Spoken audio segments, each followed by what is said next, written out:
They are dancing in the pubs of Dublin. Harrington with an ace. And we have a shining star at sunset. Rory continues his run to greatness. The return to glory.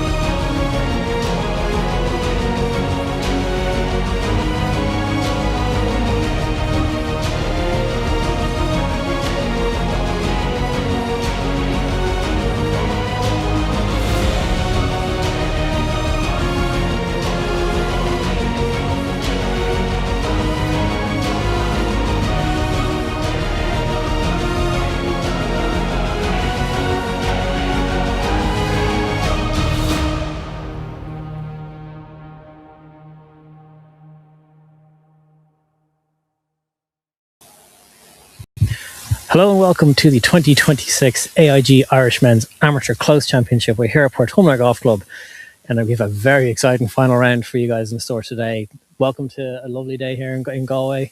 Portumna has been a fantastic setting for this championship. Michael, it's your first time on site. You haven't been down for the last couple of rounds. You've just rocked up for showtime. Yeah. First impressions of the golf course? It looks really cool. I love the kind of the undulations and it's obviously parkland, but there's a lot of kind of bumps and hills and stuff. I worked your way around.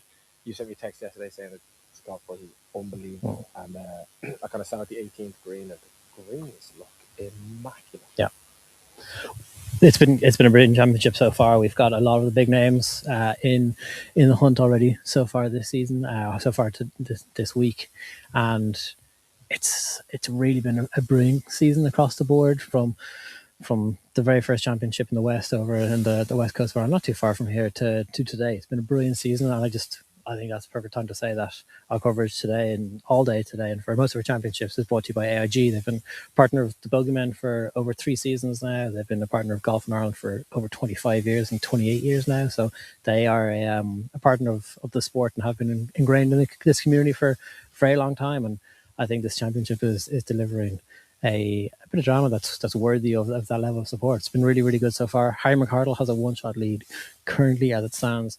Round 3 is just finished play. The very last group has just come in off of 18 there. And scores on the doors as we just run through it here very quickly for you.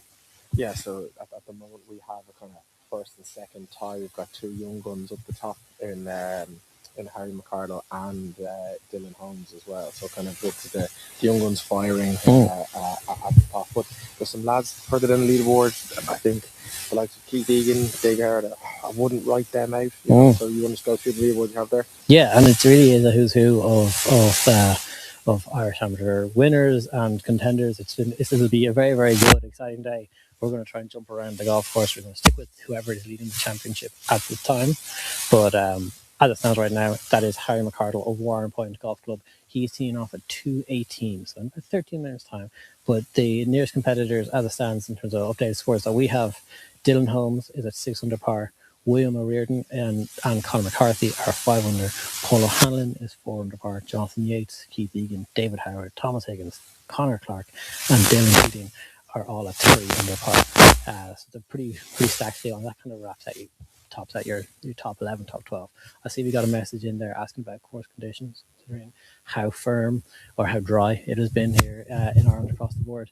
And I was talking to Justin, the general manager, about that. This golf course is actually shockingly green. Very, very green. I was actually really surprised. There's obviously some baked out little areas where the grass is really short, but the fairways are lush and green, and the greens look fantastic. Yeah, and now obviously there's a hosepipe ban in place, but the golf course borders the River Shannon, so the water is coming in from there, and they're watering the greens, watering the fairways, watering the tee boxes.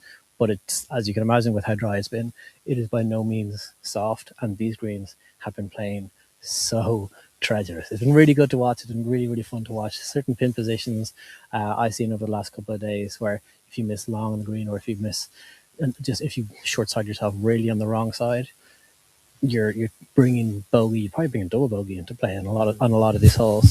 So it's it's playing really, really well, and I think it's tree lined. It's narrow without feeling claustrophobic. There are a couple of tee shots now in and around the 14, 15, 16, 17, like those four holes there. That is when you kind of teen off through shoots. Which exact corridors, yeah, exactly. And again, with that visual, that can be a little bit daunting when you're trying to give you. I think you said there's a bit of room to err, but visually, really kind of tight. I would struggle with that. Like, just for me, when it kind of narrows up, I would really struggle with that. I do struggle with that. I was having these woes there the other day when I was playing golf. I was playing my home course, Mount Juliet, the fourth hole, very narrow par four. And it came down to the 15th tee box here. I was just getting PTSD. I was like, oh my God, like there's too many trees. This is insane.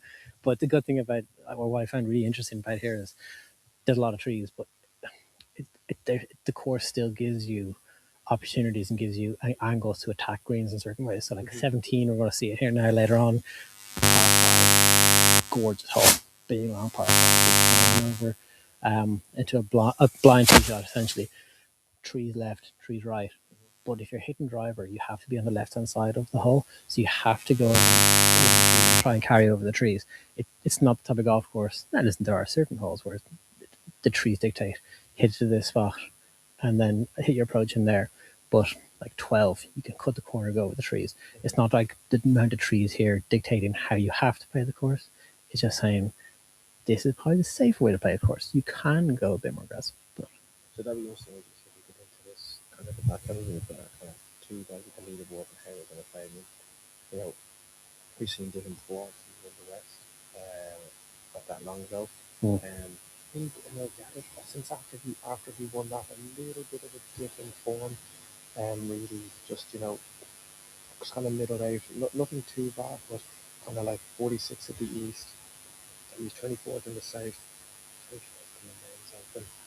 He's kind of rolled back recently, and a really good couple of finishes, and then managed to win the Mullingar Scratch Cup recently. So, in the four, kind of for the title. Yeah. Interesting to see how Dylan goes about it. Yeah. So just teeing off there was the 2:09 tee time of Dara Flynn and Charlie from Conquer Wood. Apologies, Charlie McDonald, my apologies. So yeah, their team officers there because of the way, obviously 36 hole day, there isn't a reshuffle to whoever's leading is the last out. It's all based off of how you performed in the first two rounds. You're out at a certain time, obviously leaders gone out last for round 3, and then they're going out again last for round 4. Harry McCardle had a brilliant third round. I think he's going to chat us through it now, but he really kind of vaulted himself up from the middle of the pack. He was only about 4 shots behind the leaders, but has now given himself that 1-shot lead and vaulted himself into a 7 under par position, which is brilliant. Yeah, I think the same thing with Dylan. Just kind of went for a little bit of a birdie where he got some under par with it and pushed themselves up. But just to, you know, we're looking at him from his recent results. He was 9th Mullingar Scratch Cup, 24th in the South, 54th in the East, 9th in the Ulster Stroke Play. Okay. So nothing outrageous, but decent kind of winners. The person who's really now been in the hunt in a major, as we call it, in Indiana Hills men's golf. He actually came 4th in the NCAA men's national championship. So listen, it's kind of that it's the summer of this college stuff. We started to put things together, and Burla Kings rated very highly over in the States. That's 4th in the unbelievable achievement. College, kind of, we're looking at collegiate golf. Yeah.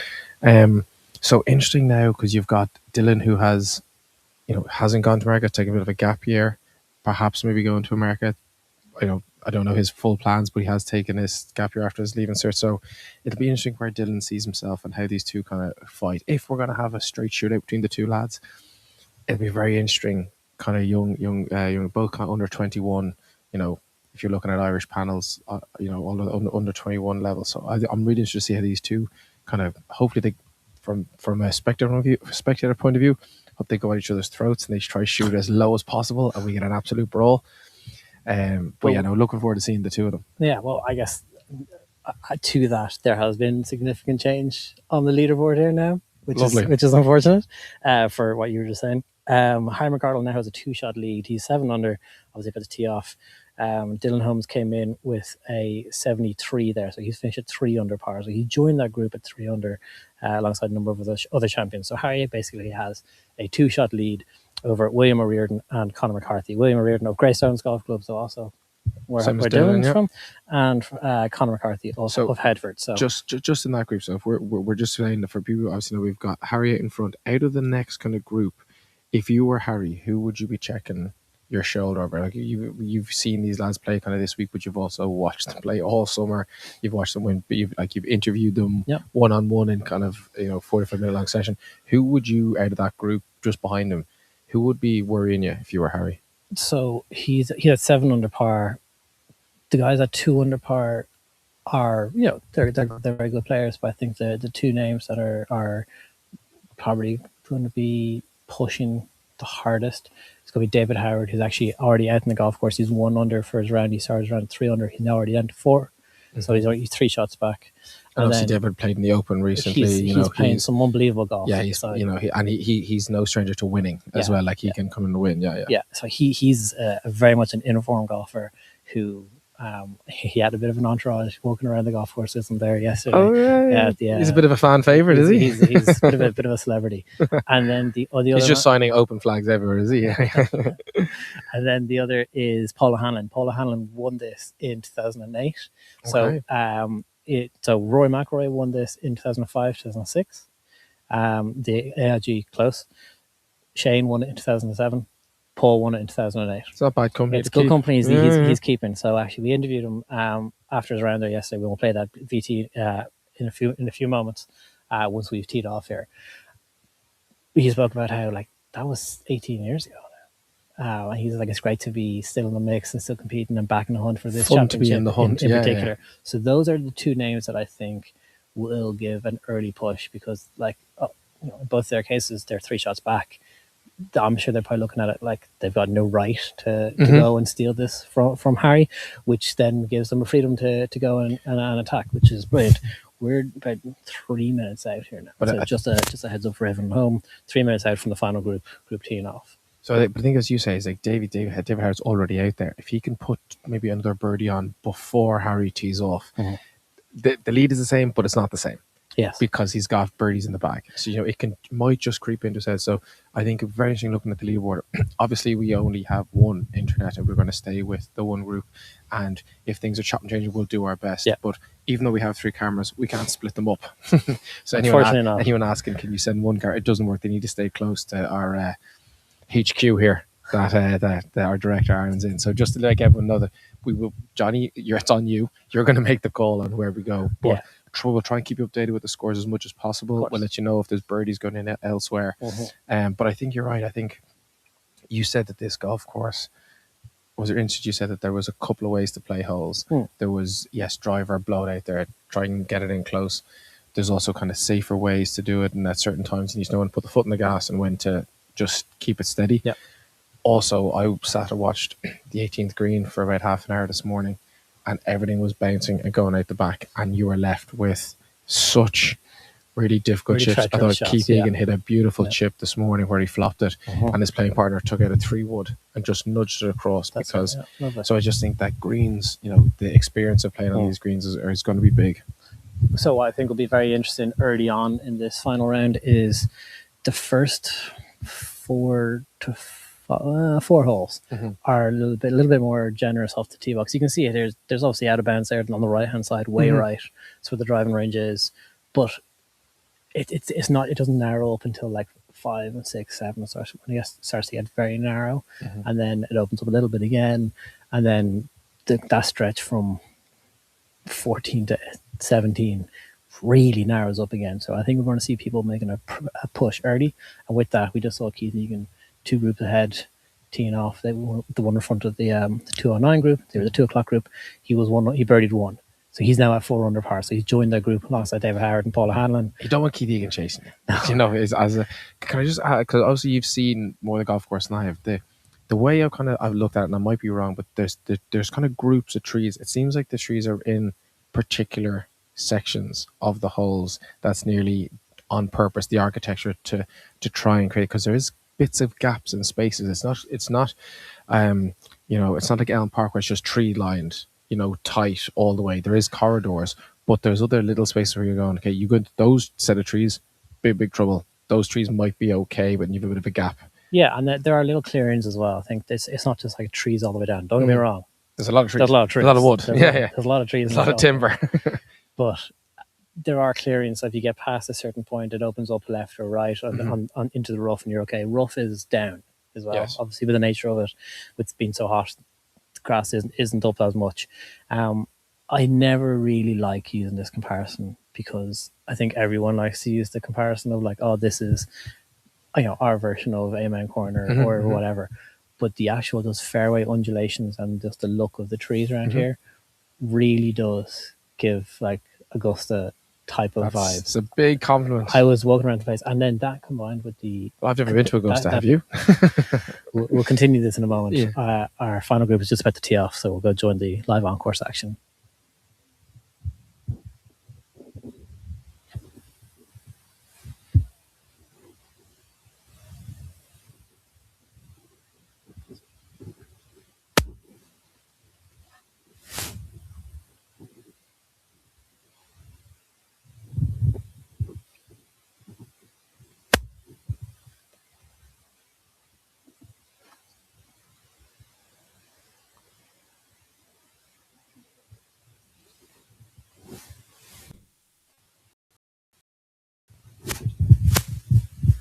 And the first ball is away there.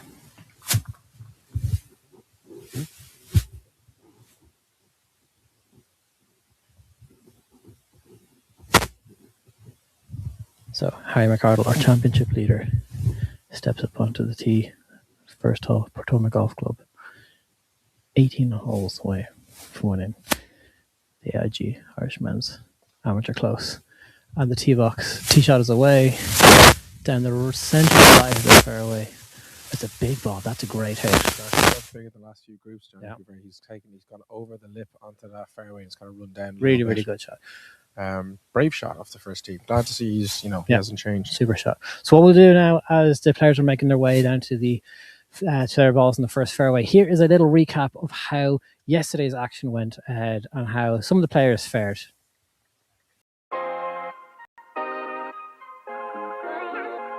Sea Point golfer Dylan Keating will look to make history in the AIG Irish Men's Amateur Close Championship at Portumna. The 24-year-old leads by 1 on 5 under par as he looks to add the close to his North of Ireland title, which he claimed at Royal Portrush 3 months ago. Former Open champion Darren Clarke is the last golfer to complete that double back in 1990, and 1 week after helping Ireland to victory at the men's and women's home internationals in Woodbrook, Keating knows he has a long way to go. I mean, yesterday everything went well. I was on every green and I was hitting all fairways, and today I was sort of scrambling a bit. But I fought back really well. I mean, I was 3 over through 14 holes and then birdied my 15th, which was the 6th. Missed a short one on 7 for birdie, birdied 8, and then parred 9 there. So to get back at 1 over, I mean, when you shoot around like 66, it's hard to follow it up. And so to just keep myself in it, and we're only 50% of the way through, so there's so much golf left. It's windier today, and there's some trickier pins that are tough, so if anyone shoots anything 4 or 5 under today, it's a fantastic score. Just 1 shot back at 4 under par is last year's West of Ireland and the recent Mullingar Scratch Trophy winner Dylan Holmes of Greystones, alongside Conor Hickey of Dukes. Former winner Paul O'Hanlon of Carton House was one of those who also drew close to Keating following a 68 to finish up at 3 under par. After back-to-back victories for Rory McIlroy in 2005 and 2006, and Shane Lowry's subsequent success, it was Paul O'Hanlon who was next to get his name on this trophy in 2008. I think it was in Beaver Park up the north, and I played Darrell Lerner in the final and went to extra holes. So yeah, really fond memories. Great championship, and I can't believe I'm kind of in contention again 20 years, nearly 20 years on. Yeah, it'd be amazing if I managed to pull it off tomorrow, but sure we'll see. 45 players made it through to the weekend, while Conor Clarke of Balmoral shot the low round of the day that pushed him to 3 under, although his 67 was later equalled by William O'Riordan of Greystones. 20 players finished under par, all well in contention ahead of the third and final rounds.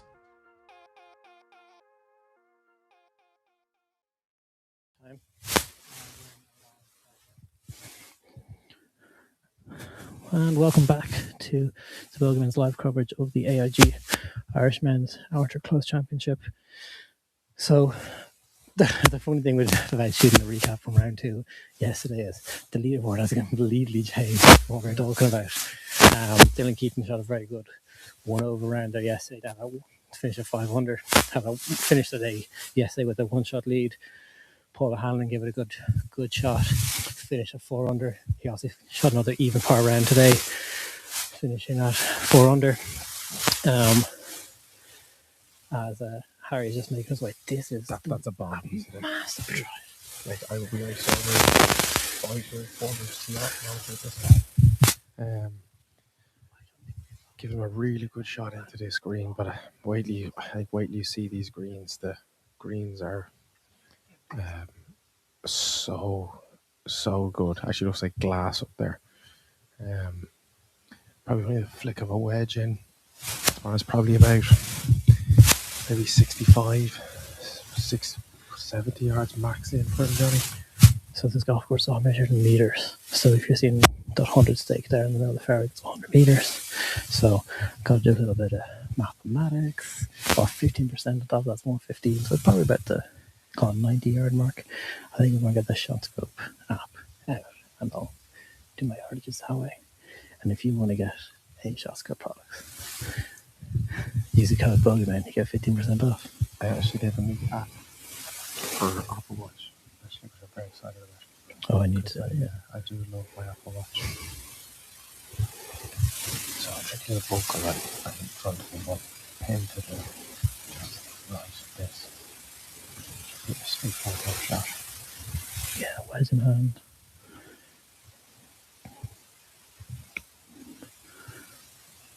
Yeah, right over the middle of the bunker, just the middle of the green. If it stays on that tier, run away a little bit. But no, it's fine. It's very good. Yep. Nice. Nice to save. No. Green. Give himself an opportunity.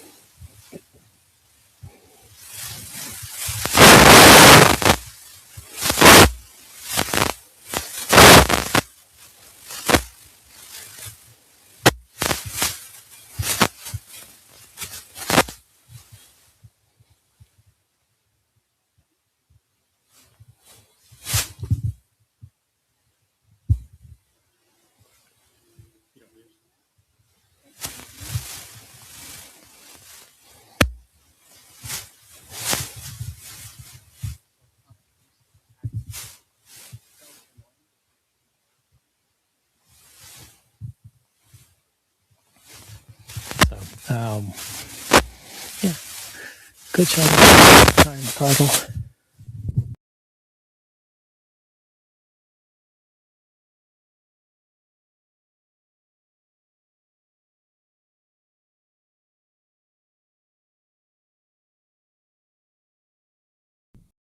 Good setting. I think I see what you mean about the slight hills. There's deceptively more undulations and little hills than you think. Yeah, So I can see where you're coming with the Augusta stuff. Obviously, it's not as big, but I think even if we're looking back up to the first tee box, it feels very high and away from us, which is going to very cool. You know, the greens are they're quite slopey without being massively undulating, which is I think leads into a lot of the pace and how players find the greens very fast. Like that one just ran on there. Like Aaron Carney tapped that putt, and so the reason, unfortunately, we're probably not giving a whole lot of coverage to Aaron is Harry vaulted himself up from the middle of the pack in round 3 to take this championship and lead this championship, and unfortunately Aaron didn't quite do that. Well, he could cover some of his tee shots and some of his shots, but primary focus here is going to be on our championship leader, deservedly so. So, just in that kind of group that we were talking about, Johnny, as you said, Davey Howard through 3, he's 1 under. Keith Egan is through 2, he's 1 under. Jonathan Yates is through 3 and he's 1 under. So nothing mad yet, but just puts a little bit of pressure on Harry.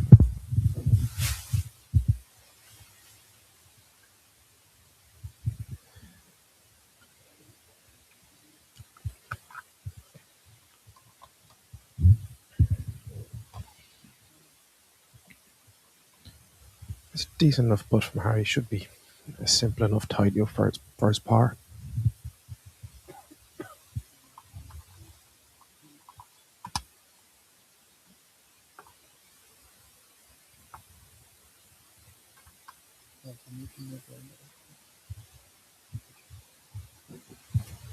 Pink is a bit of the colour today, Johnny, for the lads. Do you know what? In keeping with that Augusta reference, azalea pink. I Yeah.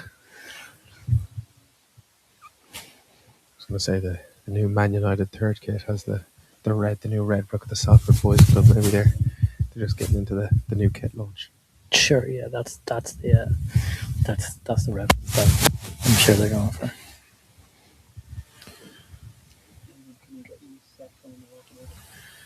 It shouldn't be too tricky, just a little tidy up for his par.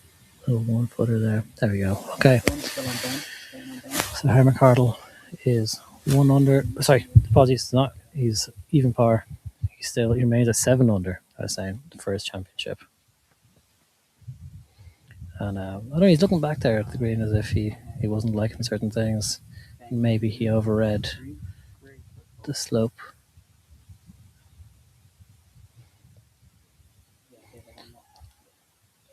And lovely to see. That's very nice. I think the walk from greens back to tee boxes. I think that's going to be a defining feature you're going to see today from this golf course. This golf course was built in 1913.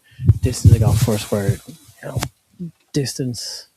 This will never host like a challenge tour event or an Irish Open because it's the size of the property, like the length of the golf courses. So there's lots of walks from greens back to tee boxes here, as you can see here from the second hole.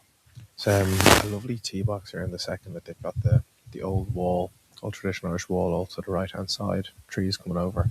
So first par 3, interesting, massive big bunker just at the front. Again, a little bit of an undulation where you've got kind of green up above from where you're hitting.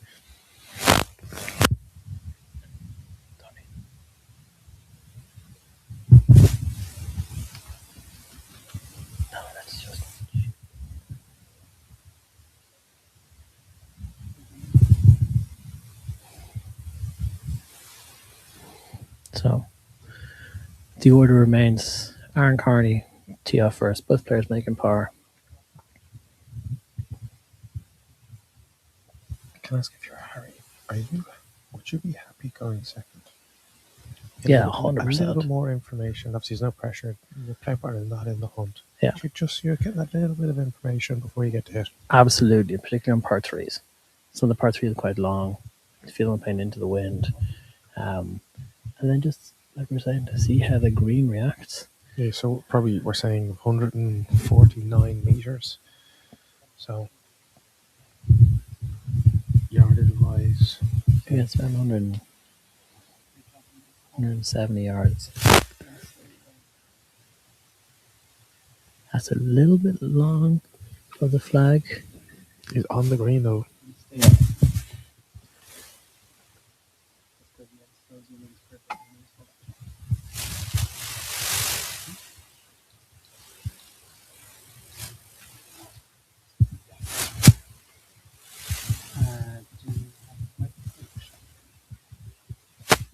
So they're just making their way down to the green.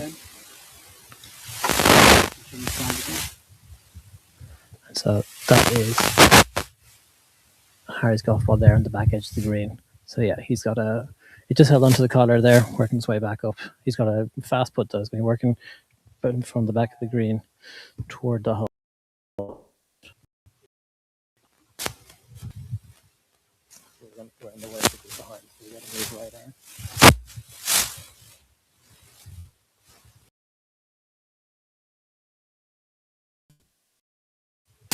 For there being a lot of trees in the golf course, we're going to be moving from certain holes around the place. We're going to have to go under a few trees. We may have one or two connectivity issues. Just flagging that with you guys early. We'll be back soon. It's if it nothing. happens. It's not a big deal. All right. Don't panic. Don't panic. Now is not the time to panic. But just, that's going to happen. How long do we first get a comment? Oh, well, lads, we can't see you. Lads, where's the internet? We know we're trying. But no, we appreciate everyone watching this. We do love everyone tuning into these streams. They're a lot of fun to do. We enjoy that you guys appreciate them. And a very good, a super shot in there from Harry McCardle. Aggressive shot. As you said, he's just gone onto the collar, but he does have. It's another outside opportunity. For birdie, just has to try and get this close.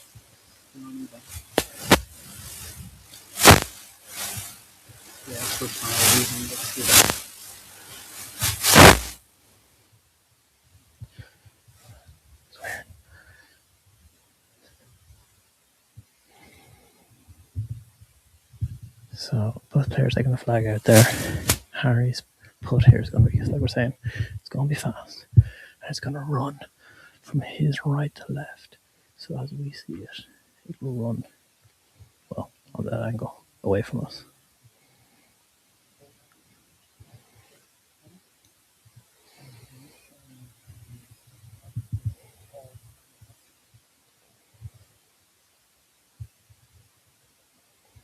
So it's going to be Aaron. First to putt here. This putt for Aaron, his birdie putt, would get him to even par for the championship.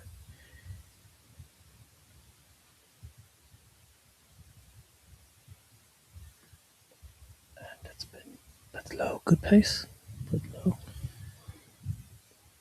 He's probably going to finish out here. I think Aaron's probably going to have a day where any puts like that, he's just going to tap in and clear the way for Harry as much as possible. Yeah, I mean, he's also trying to put up his score as well and see how strong he can finish. But I think it shows you him leaving that short. It shows you how fast these greens are going and how much difference there is, and how tricky they are. I'm going to put a call out here on our second green. I'll do it after this. Like they're saying, fast putt here. Harry's just going to tap it. That could be long. I don't know how he came up short of that hole. Good putt though. Again, he's going to tap in. Even par through 2. 7 under for his championship. He still has his 2-shot lead as we are making our way over to the third hole. The third hole here is a par 4. Dogleg right to left. Index 1, Johnny, probably the hardest hole on the golf course. Yeah, by the index, it is the hardest hole. I was going to say, arguably the hardest. Measurably the hardest. I don't always, I think sometimes you play a golf course and you're like, geez, that hole was really hard. And then you look at the course, you're like, Jesus, 10? 10 on That's the index? true. That was an impossible hole. That's, yeah, okay, I take back my snarky comment. I also wonder how long, how, you might know this, is it the index? Indexes aren't updated. No, they are, yeah. Are they every year, maybe? No, not every year, every couple of years. They're based off of member scoring average and competition scoring average. Yeah, okay.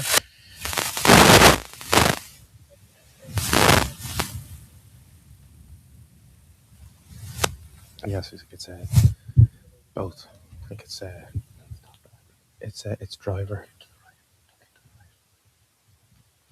So Harry with driver in hand. Wind pushing in from the left hand side. So pushing away, pushing into the dogleg. Starts down the left hand side of the fairway. Yeah, that's gone. It's a great shot. Right into the corner of the dogleg.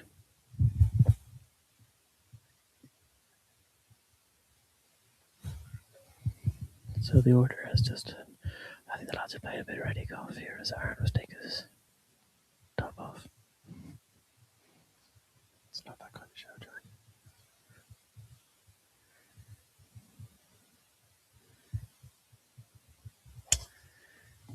and that's going out to the right hand side. Should be fine, but it'll be a longer approach into the. A little bit more of a tiger line there. He's just dog legs the other way.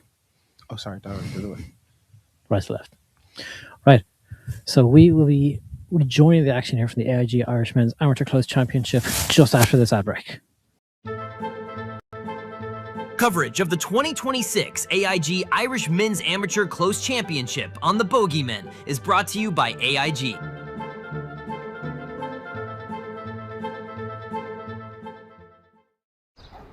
Take your time. Life is full of firsts. Some don't go to plan. Some become cherished memories. Some remind us of the importance of someone having your back. Through all life's firsts, AIG has your back. New customers save 15% off your first car insurance quote at aig.ie. AIG. Get a quote today. Electricity man. Some people think Liam is a gas man. But I'm not.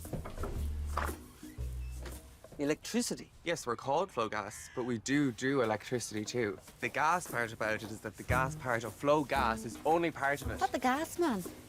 He says the gas part is only part of it. Well, that's gas. No, it's electricity. Take it. Go on. When you think electricity, think Flow Gas. Switch now at flowgas.ie. The Seed ST01, a precision-engineered tour-grade golf ball at a fraction of the cost of premium brands, built for the perfect balance of distance, spin, and control. Designed in Ireland, Seed delivers every time. Play the Seed ST01 and find the green. High performance, low cost, delivered. Available online at seedgolf.com. Coverage of the 2026 AIG Irish Men's Amateur Close Championship on the Bogeymen is brought to you by AIG.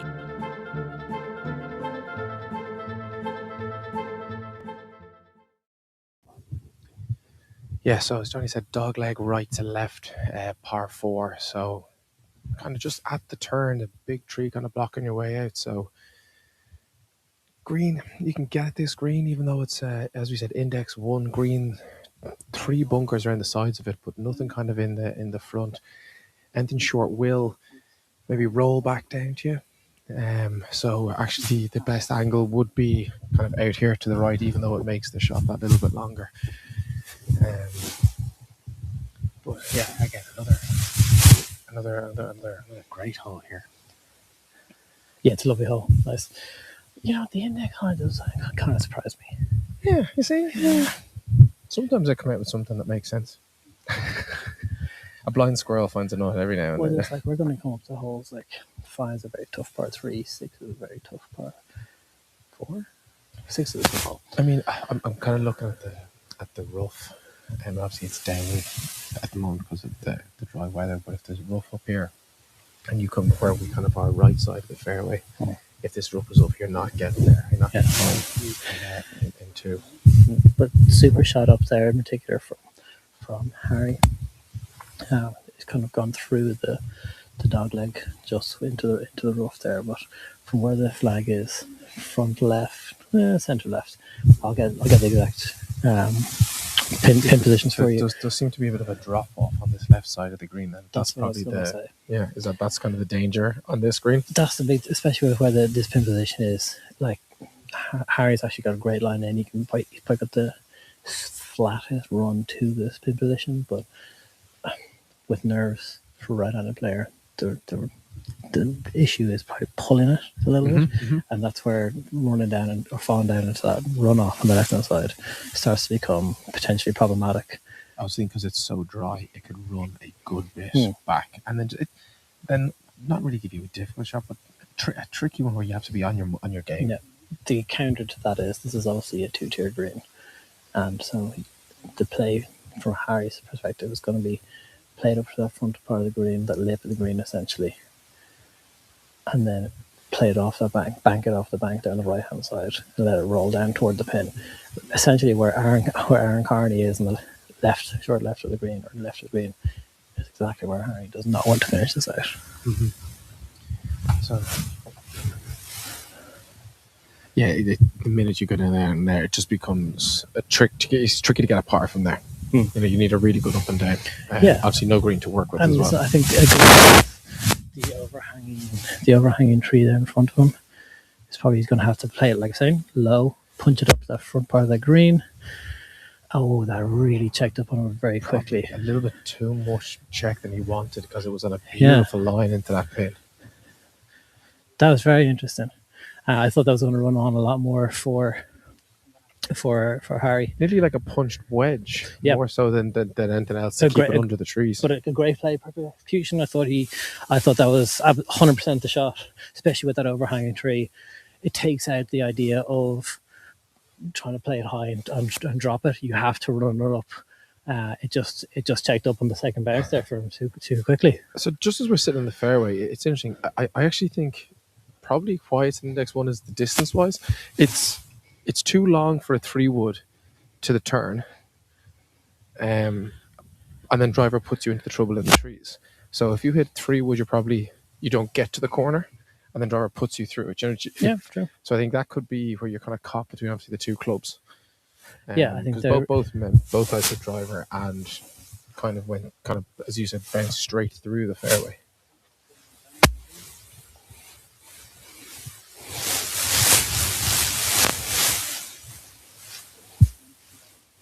You and Harry have something in common when it comes to golf balls, Johnny?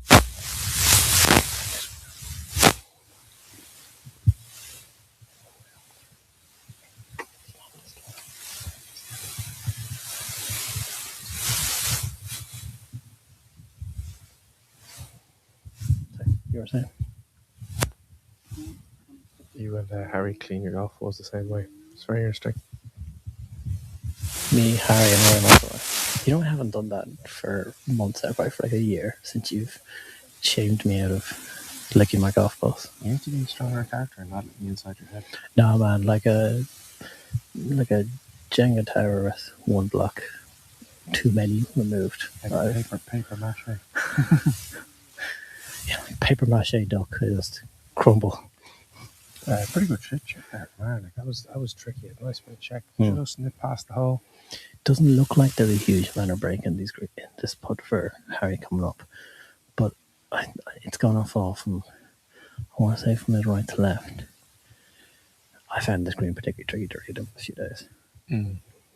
It's one of the many reasons why I'm not in the field. Many reasons. many reasons. So whilst Harry's letting us put up, here's a couple asks for people. Comment on the stream where you're watching from. We had a lot in Enniscrone, in the States and Australia, so that was great. But comment where you're watching from, and if you could, please subscribe to the Bogeyman's YouTube channel. Your support means a huge amount to us. So yeah, storage on the right edge should just turn back. It didn't break at all. Yeah, you were kind of right saying there was not much break. It looked like it when it started, but stayed dead straight. But his pace has been brilliant. I have to say, really good. Another tap in par. Listen, that's tap in pars on the first 3 holes, so he's still at -7 for the tournament. Yeah, so Aaron Carney is lining up his putt, and I'm just going to look for scoring of the other participants and see what we have. The other players in the field. What's the latest that we have? Even though again, there is no updated scoring. Just I'm going back to your. I really want to have a coach because not yet.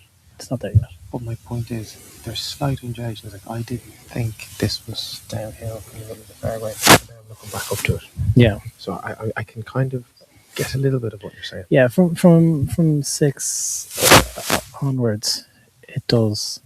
It's a combination of the trees, the style of trees, and the undulations on the fairway. So again, players will be walking down toward the 4th tee box, and then they're going to be hitting back up toward where we are here on the right hand side. Yeah. So this is the 4th hole is a par 4, little bit shorter than Index 1. But as Johnny says, kind of uphill, so it's going to add yardage to the tee shot. This is a lovely hole. The approach into this green is very interesting. The approach into this green is very interesting. The green side itself is protected by 3 bunkers. So, sorry, 2 bunkers. 2 very big bunkers, though. Yeah, one long bunker on the left hand side, one but had the length of that front right. But because it's a narrow, long green, which will make just attacking the flag seem a lot trickier. Again, the 2-tier greens, like a lot of these greens here are. The club selection for both players is going to be driver, and just again, as you're seeing, Aaron teeing off first. The boys are definitely just playing ready golf here. Harry teed off first in the last hole. So driver in hand here for Aaron Carney.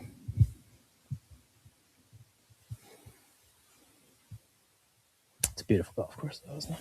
Yeah, no, I can. You texted me said I was going to love it. I'm a big fan already. Yeah. And I'd heard about it, but not in. Just like, it was a good golf course. I had no idea how really good it kind of looked. So this tee shot down the centre right of the fairway. Just hanging on to just going to the rough on the right hand side. So that's where this gets tricky. You can see now trees are encroaching onto the fairway and blocking off that right hand side of the green. So Aaron's going to have a very tough approach into this green. Harry McCardle here now. Shot shape wise, it looked like he kind of preferred the fade. So yeah, he started down the left hand side. It is fading back up. That's A1. That is perfect.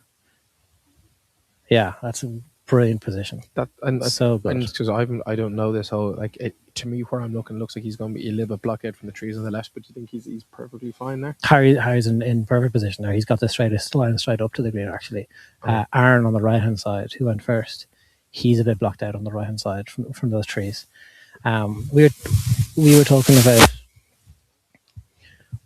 We were talking about how Portumna's a really good golf course. €35 for green fee.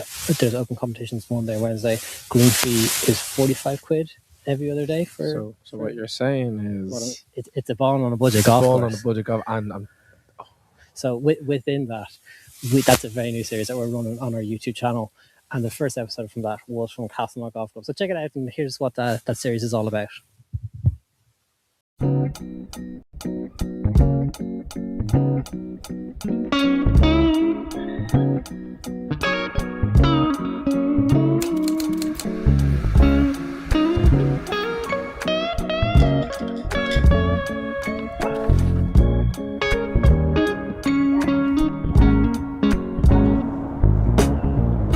So ball on a budget is basically trying to find some really good quality golf that's not going to break the bank. And we're going to kind of look around Ireland to try to find these good deals. No kind of opens or, friends giving us a deal or whatever. We're rocking in, paying a green fee, and hopefully find affordable golf courses that are really worth your time to go and check out. The golf courses that don't get put on maps and on people's golf tours, and that we really think could be excellent courses for you to go play with buddies, or even stick on to another trip that you have.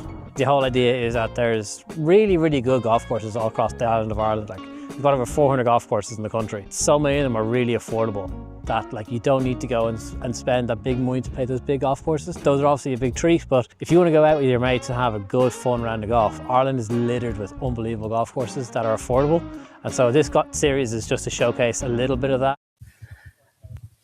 And welcome back. So yes, that is Ball on a Budget. It's a new series that we've come up with. We filmed 3 episodes of it so far, and I think this is a really, really nice thing that we've seen. We've had conversations about this for ages. Where we had RD last year, and we're like, this place is unbelievable. We obviously Portumna this week saying the same thing. We're texting back and forth about it. There are so many really, really good golf courses in Ireland that don't break the bank when you go and play them. So I think this is just a really good opportunity for us to play some great golf, firstly, selfishly, but also showcase how good all Irish golf is. Because obviously, your Port Rushes, Tralees, Ballybunions, all the rest of them get the recognition that they deserve as world-class golf. But the flip side of that is not everyone gets to play those golf courses week in, week out, and the bones of golf in Ireland are really, really strong. Yeah, so ball on the budget, the rules being that green fee has to be 50 or lower. If we can get it, that means that's maybe a pint, maybe that's a little toasty in a clubhouse, or even if it's on, maybe a little Morris Bar and Lucas, whatever. So we're trying to spend €50 each for a really good round of golf in one of Ireland's courses that maybe hasn't got as much love as been put on the map. And obviously, I think you can play an unbelievable golf course for very little money. Yeah, so Aaron Kearney is going to play here. So as you can see, as we have come up to this fairway, tree there.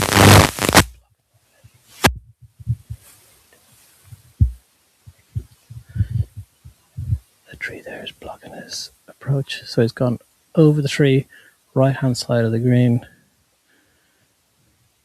toward the flag.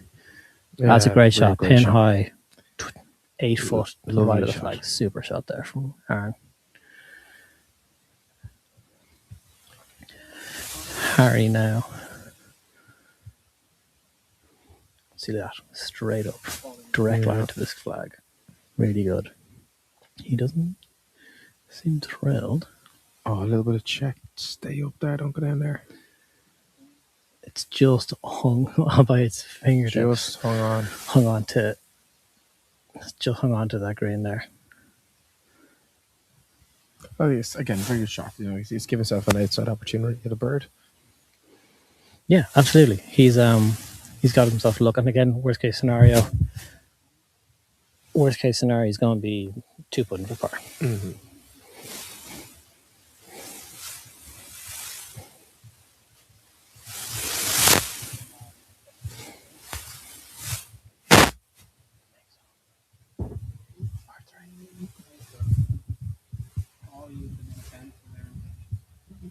Aiming the next hole is directly to your right at par 3.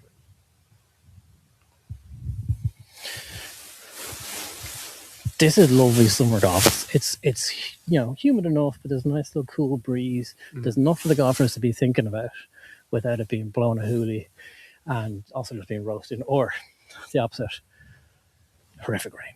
I don't know what that is, Johnny. That is that is a very cool thing to have on a golf course.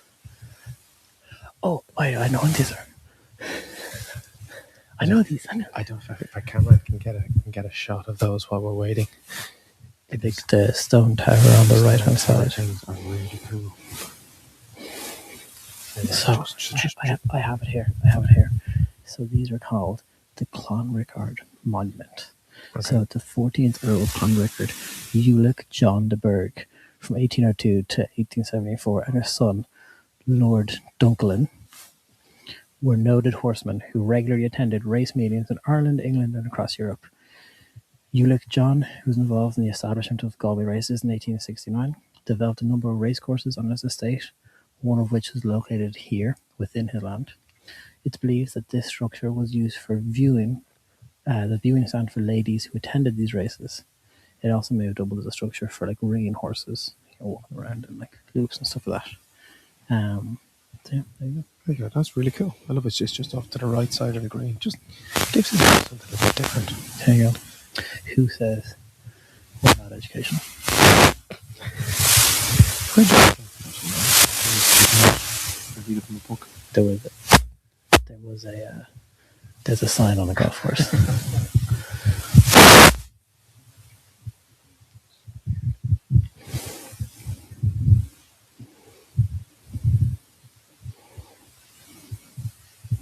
So Harry's going first to putt here.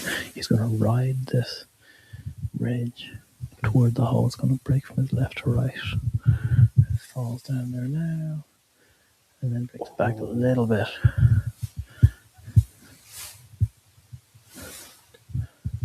Just missed. Very good putt though.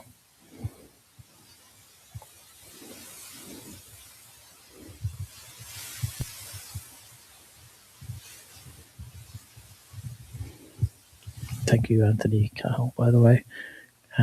Great idea with the reasonably priced courses. Portumna is a brilliant setup and a great course for sure. It absolutely is. So with that, we've got a great list of courses. People who watched the Castleknock episode on our YouTube channel, it's there if you want to watch it. But there were a load of comments from people recommending courses. So comment below. Comment on that video if you want to watch that. But also comment here where we should showcase and feature next. Good put there from Aaron Carney.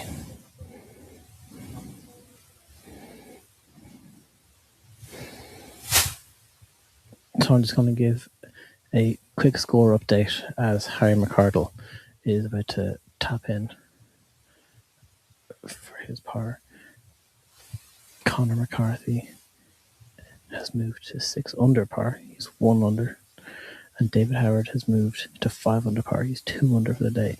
So Harry McCardle, parring his first 4 holes, he now only has a 1-shot lead as he makes his way over to the par 3 5th hole.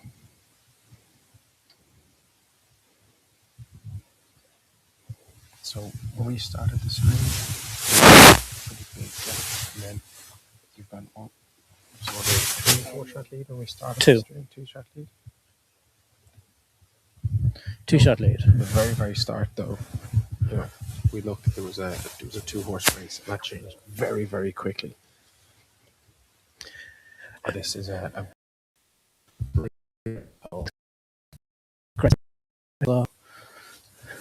big bunker protecting the green, as you said. This is chute / corridor of trees.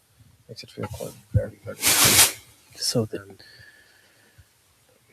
tricky thing here, in my very humble and amateur opinion, was we were saying this in the first tee box. I felt like players were going to push on the first 4 holes. Trying to shoot low. Try and shoot low. And by that same virtue, Harry probably needed to birdie 1 or 2 of these first 4 holes to keep that lead and keep that gap. He has not done that, and we have seen that gap close.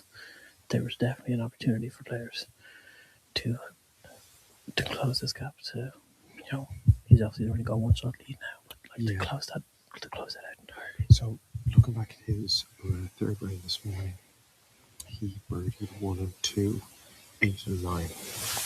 Yeah. So if according to you, that's so the way you look at it, that probably would have been right. 5's a hard birdie. It's a very hard birdie. 6 is a hard hole. 7, there's out of bounds all the way down the right.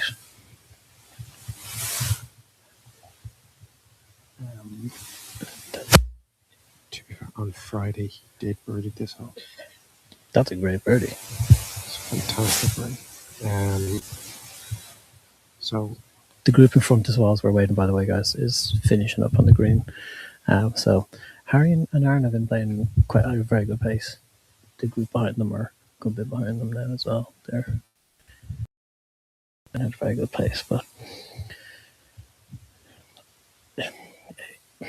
I don't want to say it's an unlikely birdie, but this is the hard birdie. Yardage-wise, how much have we got here? Like, so he, birdied it on Friday, par this morning. And so if you're looking through his scorecard, a little bit of a mixed bag on all holes. Nearly over his first 3 rounds, has birdied each one, the whole in different scenarios.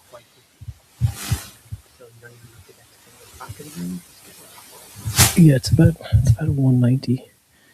It's about 190 yard par 3. It feels more with the whole amount of trees either side. Yeah, and there's big bunker, obviously short first, short right. Especially that bit is kind of to take that bunker on.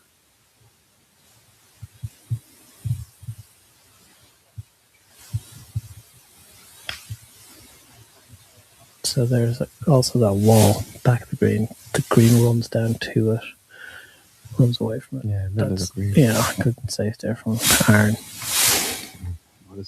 I saw one player actually, unfortunately hit over the screen. I went over that wall, bounced and then ran up over that wall, over it.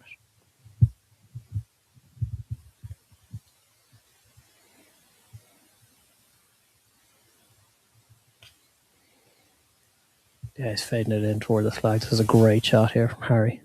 If it's got the legs, it's brilliant. That's a super golf shot. That is brilliant. He's got him left himself about 7 or 8 foot there, left of the flag. Again, give himself an outside look at Bird here as well. But no, very good shot, just right in the middle of the green.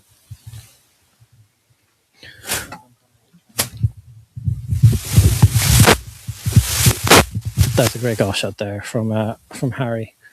You were saying there he's we birdied this there yesterday in round 2, but giving himself a really nice opportunity to birdie this hole and possibly extend that lead out to 2 shots again. So we're, like, it's funny because we're coming up kind of parallel to the second hole, but it's only realised that because of looking at the wall.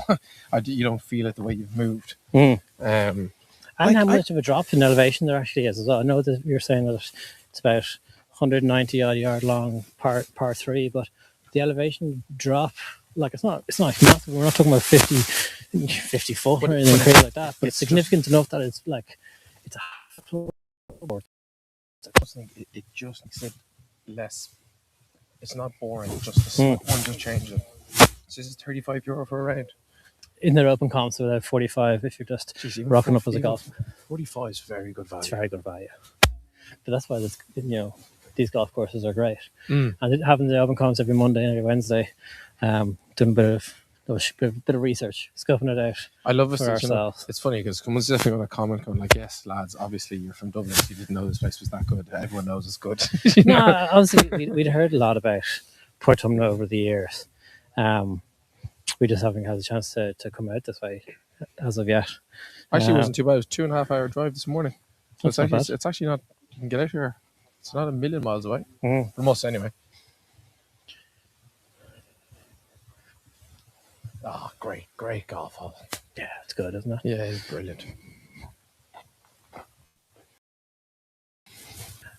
And what I think is actually most impressive is I was talking to Justin, the general manager, and he was saying that they have greenkeeping staff of just 5, and they keep this place in brilliant order. But one of the lads in the greenkeeping team is actually out sick this week, and so they've managed to rope in 1 or 2 members who, work in know their way around landscaping or something, yeah. and the equipment, and they've been helping out with the championship for the week. I love that. So that's been really cool. It's been great. Love that. And then just for the course to be in this condition for a team of 5, brilliant. It's phenomenal condition. Yeah. Even in around the trees, there's a little pine straw over on the right hand side. Probably end up, to be honest. So there's going to be Aaron Carney first to play here. This pushing's up over the ridge. It's going to fall left and right. But again, these greens are fast, so the tricky thing is going to be getting it up over the ridge without hammering it toward the back of the green.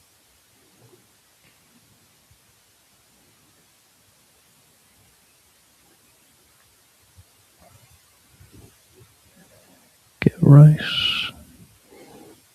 Good putt though. Obviously, the championship is stroke play for in case anyone is just tuning in. It's not like the women's close. We just stroke play into match play. This is all stroke play here for this championship. Update for you. Keith Egan has had another birdie, so he's 6 under. -3 today, so it's -6 for the tournament.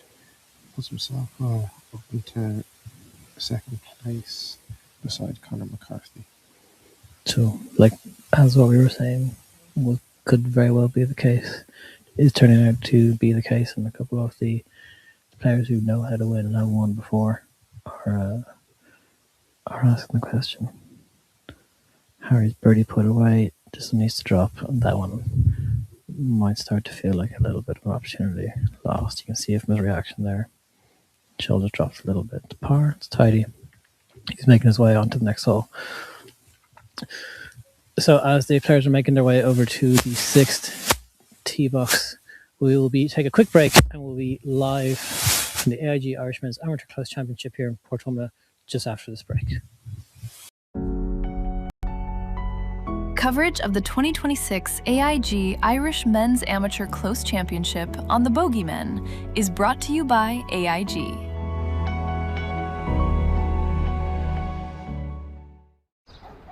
Take your time. Life is full of firsts. Some don't go to plan. Some become cherished memories. Some remind us of the importance of someone having your back. Through all life's firsts, AIG has your back. New customers save 15% off your first car insurance quote at aig.ie. AIG. Get a quote today. Electricity man. Some people think Liam is a gas man. But I'm not. Electricity? Yes, we're called Flow Gas, but we do electricity too. The gas part about it is that the gas part of Flow Gas is only part of it. Not the gas man. He says the gas part is only part of it. Well, that's gas. No, it's electricity. Take it. Go on. When you think electricity, think Flow Gas. Switch now at flowgas.ie.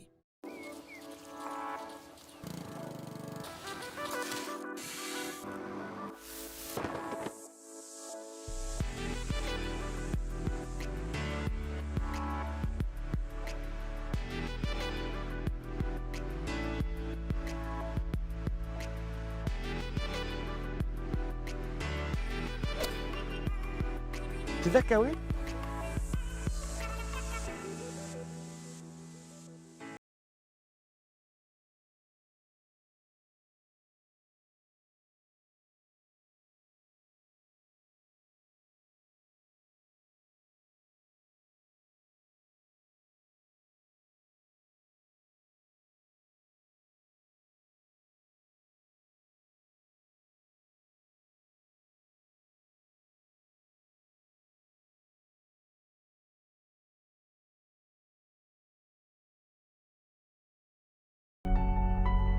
Coverage of the 2026 AIG Irish Men's Amateur Close Championship on the Bogeymen is brought to you by AIG.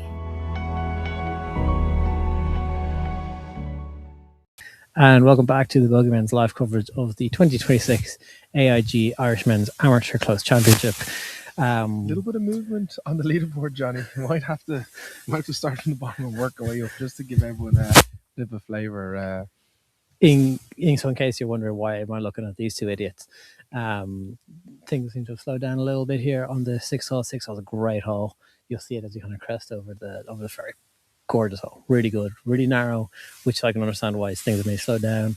We have a couple of balls out to the trees on the right, maybe a couple balls out to the trees on the left.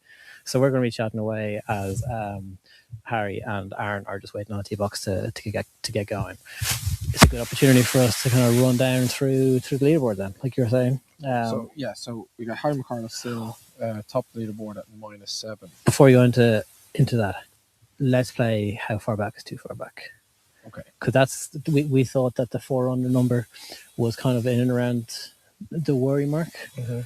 We kind of have been proven right on that, but 3 under seems to have played the way into it to a degree. The reason being, I would never write. I don't think I'm going to write off Dylan Holmes or Dylan Keating or Thomas Higgins at -3. I think Liam Abom is an absolute baller, but I just think -2 to get to -7.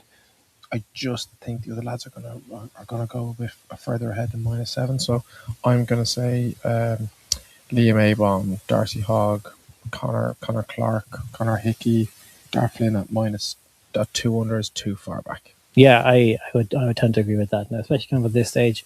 The scores haven't been updated for us yet for Dylan Keating, Dylan Holmes, Paul O'Hanlon or William O'Riordan, who all kind of teed off around the half to 20 to 3 type of, and 5 to 3 time as well.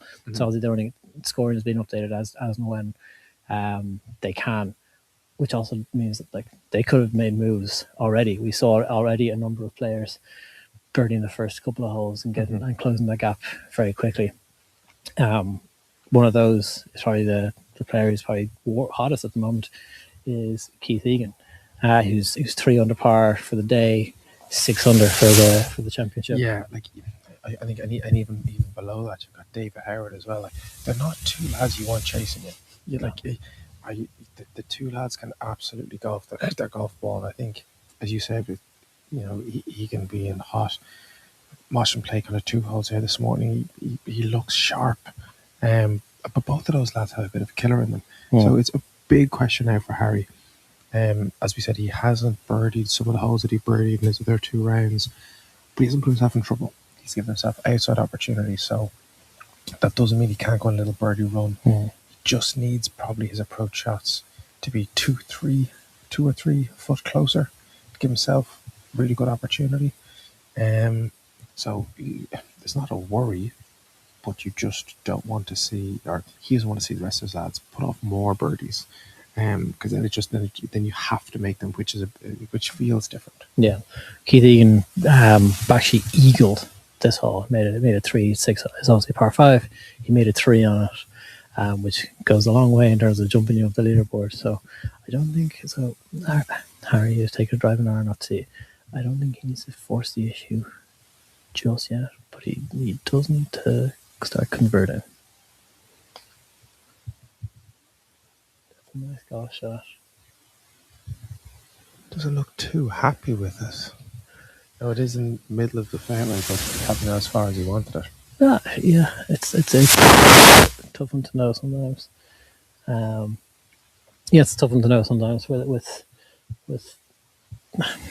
where they like that. Their margins are so small that like there might be like center left of the fairway rather than center of the fairway. So definitely, as the players are making their way up to their balls, I think things might slow down a little bit here. There might be a bit of waiting, so forgive us. We're going to take another quick ad break, and we'll be back to you just after this. On the tee. Coverage of the 2026 AIG Irish Men's Amateur Close Championship on the Bogeymen is brought to you by AIG.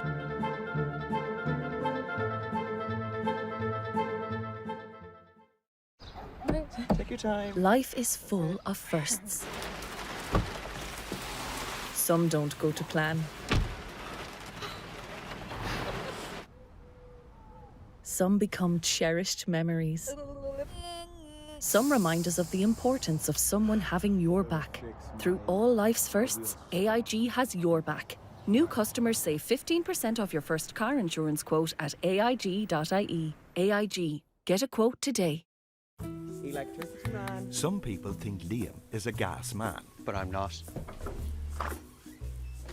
Electricity? Yes, we're called Flow Gas, but we do electricity too. The gas part about it is that the gas part of Flow Gas is only part of it. What the gas man? He says the gas part is only part of it. Well, that's gas. No, it's electricity. Take it. Go on. When you think electricity, think Flow Gas. Switch now at flowgas.ie. The Seed SD01, a precision-engineered tour-grade golf ball at a fraction of the cost of premium brands, built for the perfect balance of distance, spin, and control. Designed in Ireland, Seed delivers every time. Play the Seed SD01 and find the green. High performance, low cost, delivered. Available online at seedgolf.com. Coverage of the 2026 AIG Irish Men's Amateur Close Championship on the Bogeymen is brought to you by AIG.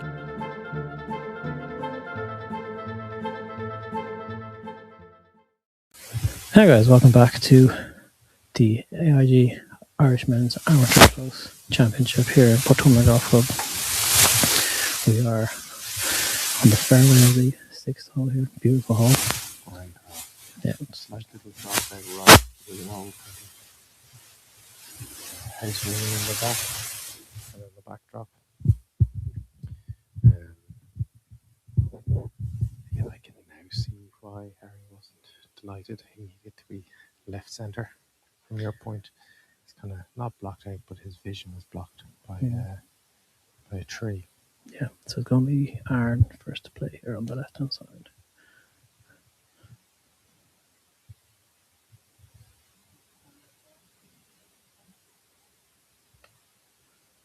and it's start drawing toward that bunker on the left hand side.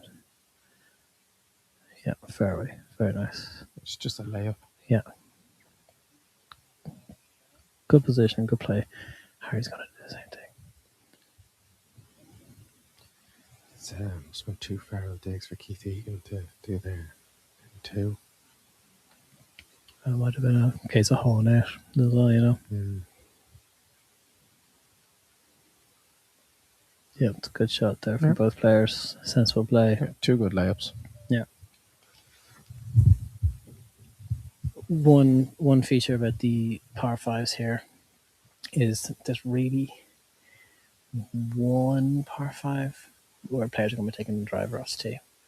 This just by the nature of it, like you can see here, where the elevated part of this fairway where the guys hit you, there's no point being any longer. You're going to risk being on a downslope or having a gammy lie, and it's just too long a par five to try and reach in two for a lot of players anyway, especially when it narrows up and there's the 2 trees here in the middle of the fairway cambers from left down to right. There's OB there, so you're going to take iron here, hit to a number. There's only, like I said, there's only really one par five which is worth taking driver off, and that's what a lot of the players were saying to me earlier on. Yeah, I think OB the whole way down the right hand side does give you the heebie-jeebies off the tee massively as well. Yeah. Like no matter how good you are, it's still. But yeah, like it's a tight hole. There's a very good golf hole on it. Again, the undulation drop in height, even maybe it's only 3 foot, 4 foot from this part of the fairway to the next. Yeah, it just gives a bit of variety to the hole. It just changes it. So yeah, listen. I know I've spoken with this, but if you test me something like it, I think I'd like it this much. Really, really good golf course so far. It's a super course for sure. And I know we haven't even got to the holes that you like, as much, which I think is really cool.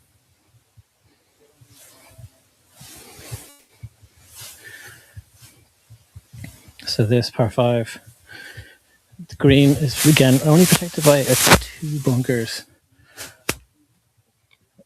Front right and front left of the green. That's the one thing I've noticed about this golf course is that there are a huge amount of bunkers, particularly kind of fairway bunkers. There's obviously a couple here on the last 150 meters in toward the hole. But are you saying it's more like the driver trap areas to catch your tee balls? Is that kind of area you're saying? No. Actually, I'm trying to say the opposite. Is that there aren't a lot of fairway bunkers at driver distances because it's so narrow. There are a lot of trees and there's a lot of OB that I think when it came to the design of the course, they're just like, listen, there's already enough treachery off the tee. We don't need to then like punish you with here's a bunker on 280, 290 yards. Yeah. If you hit the fairway, like you're going to be rewarded for hitting the fairway. It's not like there's a bunker. But then the different test is there are 2 bunkers kind of protecting each of the greens. Which I really like. I think it's challenging without being punitive.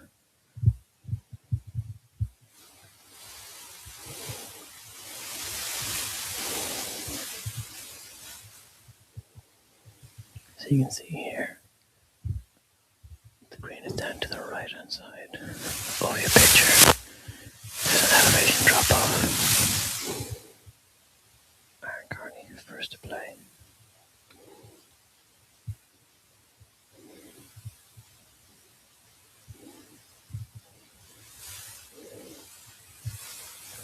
That's a good shot there from Aaron, pin high, about 15 foot away. Left hand side of the green, centre left. Very good shot. And Harry is about to hit his approach in now.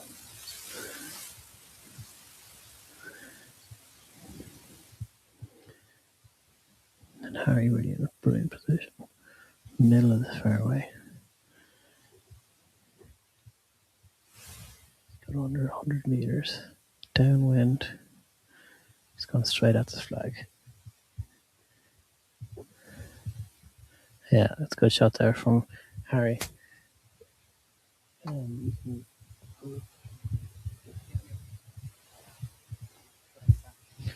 We'll get a picture of where exactly that ball finished now in just a second.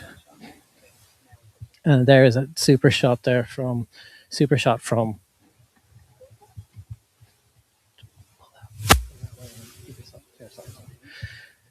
there in from Harry. Really, really good. He's giving himself a very good birdie look.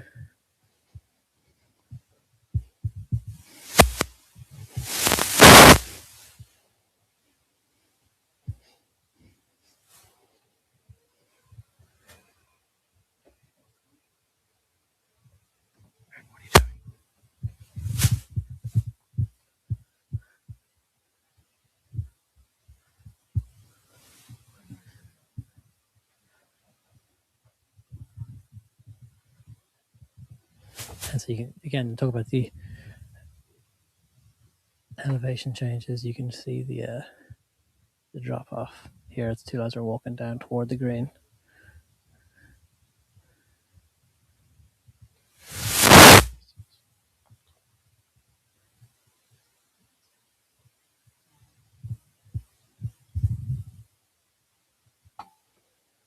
So, Michael, you're saying that there's also again been another score update. Yes, we have 3 players in at -6 in T2. Davy Howard, birdie to get to -6. Keith Egan and Conor McCarthy all sit 1 shot behind Harry McCardle. So it looks like we have a bit of a fight in our hands. Unfortunately, no or Dylan Holmes even today. We've got a bit of an update, so they're kind of the group of -3 are still sitting there. Liam Abom -1 today, so put himself up into T6th. So Dylan Keating, unfortunately, +1 today, has dropped himself back down to 10th. So a little bit of movement just around the leaderboard, but the gap is continuing to be closed, but the lead still has not changed. Yeah, I mean, Harry drops in a birdie and all of a sudden he doubles the gap.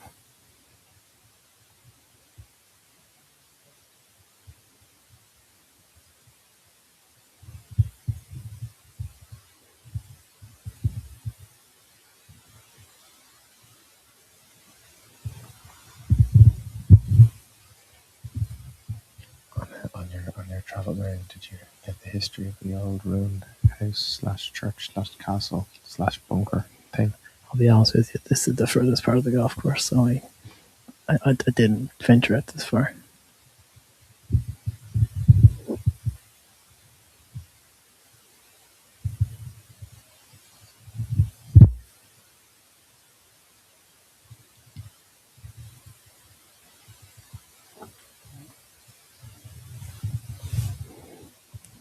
So, Carney on the green in 3, 2 putted there for his 5. Harry McCardle with his chance to make his first birdie of the day here on the 6th hole.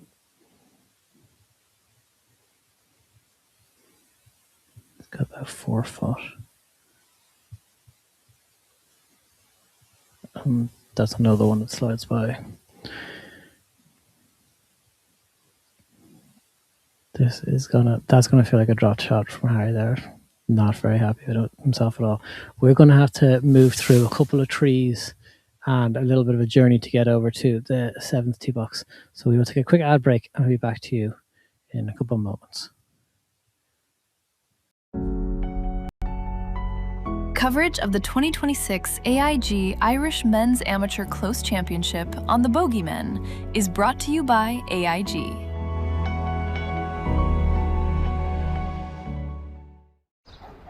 Take your time. Life is full of firsts. Some don't go to plan. Some become cherished memories. Some remind us of the importance of someone having your back. Through all life's firsts, AIG has your back. New customers save 15% off your first car insurance quote at aig.ie. AIG. Get a quote today. Electricity man. Some people think Liam is a gas man. But I'm not. Electricity? Yes, we're called Flow Gas, but we do electricity too. The gas part about it is that the gas part of Flow Gas is only part of it. What the gas, man? He says the gas part is only part of it. Well, that's gas. No, it's electricity. take it?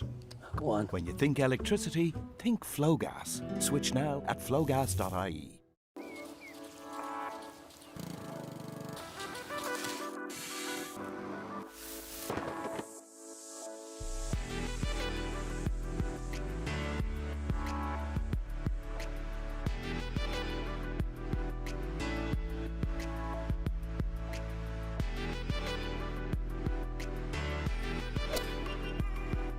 Did that go in?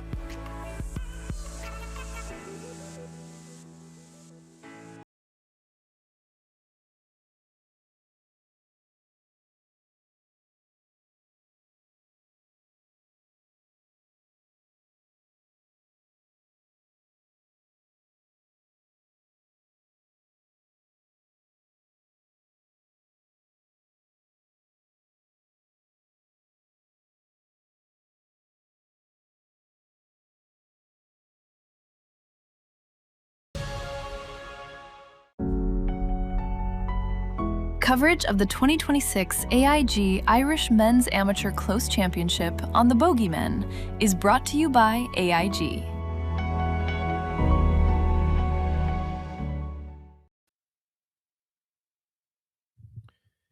So here on the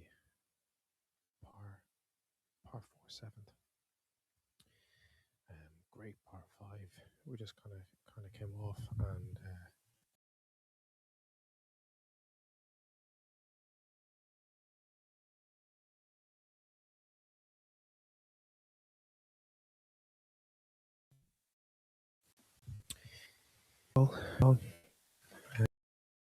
Meters about 300 meters. Again, what Johnny was kind of talking about, this kind of corridor of trees for your tee shot, and then opens up when we get out there. Harry just not quite getting his birdie in the last. So he just keeps, because that chasing pack is coming.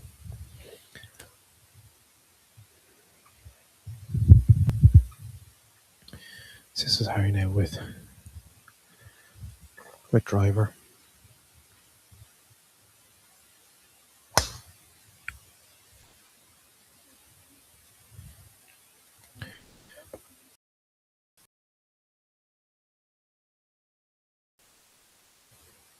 Their players are making their way to 7th hole. AIG and Golf Ireland have launched the second season. Young boys and girls from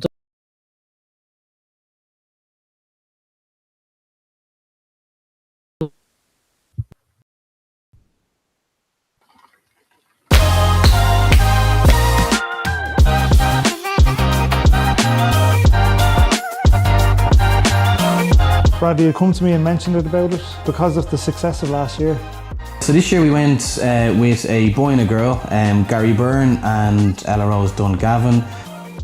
I didn't think when I was younger I was going to be playing golf, but here I am, I'm going to play golf, and I think it's a big, big opportunity.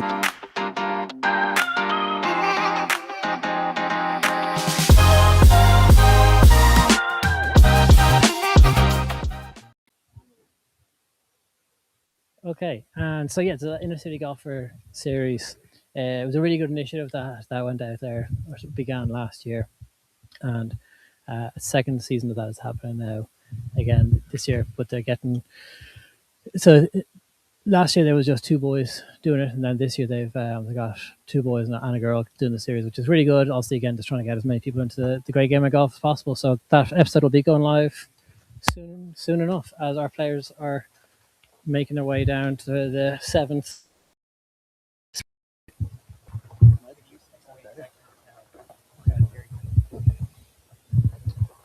So this whole 7th hole, par 4 again, similar enough in terms of like danger off the tee with this being tree lined.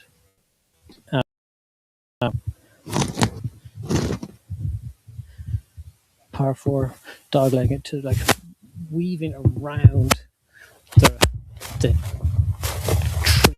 boundary property here, the right hand side. Again, no bunkers on this fairway at all up until the short right of the green.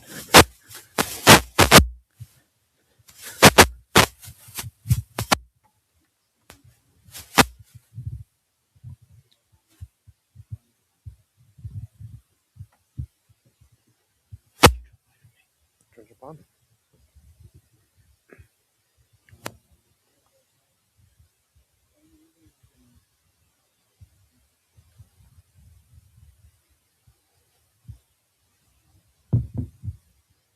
So both players,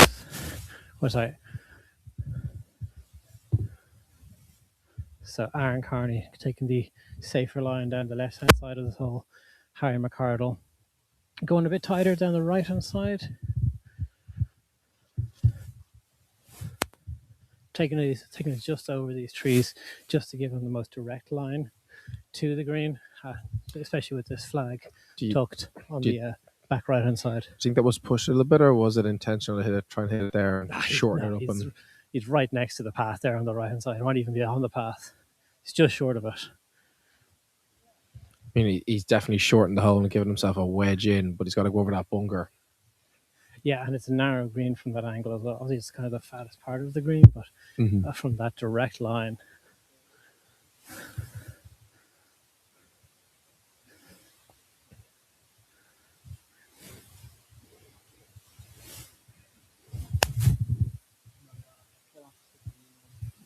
So from the first 7 holes,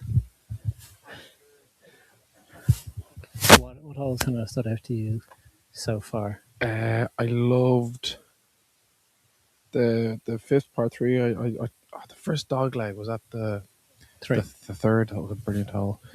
The fifth par 3 was lovely, and then that sixth hole, par 5, was brilliant. So you can see there it's Aaron Carney first to play from the left hand side of the fairway, so full green open to him. Mm-hmm. Good line straight at the flag, maybe just to the right of it. Okay, short right. Even right missed a bunker right, so that's okay.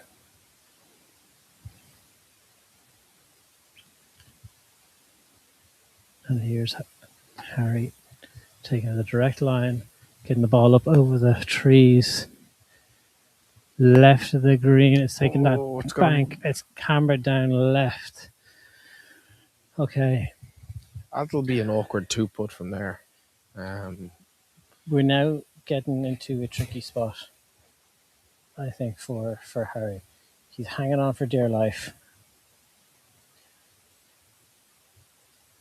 Players all around him are making moves. Keith Egan, speaking of moves, has just taken the lead, or joined the lead. Joined the lead. At 7 under par.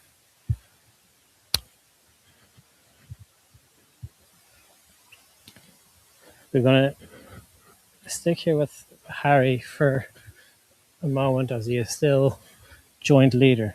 Yeah, so Keith, he birdied the 8th to bring himself level at -7, to put himself level with Harry McCardle. Again, David Howard and Conor McCarthy then now in 3rd and 4th on -6. So, listen, we did speak about this, that there was people going to make a run.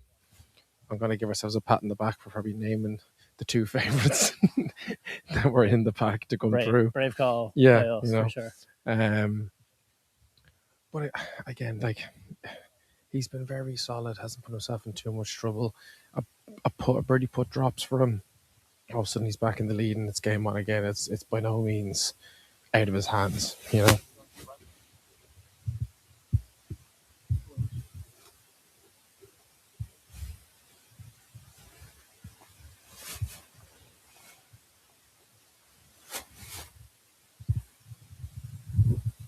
So it's going to be Aaron Carney first to play here.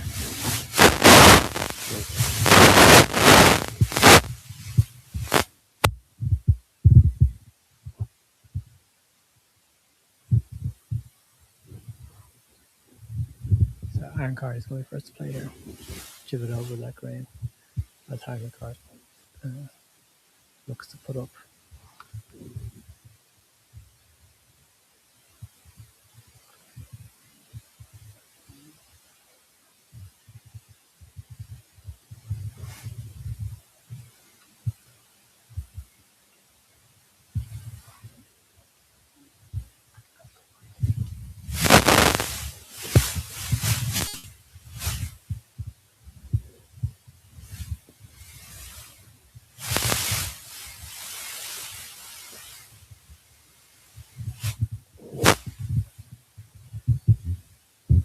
It's a lovely little chip from Aaron. Just opened up the nice wedge and it's giving itself a putt. Again, I probably would like it a little bit closer. It's kind of an awkward downhill putt. So Harry now could be 3-putt territory. To be honest, he's got it's a long uphill putt. A 2-putt here for par would be, you'd probably bite your hand off for it. It's going to be really tricky to get the pace of this uphill putt because the greens are fast. But he's going to have to hit it sort of down on a lower shelf.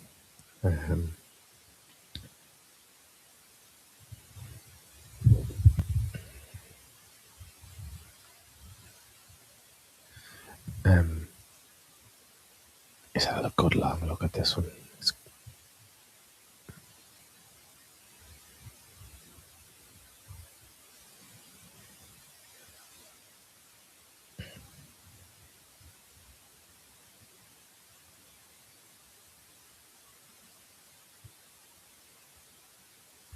Oh, it's a great roll. Fantastic roll by Harry. Just not getting it home. It's a really good effort though. It's another par for Harry.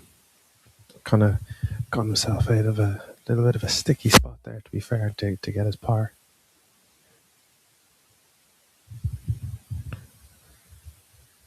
So that's Harry staying at -7.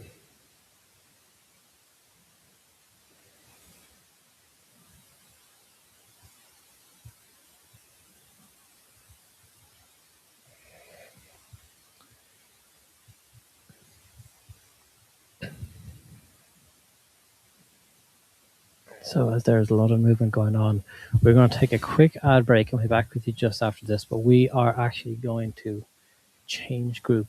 I'm going to move over to Keith Egan, as he is one of the former players. He's now moved himself up to 7 under par, as has Conor McCarthy, who's a couple of groups behind us. But we've actually live coverage from the AIG Irish Men's Amateur Close just after this. Coverage of the 2026 AIG Irish Men's Amateur Close Championship on the Bogeymen is brought to you by AIG.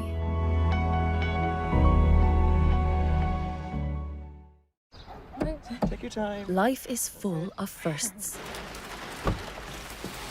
Some don't go to plan.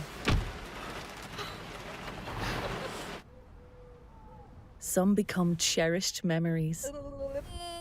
Some remind us of the importance of someone having your back.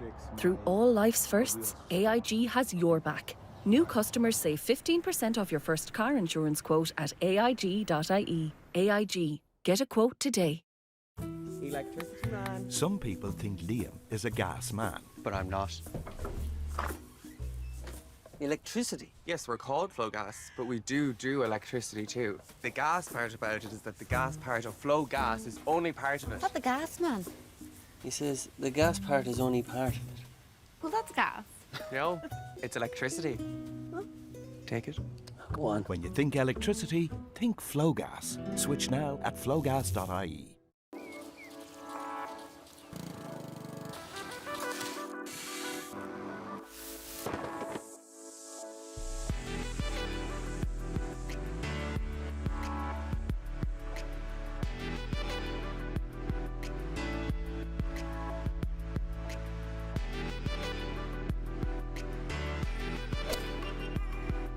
Did that go in?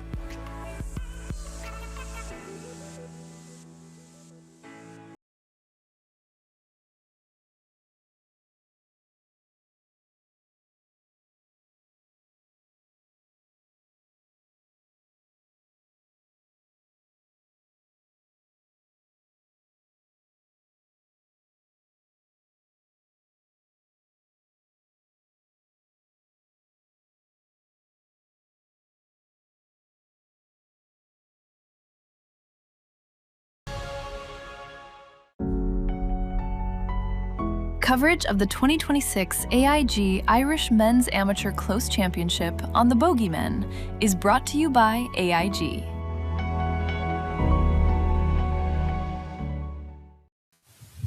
And welcome back to the Bogeymen's coverage of the AIG Irish Men's Amateur Close Championship. A lot of movement on that leaderboard, Johnny, from all over the place. As you can see on the stream there, we are still with, we're still covering Harry McCardle and Aaron Carney, but just behind us, who are starting to make their way down the 11th fairway, will be our joint leader, Keith Egan. So our thinking is we've given some very good coverage to Harry so far. Keith is currently 4 under for his round. So just because he's playing the round he's playing the best round at the moment. So we want to go to the informed player. So just then he said he birdied the 3rd, eagled the 6th, and birdied the 8th this morning. And now he's coming down the 11th, and I get an update of how he did on the 10th when I get that.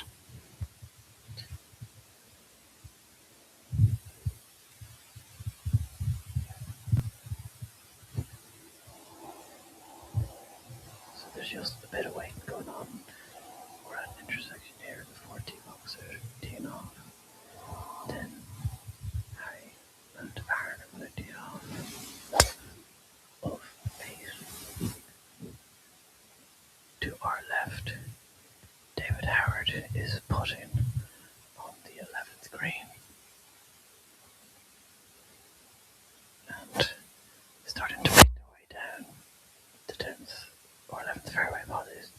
Shortly will be Keith Egan.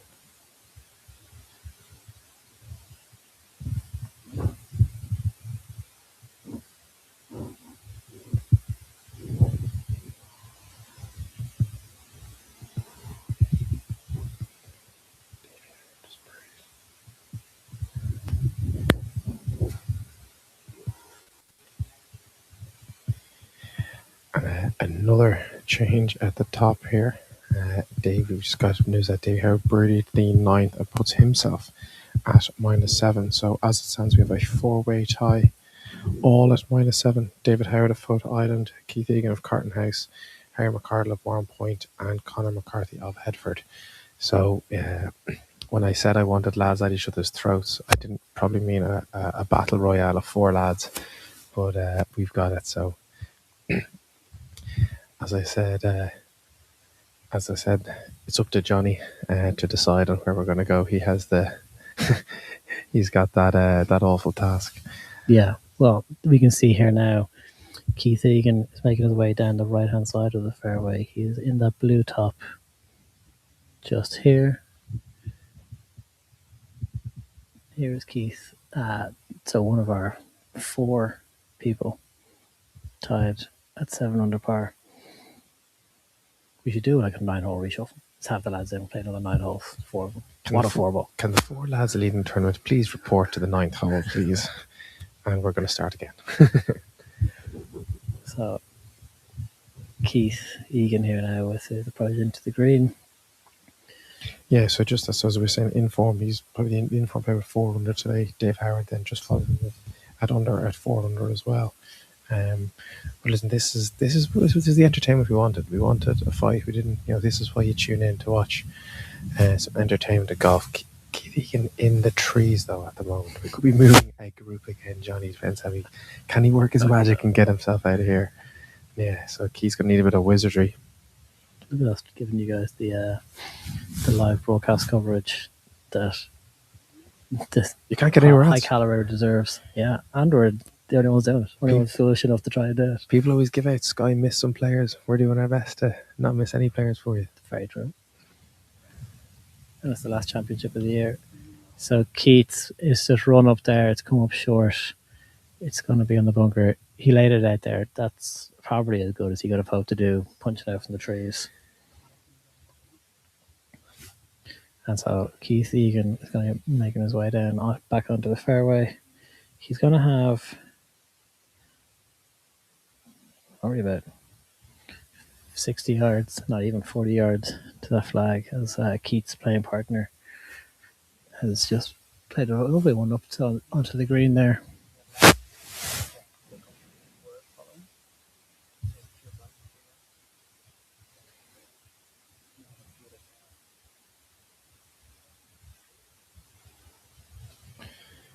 So Harry against even par, still in this fight. As you said, Johnny needs to start making some birdies. Yeah, he's I think he's through 6, so he does have holes in hand. Through 7, he still has holes in hand. So we might have to jump back to him. I think he's still going to be a factor in this tournament.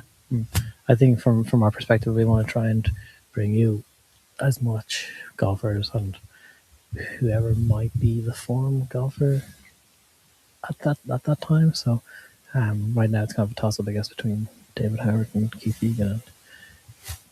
And with Keith Egan right now, David Howard is on the 12th tee box.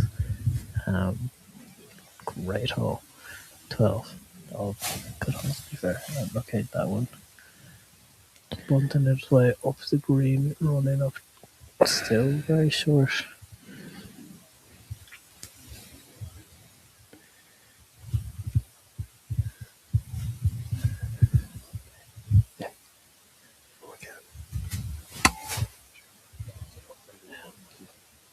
So Keith Egan is making his way up. He's got this now.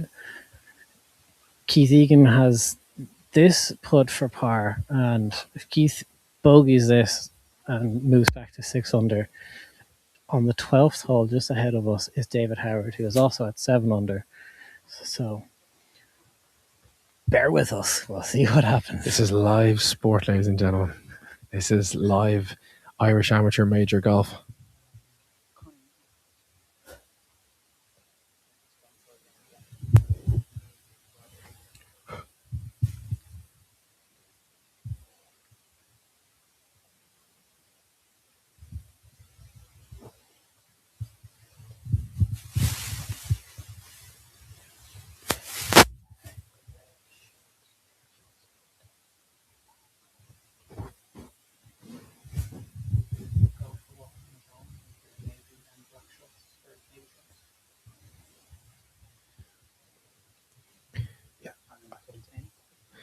So yeah, Davey Howard, there he's there on your screen, having a pretty good round today. He birdied the 3rd, the 6th, the 7th, and the 9th. Pretty good front 9. You know, to be birdieing 4 out of the 9. What a season he's having, Johnny. He's having a brilliant season. Obviously, doing so well from Irish amateur perspective, winning the Open qualifying. Home internationals, obviously, Europeans doing so well over there. Might have to get him to sign your Open flag. Him and Stu, go ahead. Just right down the bottom corner. Yeah, David, I mean, he's obviously playing for, I don't want to say something bigger than this week or this competition, because this is a very big competition, but a good result for David Howard today essentially locks up his Walker Cup spot in the Hedge next month. I would imagine if you asked David off the record, have you had a phone call and are you on the team? I'm sure he'd probably say yes, but we're on the record. He's definitely had a conversation about what he needs to do or what he needs to keep doing. You know, whether he's been given the high five and the handshake. Yeah. Has the gear landed yet? Or? Yeah. I don't think he has his initials on it yet. So Keith Egan's par attempt here on 11. Okay, so Keith has dropped a shot now himself.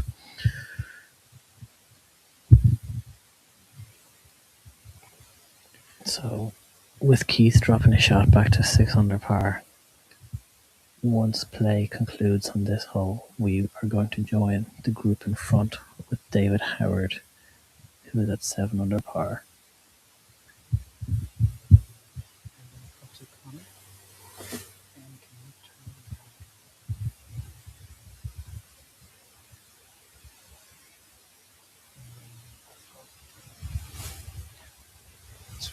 So Keith makes his bogey and he moves himself back to 6 under par. So Davy Howard on the 12th hole has his approach after a lovely drive into the middle of the fairway. Again, another superb hole with the green above the feet. Like I said, we'll try and get you as much shots of who's in the hot golfer, who's in the lead as much as possible. Just bear with us. They're all over the golf course. This is the hole that I was saying to you. You know, you can punch out to this number where David Howard is. Okay. David did not like that shot. No, it's all gone Pete Tong for everybody. No one wants the lead. Nobody wants it.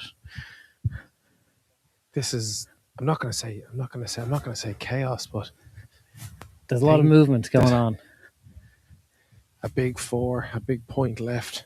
I think Davy Howard could be okay, but you can just see it there on your screen. Not a happy camper.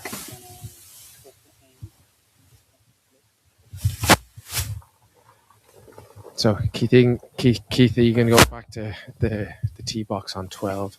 Johnny, you're saying just from that tee box, you can just see on that the narrow shootout to this dog leg right. Brilliant golf hole. Absolutely brilliant. So this is the hole that I was saying. You can punch it out to this number here and just put it into the corner.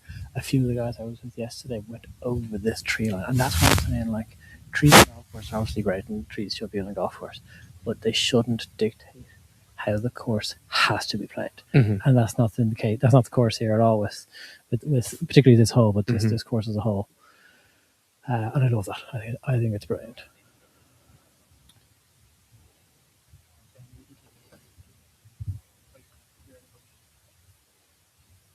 Okay, so I mean, Keith Egan would have seen that as well. So obviously coming off his bogey off 11, move on to 12, would have seen a little bit of a commotion of a drop club from Davy Howard, knowing that he has another chance. This is a tournament hot enough. This is one of them. Connor, you're in the middle of the fairway. You're going to have to move. You're going to be hitting that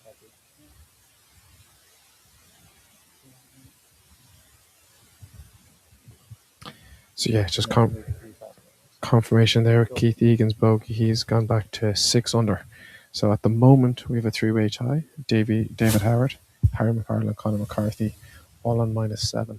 Now David Howard, we'll see where his ball ends up. Looks like there's a bit of a search party out to the left of the green here on 12. But it's getting spicy, Johnny.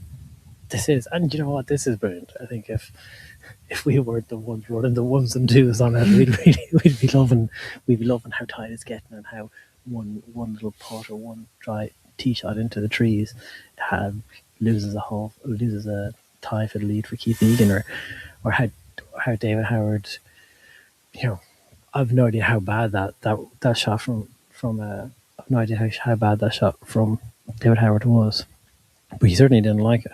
So these margins are tiny. Just from our side, we're the ones running around 4 different groups.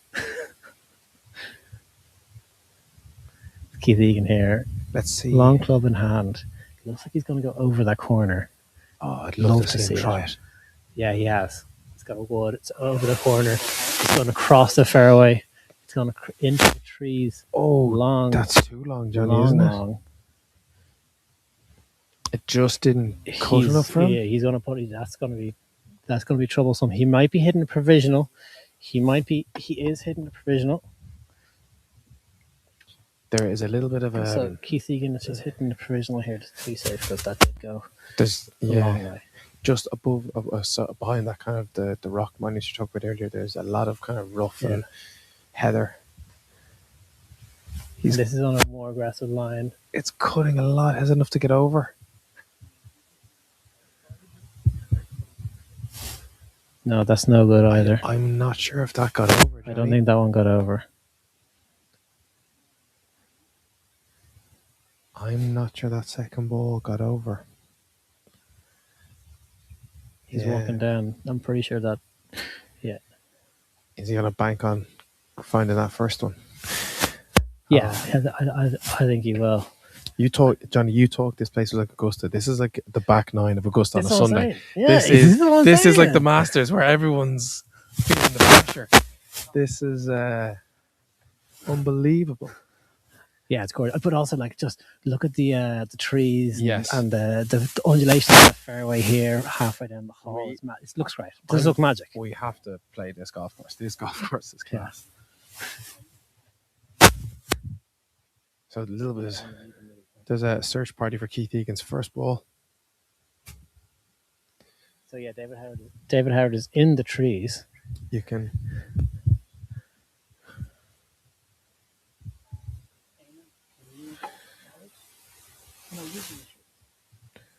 Yeah, so ball kind of went left of this. So he's going to do a Bubba Watson maybe out of those trees. We've also a volunteer looking for Keith Egan's ball.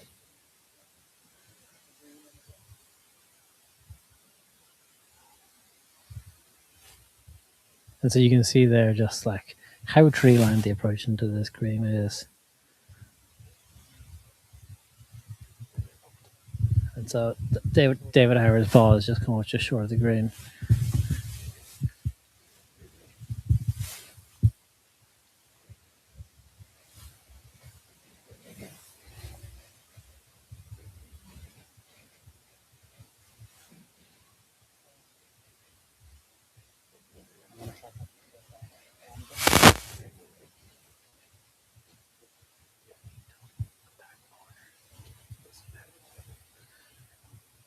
So Keith Egan's making his way up to his first ball, I think. Someone has there are doesn't look likely. But his second ball definitely did not carry. It was on a much more aggressive.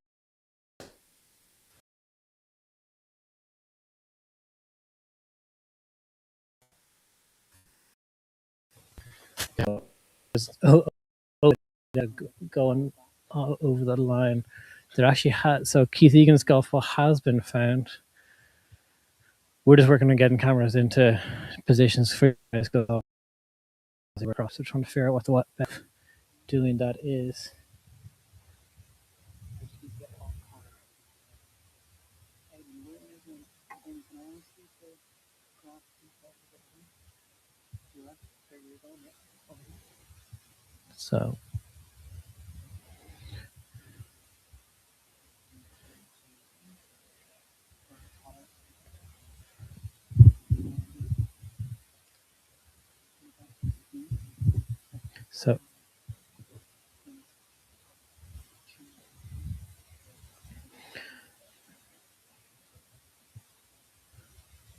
So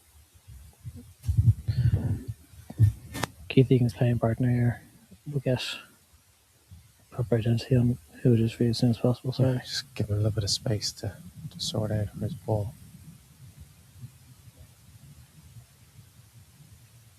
So there, that's a brilliant shot. Keith Egan found his tee shot. He is punching out, I think, toward us. But the group in front are still on the green.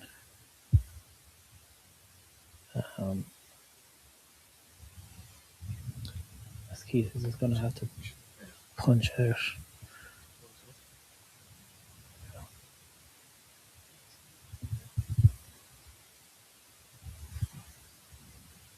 Keith and his caddy here.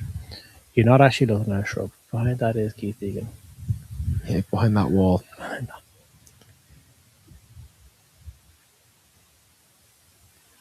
So Keith's playing partner just waiting for kind of Keith to play out. Where his playing partner is probably where Keith's going to try to chip out to. Yeah, that sort of angle. Yeah.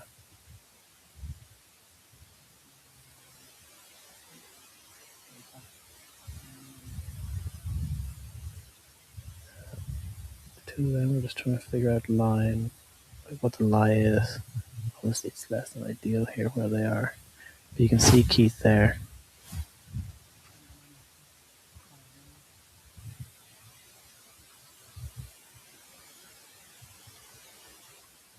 I think Keith might have even asked the cameraman to move there, depending upon how aggressive he wants to be with this. We're waiting here because also the group in front are still holding out, still putting.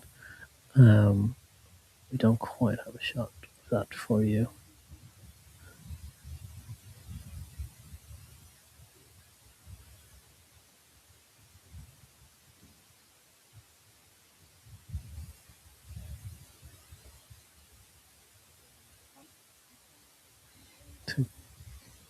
Keith is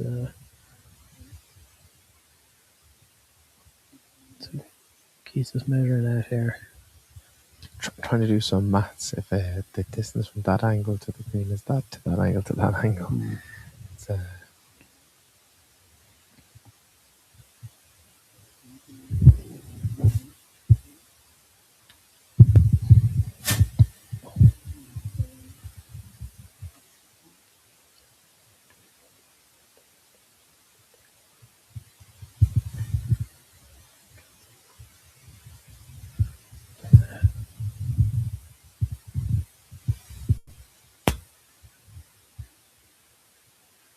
Okay, so Keith has just told Will, his playing partner, that Keith's taking an unplayable.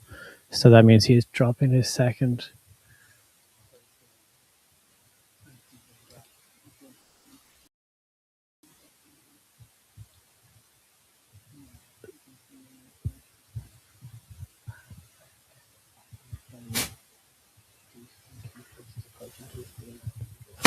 Still Connor.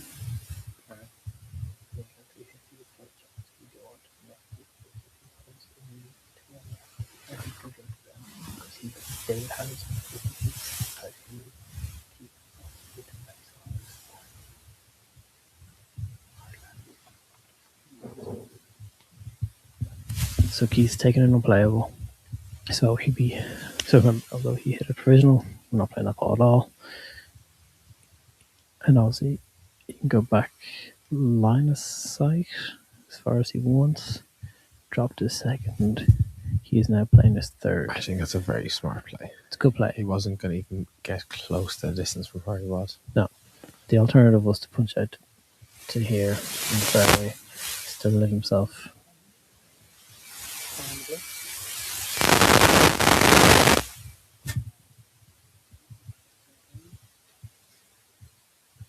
So you can see there he's a good bit up left on this hole. So once Keith hits this shot, we are going to make our way up to the David Howard group.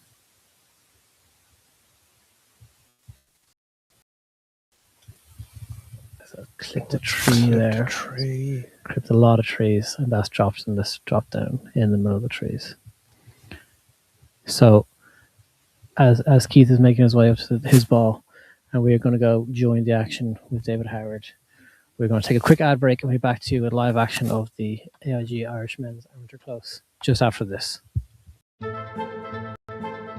Coverage of the 2026 AIG Irish Men's Amateur Close Championship on the Bogeymen is brought to you by AIG.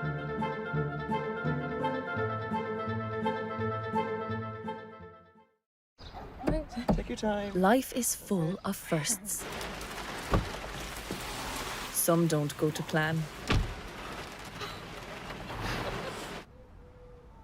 Some become cherished memories.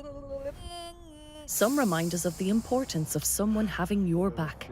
Through all life's firsts, AIG has your back. New customers save 15% off your first car insurance quote at AIG.ie. AIG. Get a quote today. Electricity man. Some people think Liam is a gas man. But I'm not. Electricity? Yes, we're called flow gas, but we do electricity too. The gas part about it is that the gas part of flow gas is only part of it. What the gas, man? He says the gas part is only part of it. Well, that's gas. No, it's electricity. Take it. Go on. When you think electricity, think flow gas. Switch now at flowgas.ie. The Seed ST01, a precision-engineered tour-grade golf ball at a fraction of the cost of premium brands, built for the perfect balance of distance, spin, and control. Designed in Ireland, Seed delivers every time. Play the Seed ST01 and find the green. High performance, low cost, delivered. Available online at seedgolf.com. Coverage of the 2026 AIG Irish Men's Amateur Close Championship on the Bogeymen is brought to you by AIG.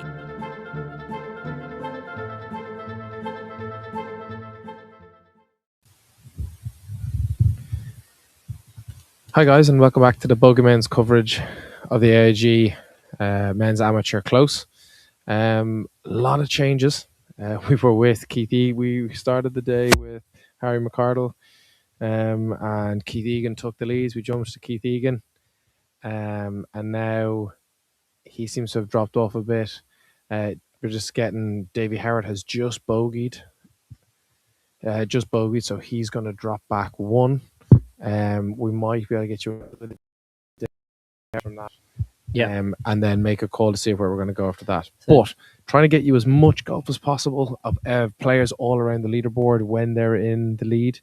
Just trying to do our best to make sure we get as many of the players as possible once they take lead. So Keith Egan took the lead, had a little bit of a wobble, which was a struggle. Looking back on the leaderboard, Johnny, do we have Harry McCardle seems to be steadying, just pars all the way through. So for scores that we have so far, and I just spoke to one of the spectators walking this David Howard group. David Howard bogeyed 12 and it's dropped to 5 under par. Oh, okay. So he obviously bogeyed. He obviously bogeyed there on 12 as well, or sorry, on 11 as well. So he's now dropped to 5 under par. It's the 2-horse race, and Conor McCarthy. Yes, so have an update there. So Davy Howard's at 5 under, Keith Egan's at 6 under, Conor McCarthy at 7 under.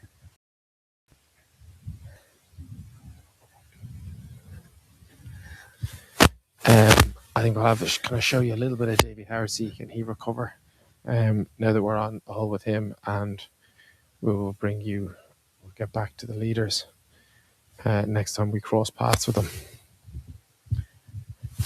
Yeah, I think the big thing from our side is who do we want coverage of? Obviously, leaders as much as possible.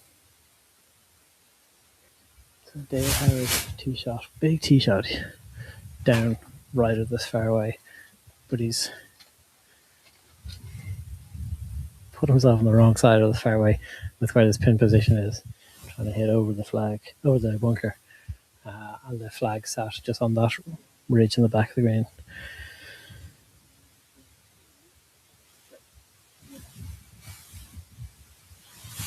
I'm not really too sure, to be honest, what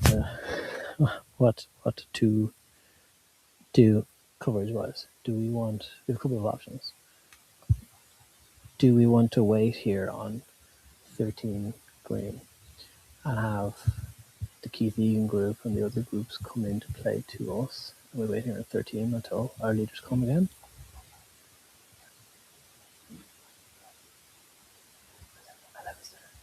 Or the alternative is we go to 11 and capture 11, 12 and 13 again with Harry McCardle. It's a great shot there from David. He has a birdie luck here now.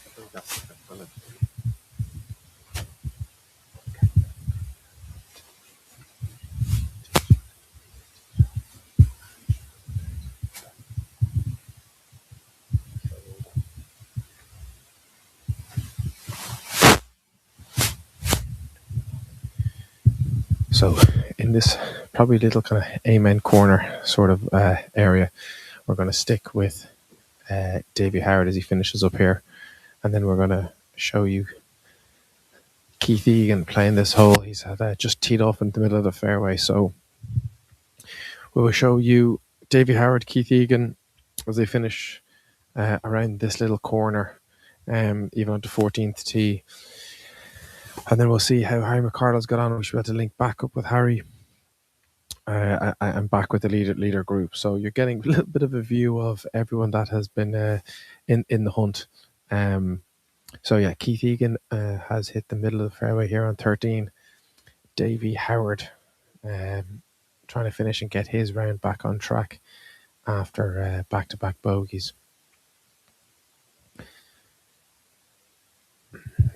Very spicy final round here in Portumna with the AIG Irish Men's Close.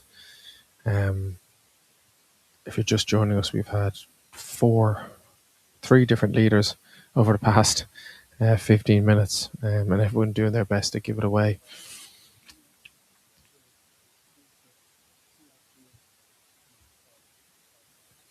Just rolls past for Davy Howard. Just trying to right the ship.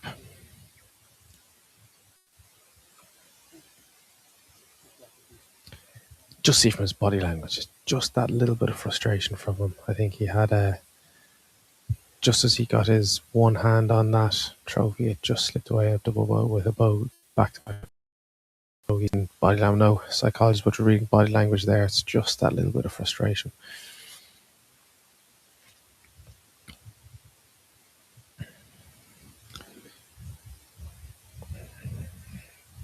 So interesting, the 12th hole was where both Keith Egan and Davy Howard hit a bit of a problem. Harry McCardle still has to come and play that. So I think it's such a great hole. Hope we'll be able to see how he's through the Amen corner of here in Portumna.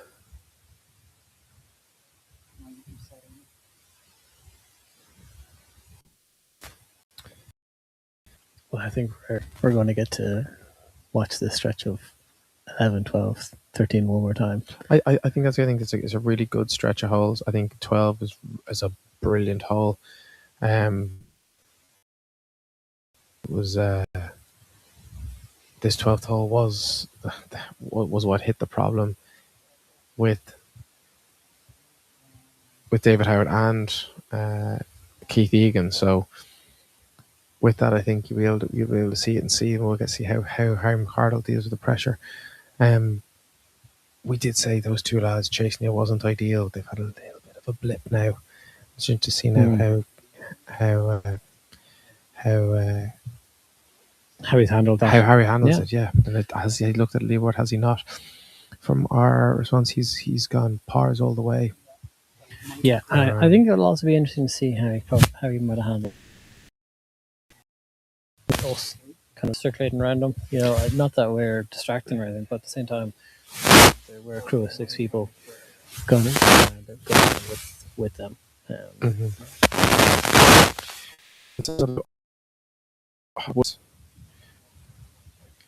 Davy Howard, after his bogey on 10 and bogey on 12, to get it back.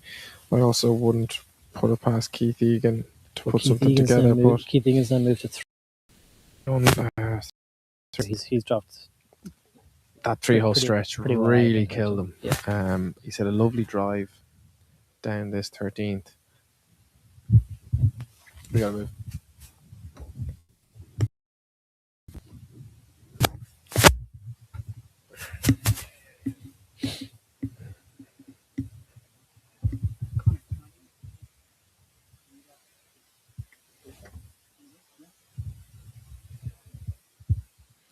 Even the fans are jumping groups here, Johnny. You can see the patrons here at the patrons at Portumna are chopping and changing groups.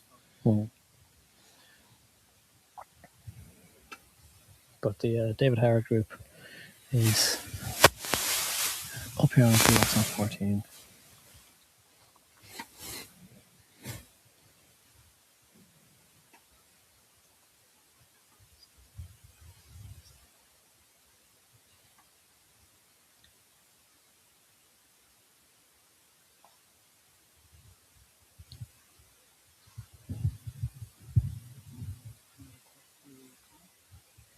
So over here on 12 or 13, Keith Egan's just waiting for Harry to play.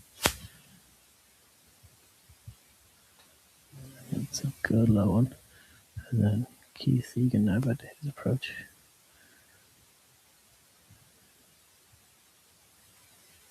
same time. David Howard is also on 14 tee box.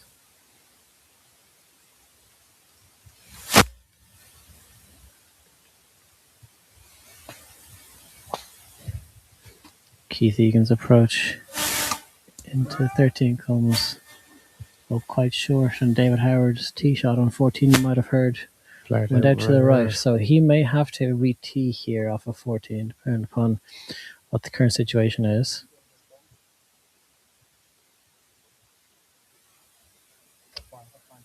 He is so David Howard is about to hit a provisional.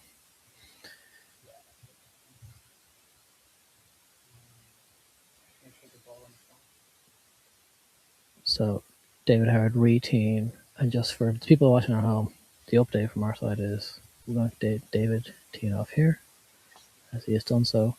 He's also not happy with that one. Another one-hand finish. And then we will take a quick ad break and we'll be back with live action, hopefully with the original leader, Harry McArdle. Coverage of the 2026 AIG Irish Men's Amateur Close Championship on the Bogeymen is brought to you by AIG.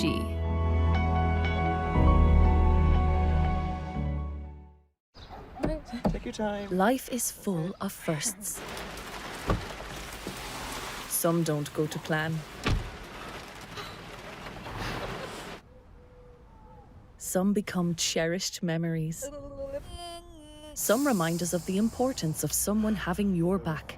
Through all life's firsts, AIG has your back. New customers save 15% off your first car insurance quote at aig.ie. AIG. Get a quote today. Electricity man. Some people think Liam is a gas man. But I'm not. Electricity? Yes, we're called Flow Gas, but we do electricity too. The gas part about it is that the gas part of Flow Gas is only part of it. Not the gas, man. He says the gas part is only part of it.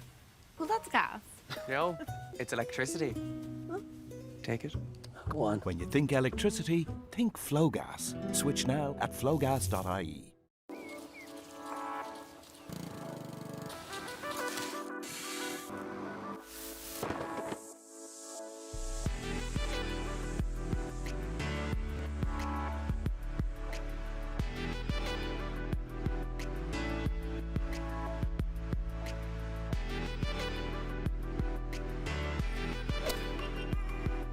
Did that go in?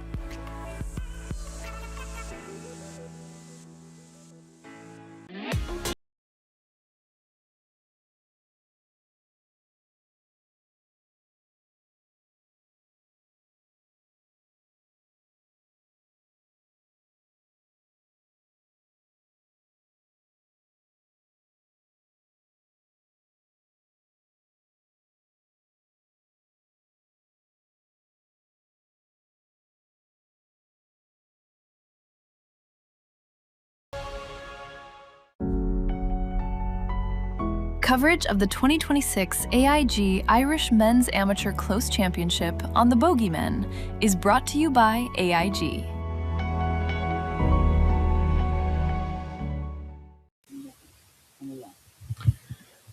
And welcome back to the Bogeyman's coverage of the AIG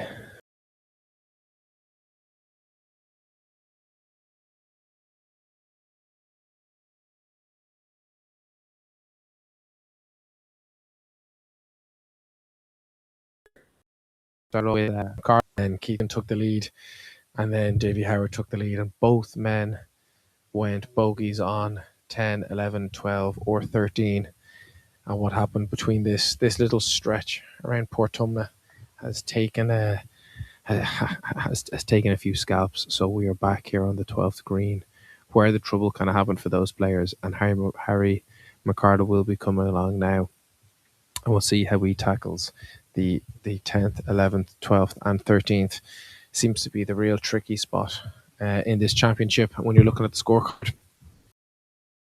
Harry McArdle has been keeping really solid. So far through 8 holes he is level par. Got a par on the par 5-8. He's through 9, just don't have scores yet, and then he'll be coming into this stretch that we talked about. Conor McCarthy, again, so far we don't have a score update on him, but last time we heard he birdied the 5th. He was also at -7. So we'll give you update when that happens.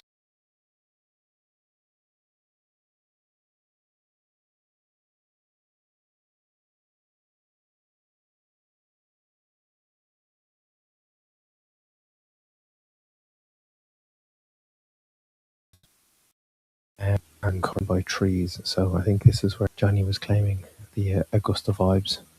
But a really tough hole, a dog leg right, and it's just even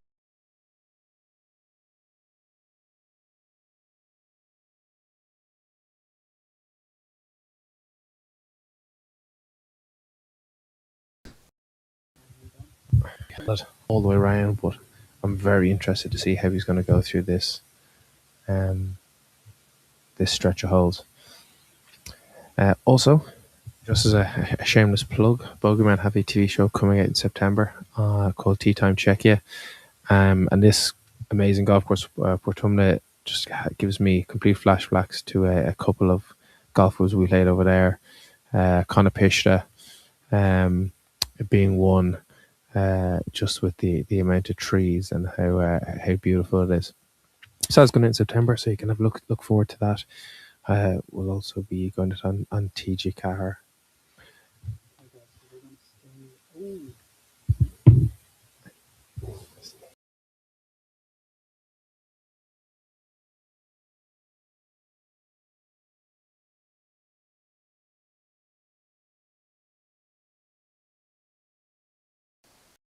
What the whole and how the kind of whole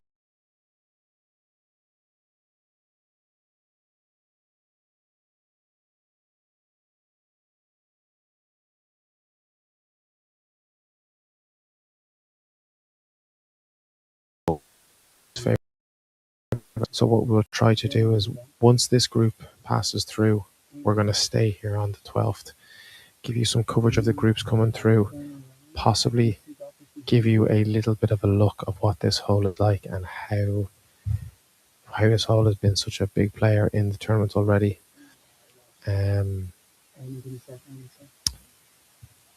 Apologies for the interruption. There was the trees. So we have 2 balls on the fairway from the group coming in, and there you can see this. That's exactly what what Johnny was talking about from this angle and this dog leg over the trees. But the course is just in fantastic condition, and you can see how green it is there.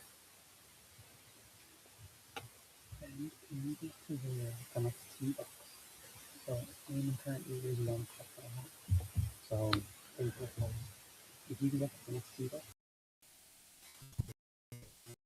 you'll get this corner.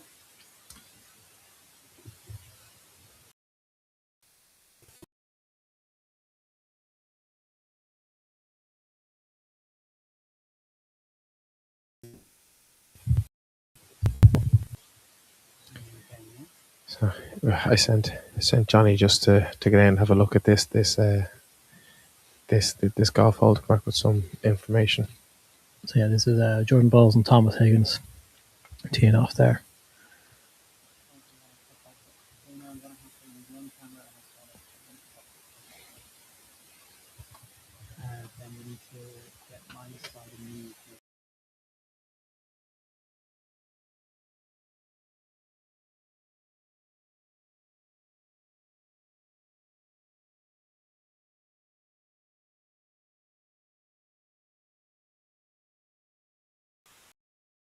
And they're about 3 groups back, so they're going to play up to us. So they're going to be with us in about like 40 minutes. Well, not 40 minutes. That's shocking time. Sorry, they'll be with us in like 15 minutes, 15, 20 minutes max. They're probably on 11th green, coming to the 12th tee box now, but they're on their way up to us, so they'll be here. They'll be here shortly.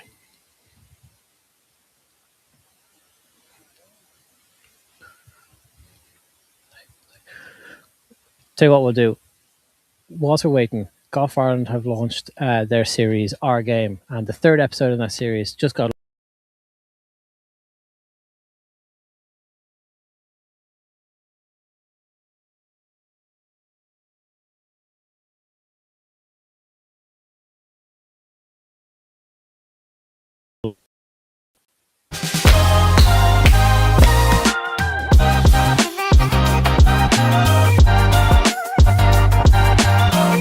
Bradley had come to me and mentioned about it because of the success of last year. So this year we went with a boy and a girl, Gary Byrne and Ella Rose Gavin. I didn't think when I was younger I was going to be playing golf, but here I am, I'm going to play golf, and I think it's a big opportunity. These are probably going to be one of the sets that I'll probably recommend to you, this one or another one.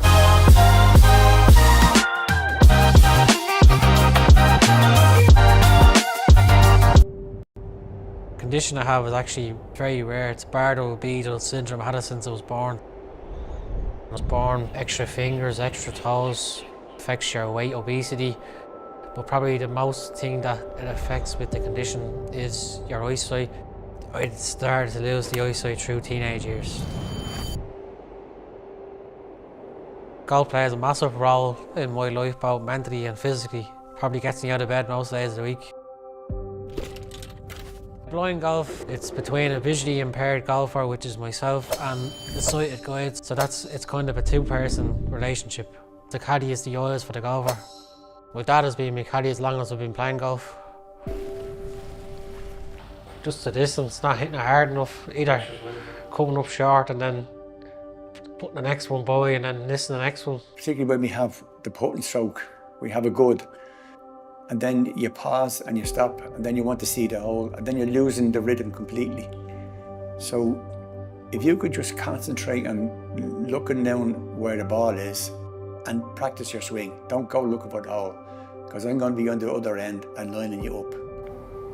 114 towards the front, so you just keep the left of the trees, so it's about 10 yards left of the flag. What we do is Patrick would point the club, and I was telling me left or right, line him up, and make sure his shoulder is square, he's happy enough the club is behind the ball, and let him swing. You got over the bunker. When myself and my dad are out on the course, depends on how the round goes. Sometimes there could be a bit of banter for a few holes if there's some good shots, and then also there could be some bickering as well, depends how it goes. Just come around to me a bit more. Say the partnership works really well because it's a father and son, plus I drag him all over the world. I bring him to places I never get to. Now why am I dragging you? Come on, you push the trolley. When he won the Italian Open, to win that, I think I couldn't stop crying for joy for ages. It took him up to that level that people were aware of him from other countries. I played in 4 World Blind Championships. They're organised every 2 years. The driver, Patrick. Probably the pinnacle of blind golf throughout the world, because that's where all the best play, and I played in 4 of them. In 3 of them I finished in the top 10.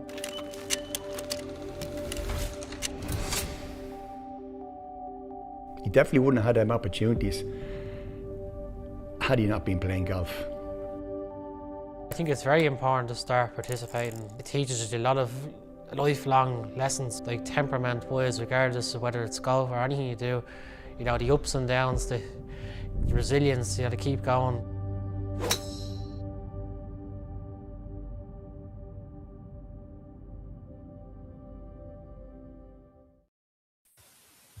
I'm back. So that is the 3rd episode of Our Game, that Golf Ireland series.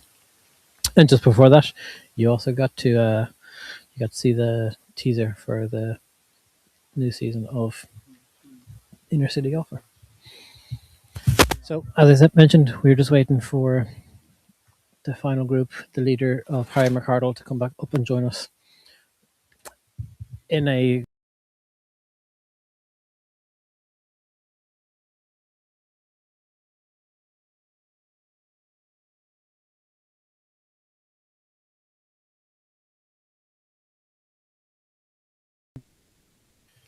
The people needed the contempt, the Davy Howard and the and the Keith Egan's who took the lead, and unfortunately Keith Egan's dropped down to T12th. Dave Harrott's now into 4th. It's just the effect we have on them, it seems. The minute we turned up, it all went pear-shaped, and the minute we left, Harry found his birdie. But I do think this stretch, I think we're being facetious, but I think this stretch of holes is the one that actually puts the clamps on this 10, 11, 12, 13. Just this little bit of the course gets a little bit tight and a little bit tricky. And then again, like when you get to the approach into 14 green, gets nice and tight again. 15, it's that tee shot I was telling you about, when it's a real narrow corridor and then it opens out wide again. But that nervy back nine is really coming to the fore. The golf course really kind of showing that it's the boss here, and everyone's giving away holes and giving away shots.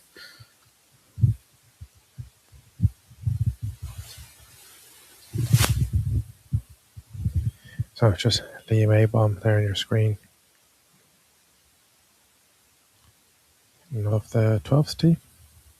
13th? 13th tee. Drive. Absolute bullet from Liam A-bomb there. Yeah, lovely shot there from the MA bomb. As groups are making their way down to 12th.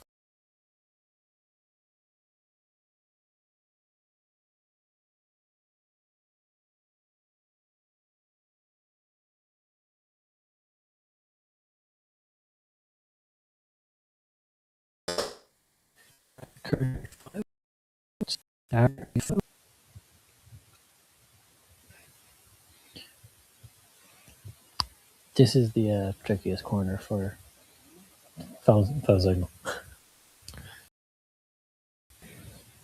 Foul signal it's not fantastic here.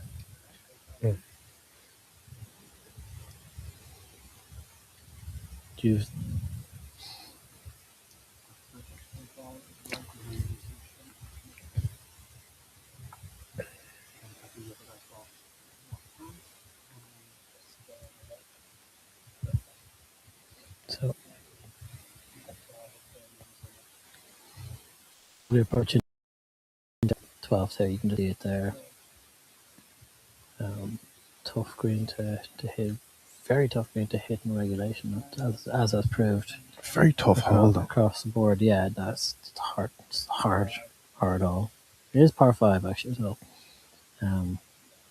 but I think I thought it was par 4, and this is like an insanely hard par 4. It baits you into trying to get home though, because that's short. That's I mean, if you play it as the 3 shots, it's fine. But like it just goads you into trying to cut the corner a little bit. As you saw from the provisional ball that Keith Egan hit. Nice shot up here. And that just runs. Look at how fast the greens are. Just caught that run off and then ran miles and miles away to the back of the green. Dar Flynn just walking up and just kind of surveying what is here ahead of him for this chip. Pin's in a very tricky position there, as you can see. It's right on the edge, the far edge of that mound. So from where Dar is going to be chipping up from,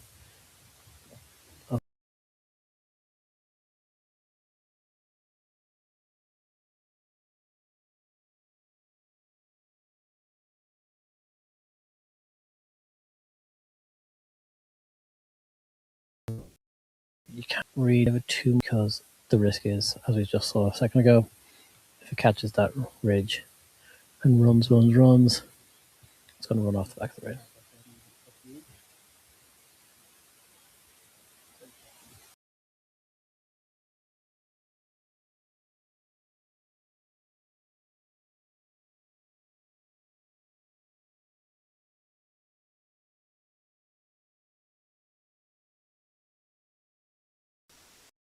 Over to see just over and then hit high. So I'm going to say Dar was there in 2, and that was his 3rd shot. So he's got a putt for birdie.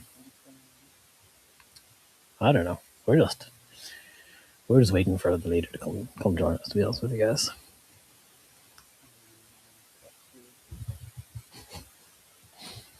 we were joking about this beforehand that it's great that there's so many guys that can, fighting for the lead and title. Yeah, well, the other side of that is like it's impossible impossible to get cover them all. everyone. But like, I think people respect that we did our best to show everyone as many different players in the hunt as possible. We were with Harry for 7 holes, and we to show you the other guys that came into the leaders, and then we'll get Harry now as he comes through in this really tricky 12th, 13th hole. Portumna's purgatory. Oh, there you go, PP. He's back. He's back.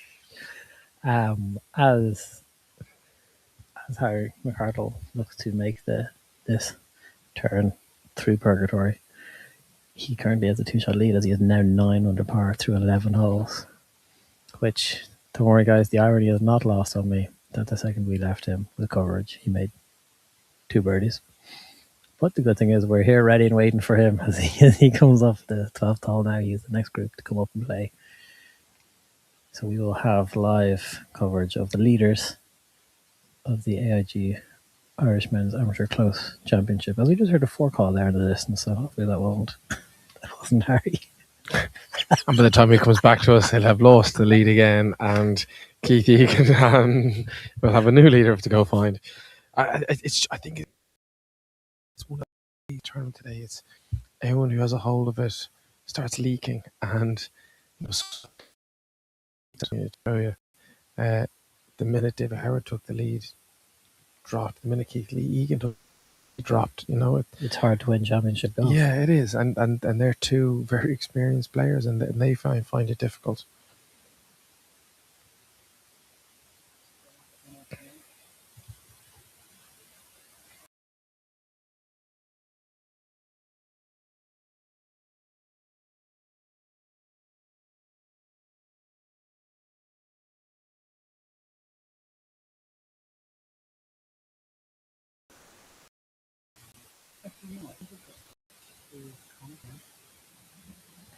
So as Keith Egan, keep talking about Keith Egan, as Dara Flynn makes his way over to the 13th tee box here now.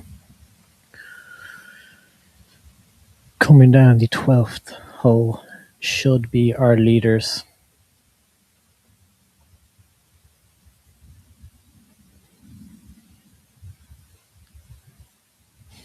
So our leaders are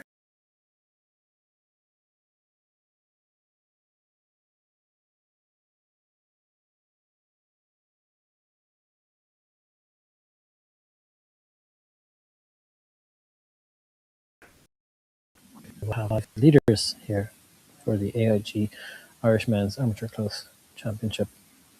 I guess now it's perfect time to tell you that all of our coverage today and this year has been brought to you in partnership with AIG. AIG has been a partner of the Bogeymen's and of ours for 3 years now. We really appreciate all of their support, but that's really nothing in comparison to the support that they've given to Golf Ireland and amateur golf in Ireland. They've been a partner for 28 years now, and they obviously sponsor the Cubs and Shields, the Irish Men's and Women's Close Championships, and have done for a long time, and are a very big part of not just this elite level of golf, but just community golf. If you're car insurance, so there you go. Don't even need a discount code. Just tell them what your GUI number or Golf Ireland number is, and they'll apply it instantly. It's actually renewal time for me, so gonna get on that. Tara Flynn with a wood in hand. Oh, just steps off.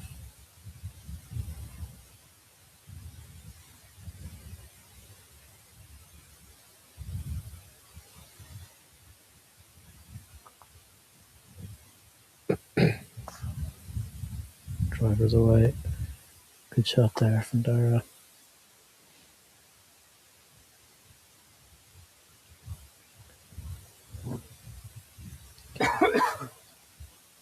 Getting up close. There's a ball on the green here on 12.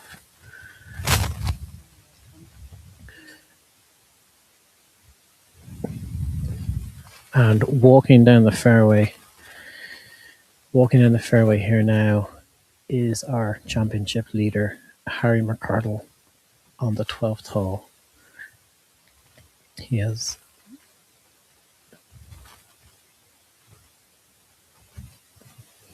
a 2-shot lead as it stands. Currently, he's 9 under par through 11. 9 under par for the championship. 2 shots ahead of his nearest competitor. He had an aggressive shot. I'm going to say that's a second, though, because that would have been an incredibly aggressive tee shot if that was his. It's got. I'm going to say that's a second. But Aaron Carney on the green, front of the green there. Harry McCardle about to hit an approach up.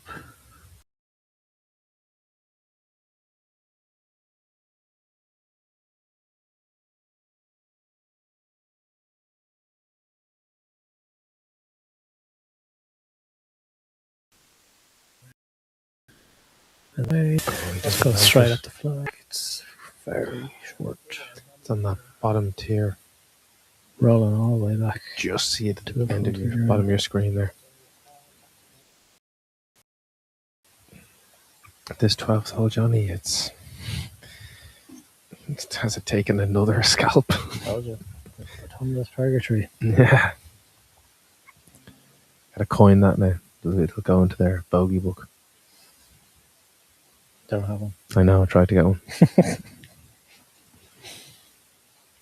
You were talking bogey books as a niche reference. People won't get that.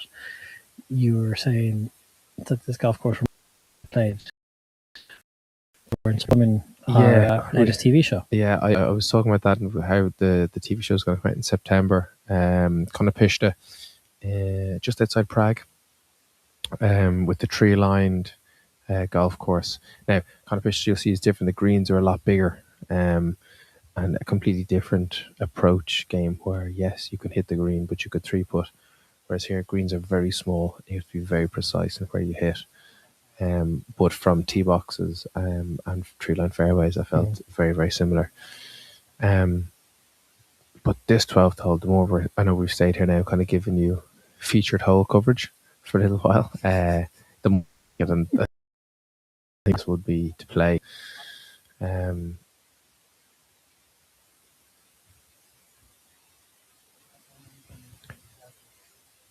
It's just a tricky. But this would be. I think he'd take it with a 2, but that hill is I very do really now hope that was. I just don't think it was, but I hope it was his second, because this is very realistically a 3-putt and then drop shot territory here now from where he is. He came up like unforced error short there for that green, flat flag. He's now still has to deal with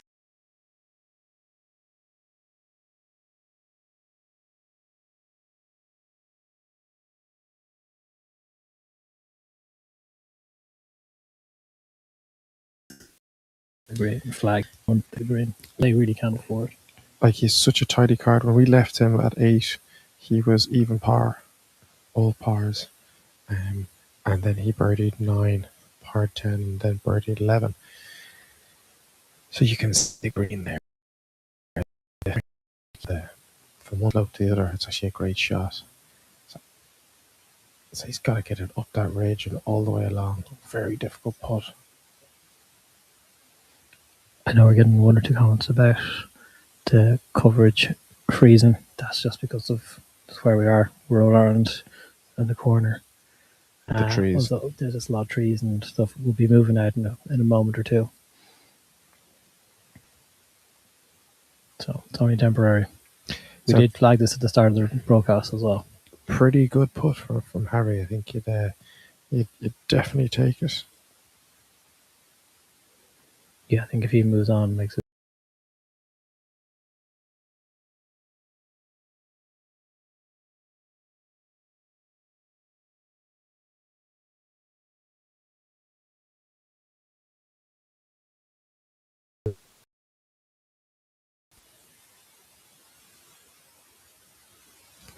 really good putt from Aaron. And just for the one or two people commenting about the freezing, when we have a Sky Sports budget, we'll ensure you don't get any freezing, but they still get it too. So, we don't have a crane. A giant cherry picker to send them. Give us a couple $100,000 per broadcast and it'll be perfect. We're doing this because we love it.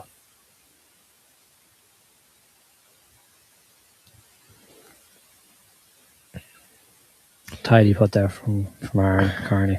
Do you know this putt is as big as the birdie as a birdie putt he's had. Say again? This putt is massive. He knocks this in, I think, for par. Yeah, par. And you run to the next tee. Yep. Very nice. Tidy's up. So he's maintaining his lead.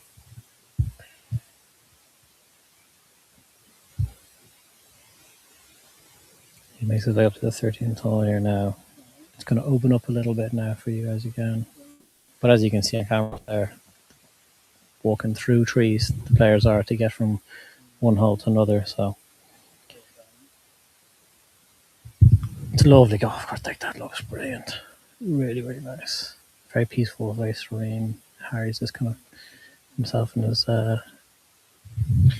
girlfriend just beside him there, the two of them kind of doing their own thing. And so this handy. He's gone with tee box. Harry's gone with an iron off this 13th tee. There's a lot of other people who go with driver, and this was nice and close. Well, I think that there's two approaches to thought. I think on for this hole, driver takes you over that big mound that we saw on the right hand side, but with where the pin is on the back right of this flag, narrow part of the green, bunker short. Harry's playing fast. I'd love to hear it. I think being too close, you gotta get the ball up in the air and stop it as quick as possible. Be playing it fast. So taking an iron, giving yourself back a good bit, give yourself a chance to get lofted club on it, give it a grab, a full swing. Probably the best way to play it. The alternative is to take driver and hit it as far as possible.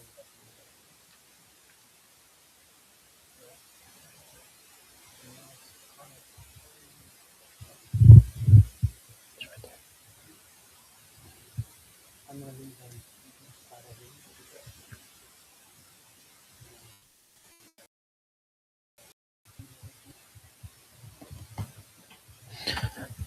And so Harry McCardle there just met down 13, maintaining the lead. Just head down, keep it to himself, his own thoughts. Trying to stay present. This is of course, biggest opportunity he's had for a championship win.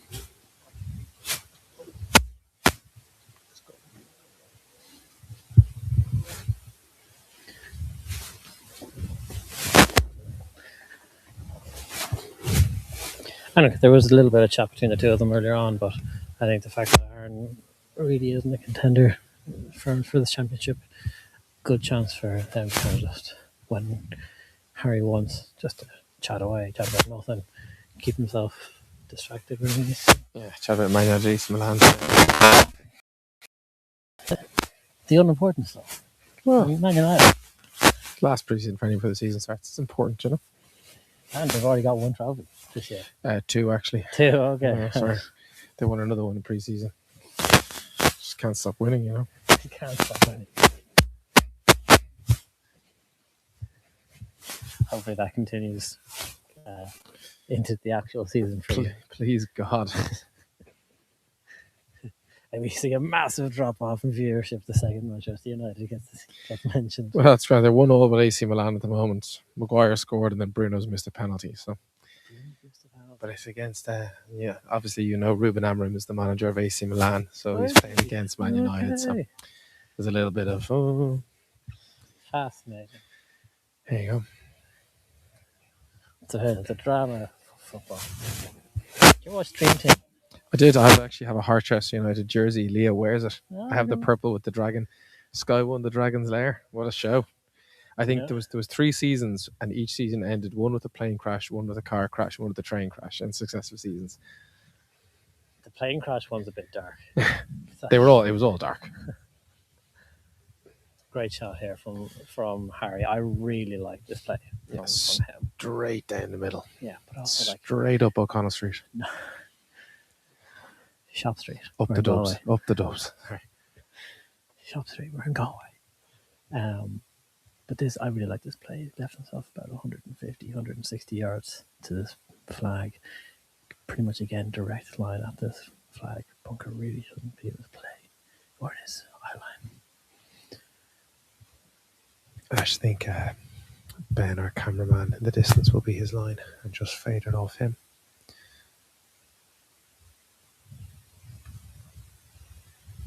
It's going to be left the flag pretty much right at our cameraman. Yeah, I think it's front of the green. Didn't quite catch a that. little short, isn't it? Yeah. It's not ideal. Yeah, but if he continues on the way he has been going, there's a little bit of frustration. I don't know if that's a good thing or a bad thing. The frustration means he's not trying to protect what he's got. He's trying to go after it. But you don't have to boil over.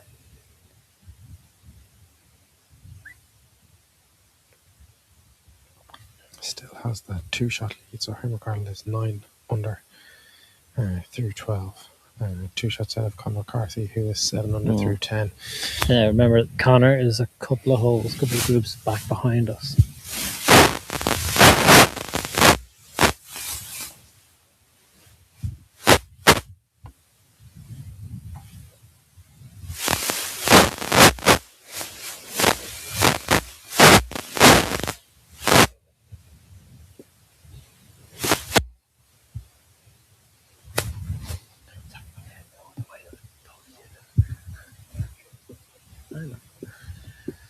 I think, to your frustration point, I think the frustration from Harry's side is probably coming from he does want to try and just keep progressing forward. And, but my point only reaching the front of the green is probably his frustration with that, where he's just like, it's getting tighter, it's getting closer. But that's my point. Is it that he's chasing birdies to keep himself ahead, so he's a little bit frustrated? So even though he's not going to make birdies, he might make pars out of it, which keeps him winning. Exactly. But if it's, I've hit the green, thank God, let's get me out of here, that could cause trouble. So I'm actually saying, is the little bit of frustration actually a good thing? Because as you said, he's pressing. He's trying to put birdies and put birdies on the card to create the bigger gap. Does that make sense? Yeah, I think we're kind of saying the same thing. I think we want him to be pushing on a little bit more to try and just stick him in a bit closer, give himself easy 2-putts. Exactly. Like he's now got a stressful 2-putt here.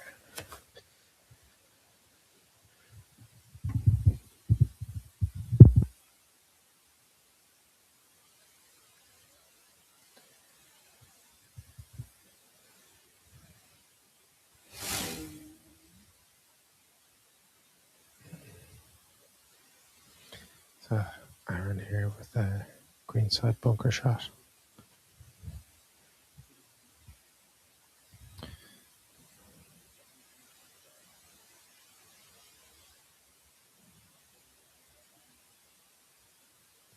It's a lovely shot there by Aaron.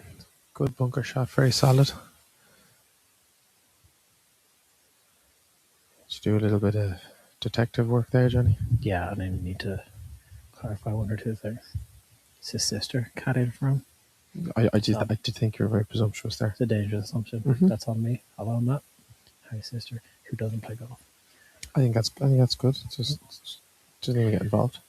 She said she had a 5 in the last hole, which is 12, which is par. So still 9 under. That's very good. There you go. Thanks for the boots on the ground. Thank you for the insider. Straight horses, mate. Yeah. The insider knowledge. Sky Sports got nothing on you, brother. This might be why they haven't been calling us. We're never get that call. That's never going to happen.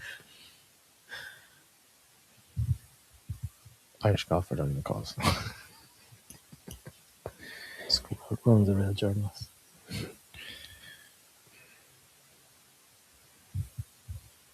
Well, I know Peter's on a real football fan. He supports Leeds, so. They're definitely not calling us now. So Not my fault. Leeds lost the panel share that. let's focus on the golf. Long putt here for Harry. Will stay up. It's great for pace. Yeah, leave himself, but 4 foot there, 3 foot.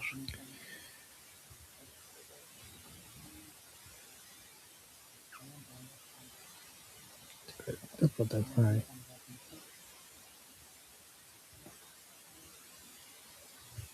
Not too stressful. 5 tenths left, but still enough to keep him thinking. Another par on 13, hopefully.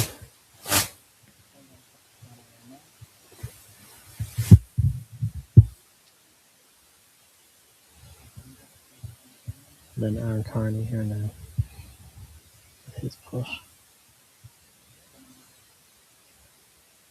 Aaron Carney is 2 over for the day, 3 over for the championship.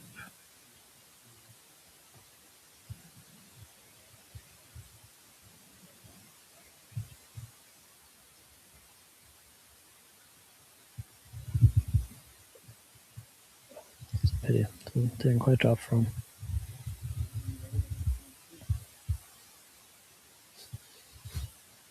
So that's only another drop shot for Aaron Carney. Move to 3 over for this championship for the day and 4 over for the championship. And Harry McCardle with his par attempt.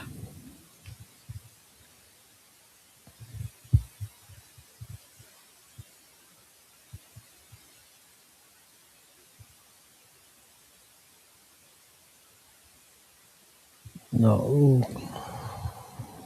It looked like he pushed out from the immediately. So he knocks in the bogey there. And Harry McCardle moves to 8 under par through 13. Still has that 1-shot lead over Conor McCarthy. Aaron Carney next to play to tidy up for his own bogey. And he doesn't age. So And then with Connor. Connor saying him, Ben coming. Okay, Eamon, are you ready? Stay on him, Connor. Harry McCardle there. See, make his way over to the 14th tee box. 14th hole, which we're actually going to get to see in full for the first time now for a while, is par 4.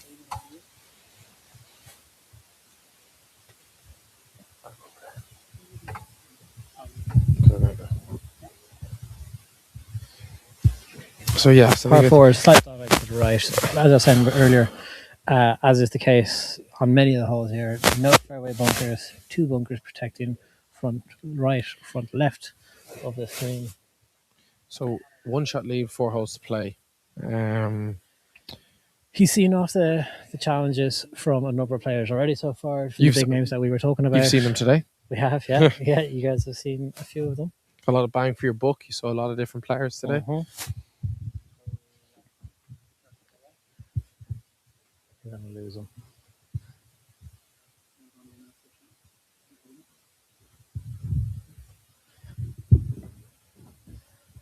And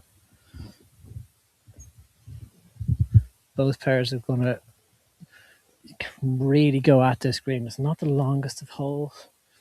It is a short par 4.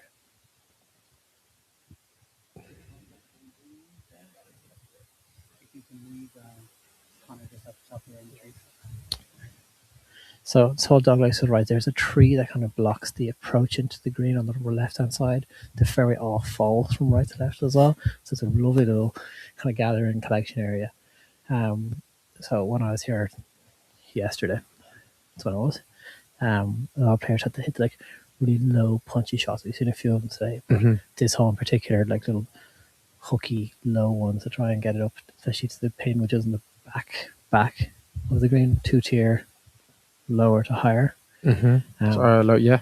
But the risk was, and I saw this with everyone that went long over the flag in the back of the green, dropped at least one shot. It was so treacherous. It was right though. It was brilliant cinema. Harry teed off with an iron there. Very happy with it. Just left hand side of the fairway, Johnny. So does that give him good angle from what you were saying? I think from the distance that he's at there, yeah, he's come up short of where the big swell down to the left is. He will probably have to contend with that tree in the fairway, but I mean, it's nothing they can't get over.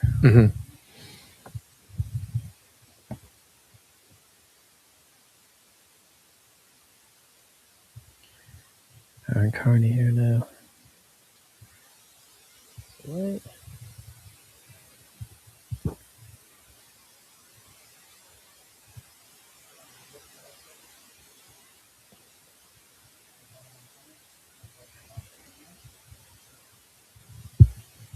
And so both players are going to make their way down to this 14th fairway, and we'll take a quick ad break. I'll be back to you with live coverage from the AIG Irish Men's Amateur Close just after this. Coverage of the 2026 AIG Irish Men's Amateur Close Championship on the Bogeymen is brought to you by AIG.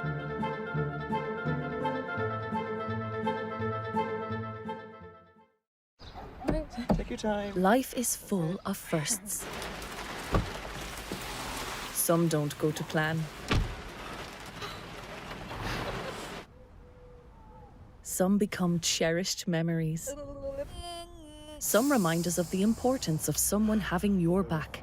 Through all life's firsts, AIG has your back. New customers save 15% off your first car insurance quote at AIG.ie. AIG. Get a quote today.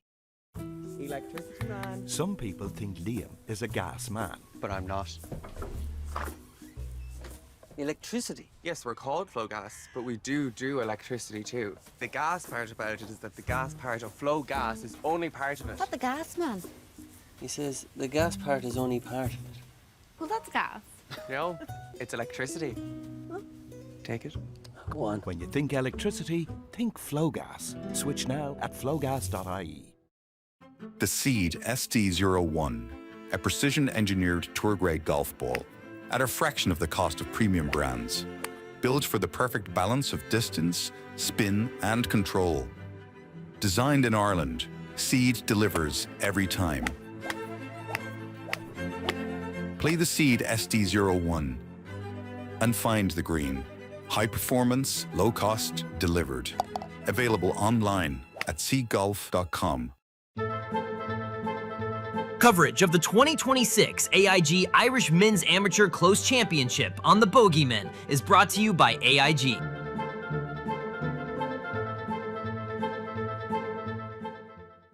To the Bogeymen's live coverage of the AIG Irish Men's Amateur Close Championship. You haven't missed a shot. It's been the theme of the day. Yeah, you haven't missed a golf in. You haven't. I just swallowed the blood. So if you're joining us, Harry McArdle has a one-shot lead on the 14th hole. Has hit a tee shot out to the left, which gives him some sort of angle, and has to delve between a tree. So Aaron, who's gone to the right-hand side of the fairway, has the better angle in. But Johnny kind of spoke about this green earlier on and how tough the approach it is, and how you want to put it in, how you want to land it on this green in the right area.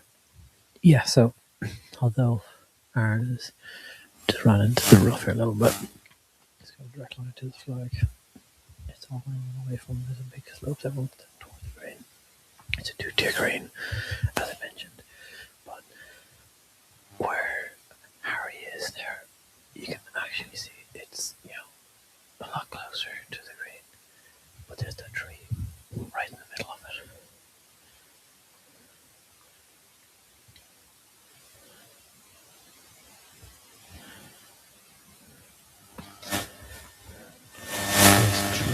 branch on the way through.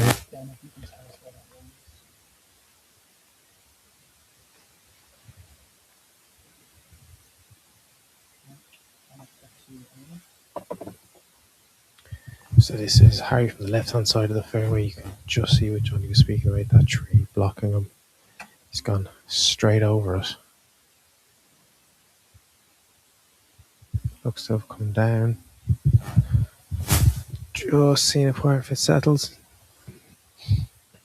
Looks to be pretty good.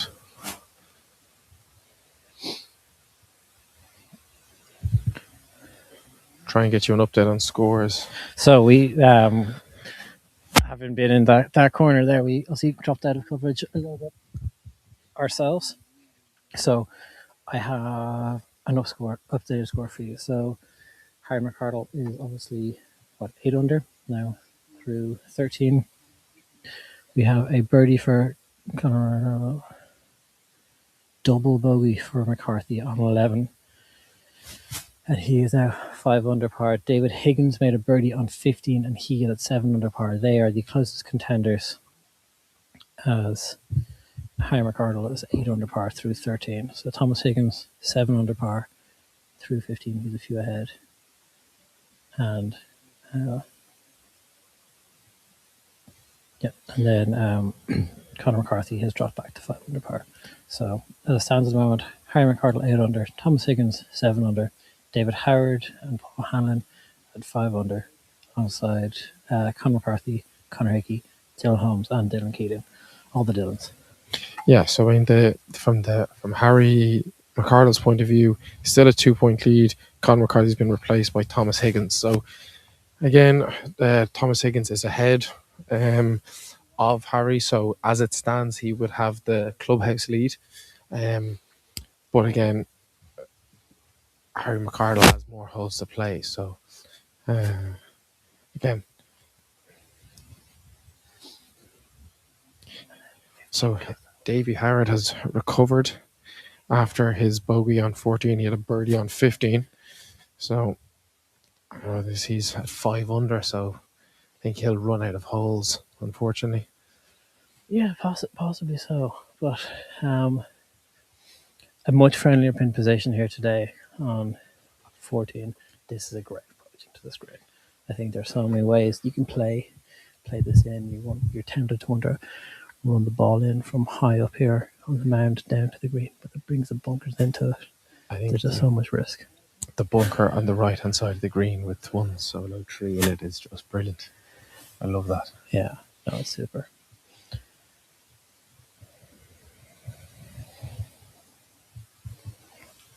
So it's going to be Aaron Carney first to play, which I think will also give Harry a little bit of a teach around the hole. Yeah, a little bit of a read. But not so much like before that for the early press. But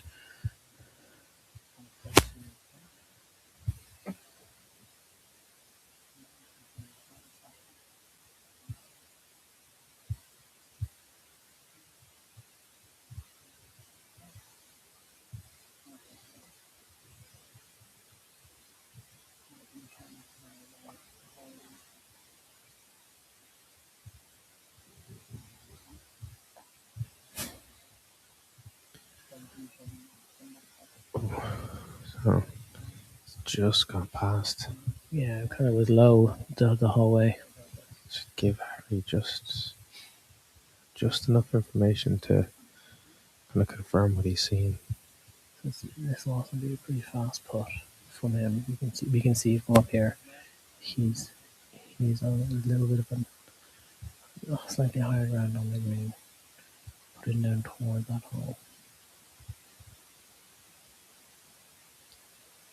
It's gonna fall not that much. He hammered that one by. Yeah, pretty understandable slap in the leg there. He's knocked that a good bit by. Yeah. It's gonna be a tricky par putt. This is a nervy championship. He's Harry he's had a lot thrown at him throughout the round between other players making runs, and then things possibly just not dropping for him early in the round. But just not, he'd be right in turn around and saying that he had a goal putter today. Makes his par though. It's a good answer. Just hold his par. That's good. So on to the 15th, really coming to the closing stretch now. Mm. On this back nine. 15th, par 4. Shouldn't be too tricky. It's index 16 of the golf course. So this is the hole that we're saying the tee box is a bit of a shoot from the first 20 or 30 meters or so. The players make their way over. Harry McCardle 8 under par through 14 holes. His nearest competitors, Thomas Higgins, 7 under through 15, just a one shot in it. Then there's a big cluster of players at 5 under par.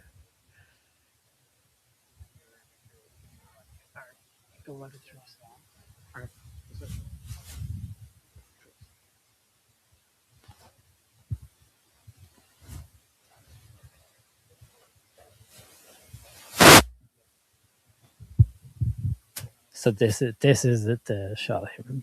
If we look at this here on the monitor, we're going to see the players walking over. This is, like, to me, is very 17 at Augusta. It's very Nandina. Really like it. They're just walking up here. And then over the right-hand shoulder there is 17 tee box. Again, it's lovely. Really, really good use of just, a smaller piece of property. It's big land, a big golf course. But having the tee boxes, it's very traditional, very over time, which I really like. So Harry out with an iron. Harry out with an iron again. His favourite that last couple of holes. So this is that shoot. Look at this. This corridor. Brilliant. Trees lining either side of it. But then from where we're standing, it opens up loads. There's loads of space out there. It's really good deception. That was a brilliant shot. Just carried over the trees on the left hand side of the fairway. Little It's fade gone down back to the into flat. it, yeah. Really nice. And he's got a great perspective there now. A great approach into this green. Good pin position. And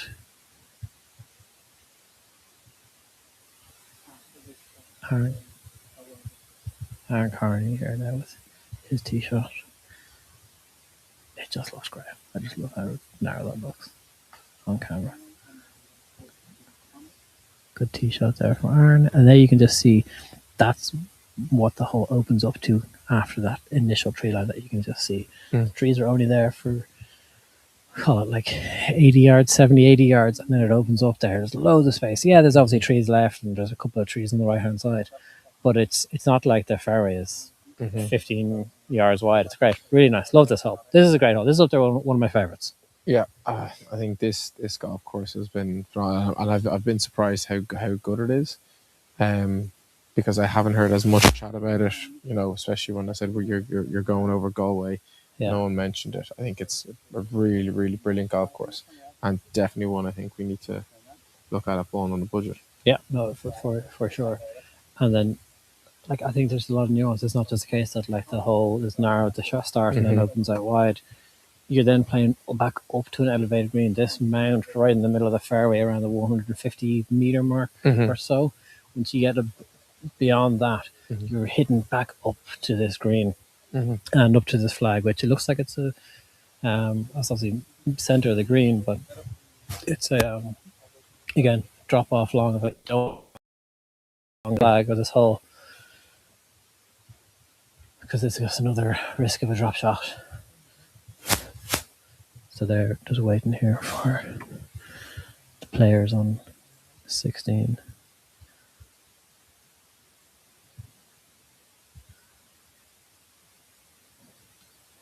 So Keith Egan just hitting his. Is it Keith Egan?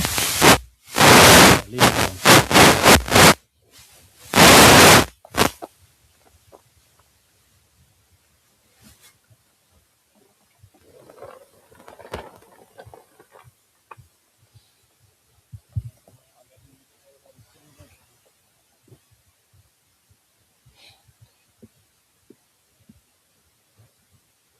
Aaron offering to share some treats there with Harry. Not our Aaron. Aaron. Yeah, Aaron. on the films with babies as well. So Did he? Yeah. Good man. Team player. I like Yeah. it. I respect it. Jelly Bays. What are your encore snack? chicken fillet roll, and any type of jellies, squashies. I love a bag of squashies. And I actually think I've gone off cans of Coke. I used to have a can of Coke, of course, but it's just after spilling it all over my trolley the last day, I think it's impossible to keep a lid on it. So I'll just come up with a new drink. Yeah, I was always intrigued by the can of Coke. You prefer the can of Coke on the golf course over a bottle? Bottle is the can tastes nicer. It's colder. The bottle, Yeah, but you just can't. There's the risk of not being able to close a can. That's the problem. That's I think we'll have to come up with something new. It's a rogue call. It's a brave call. Listen, I'm not playing at Augusta, like, you know what I mean? Like, I ideally wouldn't want a beer, but like, Guinness doesn't travel well onto a golf course. You can only get it at a halfway hut. Yeah, not for me. Great position here from Harry McCardle. Guinness and golf just go together, Johnny. They do indeed. Guinness and golf do go together, which is why we've partnered up with PRG and Guinness on their limited edition run of head covers and golf accessories. If you keep an eye on our social channels and our YouTube channel, so there's always good reason to subscribe. You're going to see a lot of Guinness, PRG, Bogeyman content coming your way. Yeah, I think we've a nice little gift. So I think if you get onto our socials, see if you can win that nice little gift box with loads of little different things in it, actually. Some Bogeyman merch, some Guinness merch. Yeah, listen, I've said this a few times, but I'll say it again. One iconic brand or two iconic brands in PRG and Guinness. Just wanted to work with another iconic brand. Couldn't get them, so they got in touch with us. Harry here with 100 yards. It's gone straight at the flag, a little bit to the right. Good for length, much more aggressive than the last two times. Good clubbing. He's still not thrilled with that. As you said, short is the killer here. Mm-hmm. You have to be up into that a second top tier. Yeah, that's a super shot in from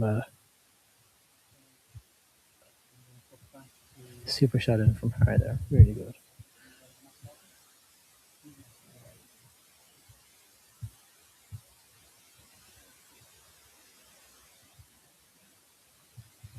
Aaron Carney here now, hitting his approach in.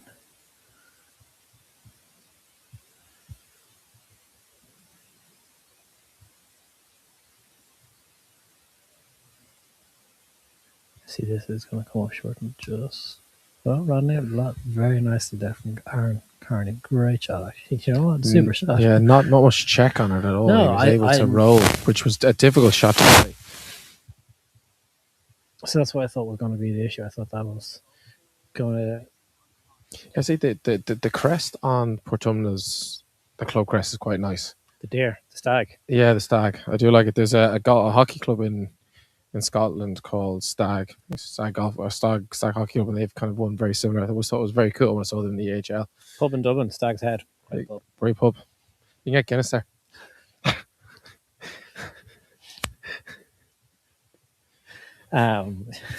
We're not actually even angling for Guinness. That's just... I'd love a Guinness if it's going. Oh, no, we can't be doing that. We're working here. I'm so distracted. See what you do to me. So this is the chat people want. Right? No. They don't want to hear your expertise on green reading and golf architecture. There's very few expertise on my green reading, so I hope you've been doing your research like that.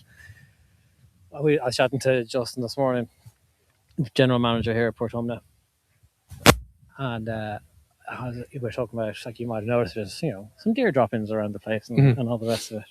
And I was just like, for the highlights video, I was like, oh, I really wanted to capture a couple of shots of some deer. And he was like, well, you would have had to be here in the morning. And I was like, not the crack of midday, no. He's like, no, you would have to be here. I was just like, all right. So they don't come out during the day? I think they do. They just busy golf course. They've got more peace. It's a couple of times where we are. I used to come around the corner and I nearly hit a big stag on the middle of the road. When I was in Yellowstone with my dad, we went on a road trip when we were kids, driving through Yellowstone, doing, I don't know, 30, 50 miles, whatever it is, speed limit, of course. And an elk came sprinting out.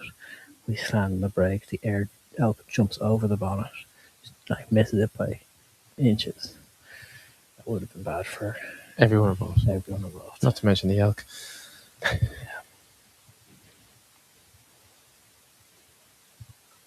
Aaron Carney taking himself back to 3 over for the championship. Off of him. Right, left to right now. They're getting pretty straight put there uphill for Aaron, but he's going to tap in for. No, he's going to mark it. He's a little conscious of Harry's line. So yeah, Davey Howard has got to -6. He has birdied 16 as well. So Davey Howard is 2 shots back. Now he's through 17. So, you could probably hope for maybe a birdie on 18. I hope the rest that Harry comes back to him. But that's quite an impressive finish. It's been a very good finish there from David. 18's a tough part to it. It's a tough birdie. He's been playing hard all week. If he's ever in for hole in one, Davey Howard, stick it in. The reaction there from Harry. I'd say it's 5 times. Yeah. There's been They just have not dropped hasn't dropped from. I mean, easily could be well out of sight. Yeah. Probably about 6, 7 tap-ins he's had, kick-ins nearly. But look, he's put himself in the position to make those putts. They just haven't dropped them for him. He set it on the fairway. He can very fairly make the argument that he's got a cold putter. So, 8 under par is where Harry McCardle remains through 15 holes. They're making their way up to 16 now. 16, another par 4.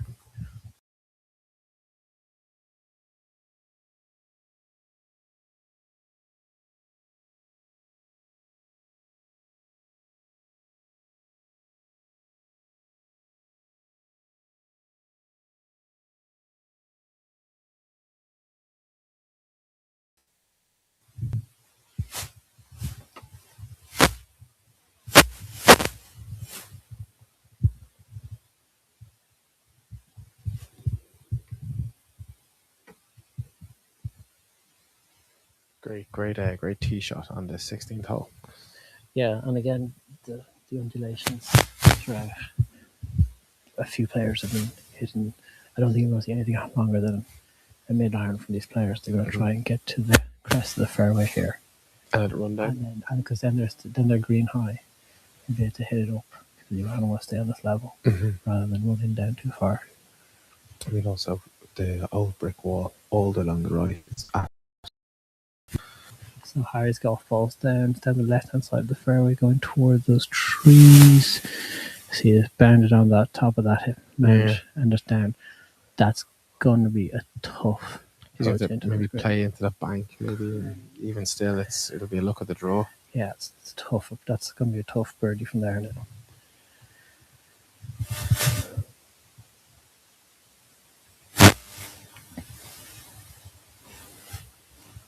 Aaron Carney next to go.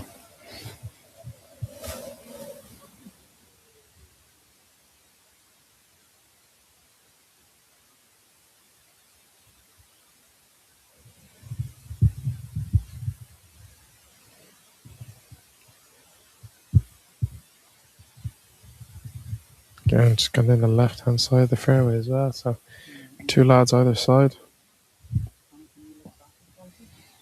So I have word here that Thomas Higgins is on the green in 2 on the par 5 17th, but he's got a very long eagle putt. It's going to make things very interesting. As both players are now making their way down, walking toward this 16th fairway. Both balls are down in the trees here. Yeah, on the left-hand side. Just outside of it, but in the same area.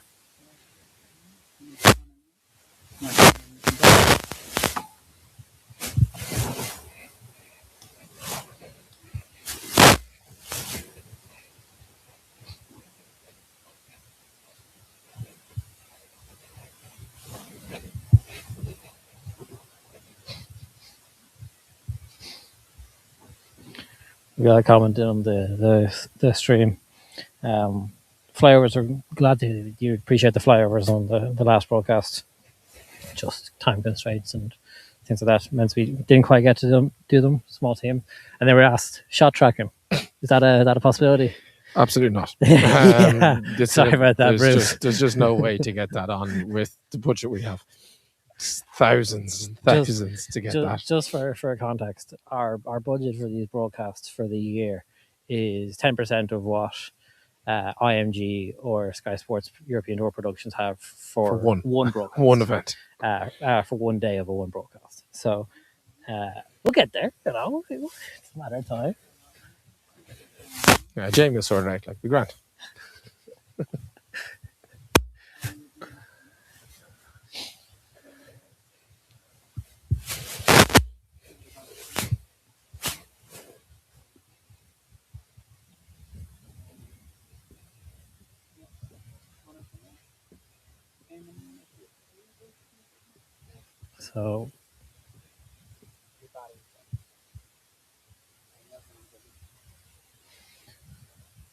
So tricky off for Harry. Right up against the tree. Things have just been not going this man's way. He's got an awkward stance. He's battled so hard. It's been so unfair for him. He has. It's really fair. Like I actually feel like he really deserves this championship. Things have just not been going his way. I know the sport doesn't go that way, but.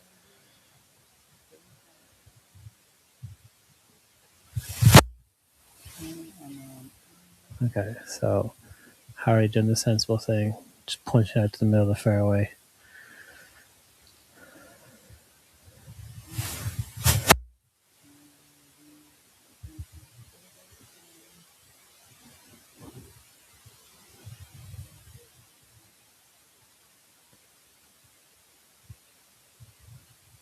So Aaron Carney, I guess depends on how heroic he wants to be. Is he going to try and put this one up high? Or is he going to try and draw one around?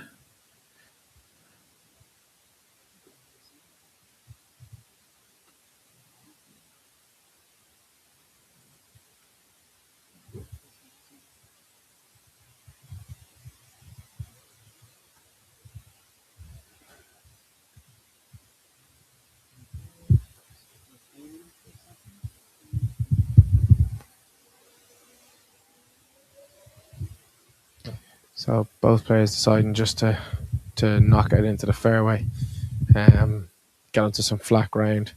For Harry, he's going to have to wedge this nice and close to try to get away with his par. Again,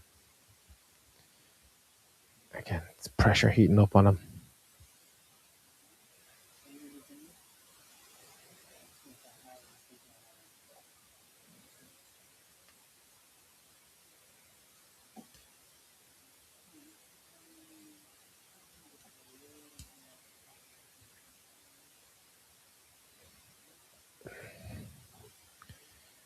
Harry McCardle there from the middle of the fairway.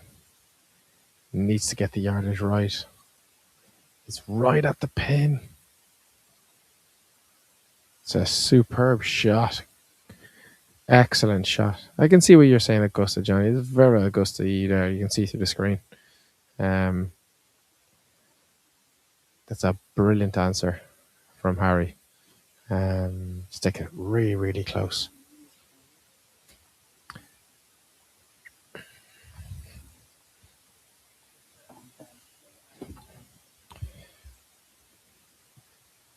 Johnny, this is a great hole, as you said. Like, laying back up here gives you a flat area to try hit in, but then if you can kick it down a little bit further, you have a better flat one. But you have to hit it up onto the green. Those trees jutting in from the left, the old wall on the right. So I think there's a quirkiness to every hole on this course. That I think it's a fun way to play it. There's a fun way to play nearly every hole. Yeah, this is the kind of course I would want to play both when trying to shoot a score, because there's a very deliberate way to try and get around it. And then there's another way you play this course if you want to just play the fun shot. Yeah. And just like, do you know what we should do? Let's try and roll one up this mound. I think having a little a little, football, you already had a little team game. This course would be brilliant for you and your mates. Say you and me took on two of the lads, like it would be brilliant. You can see it there now. Harry shot up to the green, super approach in. Probably Very, see very us in the good. background coming up the green, how far down we are. Like we can barely see Harry's knees from down here. As Aaron Carney's going to play here. He's got a little thigh spinner, Johnny.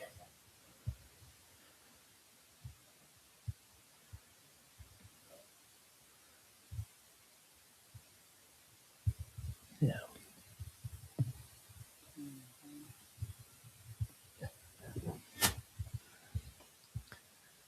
In fact, the hills are so big you cannot see us on that fairway from that camera shot. We're in a little ditch.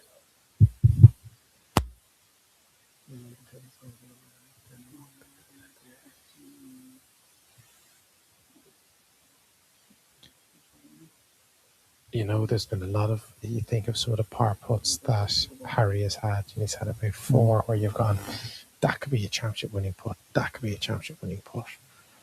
Well, the championship is now tied once again, as Thomas Higgins has made birdie on 17 to get to -8.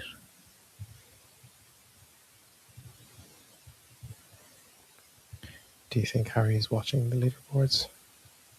I think he's aware of what's going on. If the frustration on him would probably tell us yes.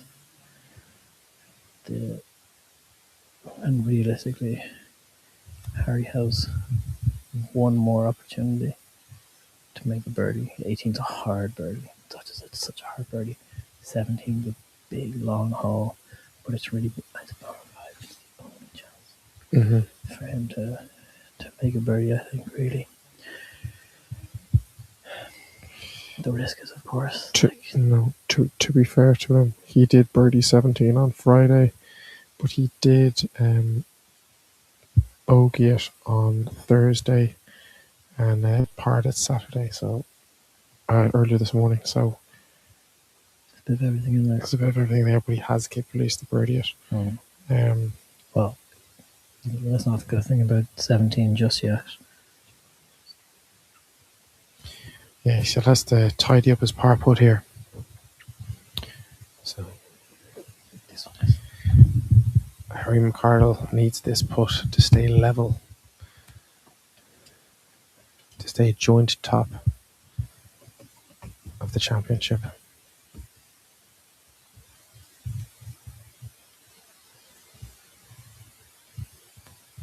He does so. Okay. Gets his par putt and a fist pump to match. There. I think he'll know what it has to. I mean, he knows what it has to do.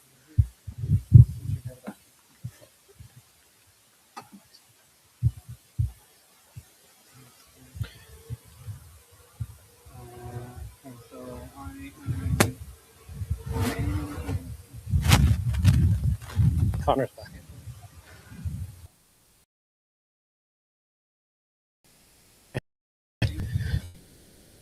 Right, 19 tee box.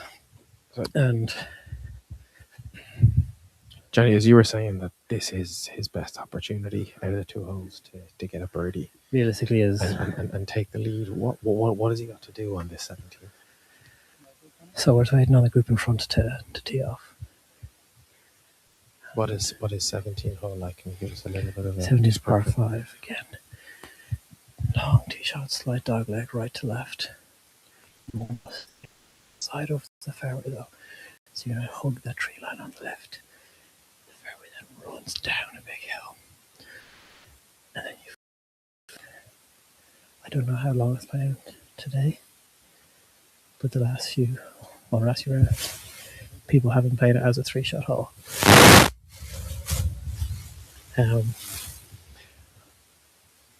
Harry's just walked off to the forest there, so we'll take a quick ad break and we'll be back to you just after this.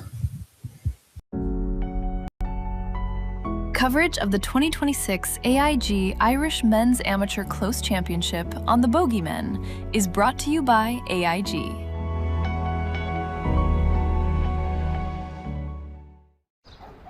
Take your time. Life is full of firsts.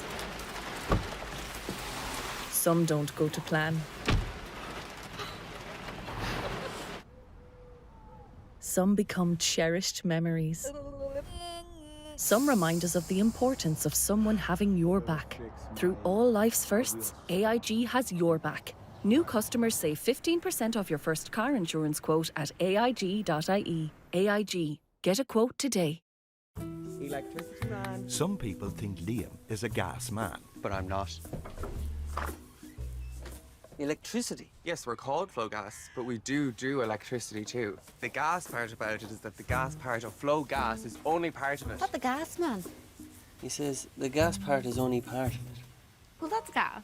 No, it's electricity. Take it. Go on. When you think electricity, think Flow Gas. Switch now at flowgas.ie.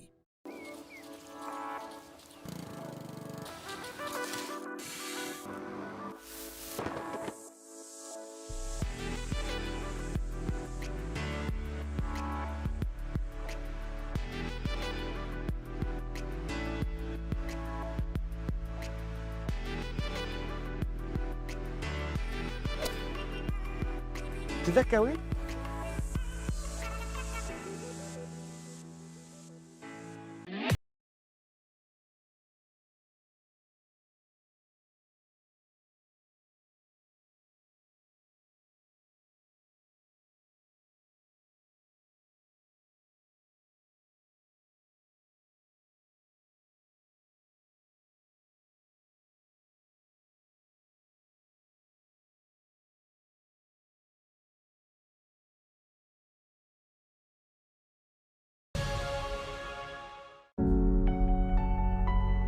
Coverage of the 2026 AIG Irish Men's Amateur Close Championship on the Bogeymen is brought to you by AIG.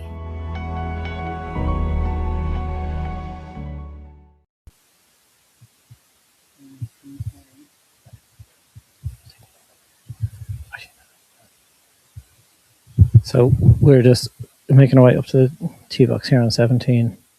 A little bit of a delay for the group in front who are just teeing off and stuff. So we're just getting into position now. So the confirmed scores that we have it now is Harry McCardle is tied for the championship lead at 8 under par alongside Thomas Higgins of Roscommon Golf Club. Thomas is now on the 18th hole. He had a long eagle putt on 17, made his birdie. As we were saying, 18 has been a hard birdie all week. So, excuse me. So, if I was a betting man, I would say that Thomas is going to finish at 8 under, barring an incredible shot into a tough pin on 18. This is Harry's best, and like I've been saying, probably last opportunity for a birdie.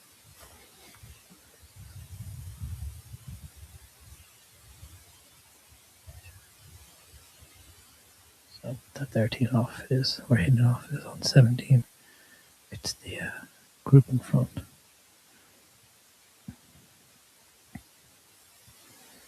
So if you go back to the tee box, that is what Harry McCardle has been waiting on, just for these players to make their way up. Dara Flynn on the right hand side of the fairway is next to play.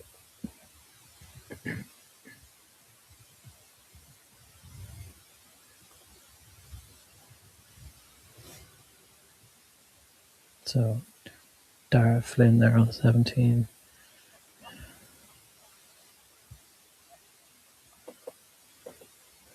He is hit, and so that will shortly open up the tee box for Harry McCardle and Aaron Carney here. Yeah, the hanging around doesn't help the nerves, does it? So yeah, for Harry, waiting. Definitely not. And we're close enough now that we might hear a big cheer or something like that if there is a birdie in the groups ahead. So he's iron again, Johnny. No driver. Yeah, the driver's not really the play for this one either, really, because there's a big drop off. We saw it from where both Dara and playing partner are hidden off there in the group in front. Mm-hmm. The driver, if you're confident and you feel that you want to go over the trees on the left hand side down here. But yeah, I think Harry needs to back himself to play this as a 3-shot hole and make the birdie putt. There's water all the way down the right hand side. So driver brings water into play on the right. So there's obviously trees left and right. Do you have a fairway marshal still with their flags up? Yeah, a couple of red flags. Yep, 2 red flags. And we have green. There we go. Okay, so the fairway is clear. Harry McCardle getting ready to hit his tee shot here on 17, par 5. Beautiful hole. Tricky hole.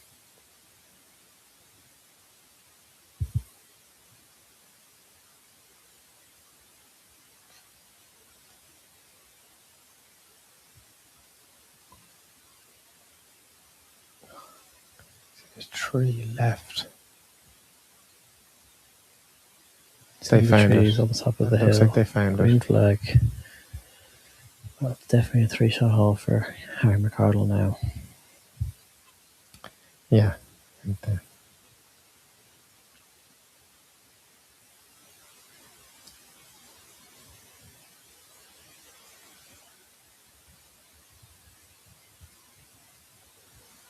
Aaron Carney. Let's go with iron.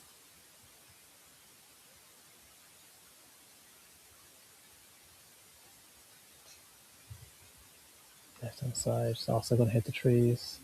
It's done the exact same thing. Bit more tree trouble. But we've got the 2 green flags. 2 green flags there. So both players are teeing off and making their way down this par 5 17th.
We got 1 ball in the fairway anyway, Johnny. So who's that? Took the bounce off. I think that's Harry's, but I'm not 100% sure. First ball or second?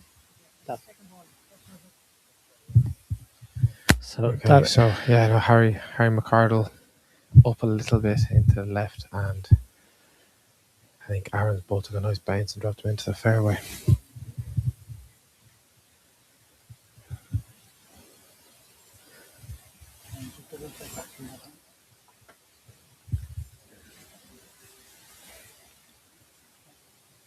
So Harry McCardle's up here in the tree line. It's definitely going to be a 3-shot hole for him.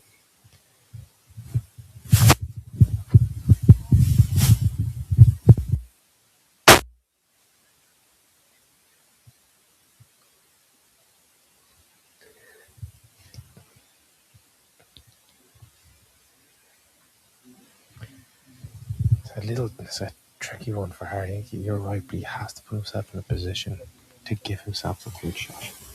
So he can't be too greedy and take too much, but he also has to give himself enough down there that he's not taking a really long club in. Yeah, he's deep in there. He's going to have to, like, he now has to play a really big third shot. Yeah. It's going to be really tricky when you are pin hunting. And then you don't have a bogey and then have to make a miracle birdie on 18.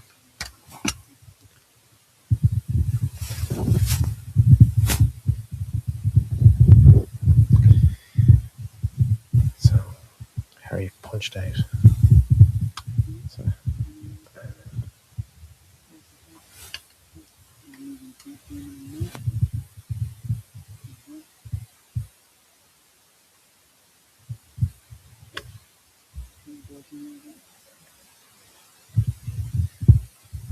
one lifeline that has happened is that Thomas Higgins has made bogey on 18, and he is now back to 7 under par. So as it stands right now, Harry McArdle has again a one-shot lead.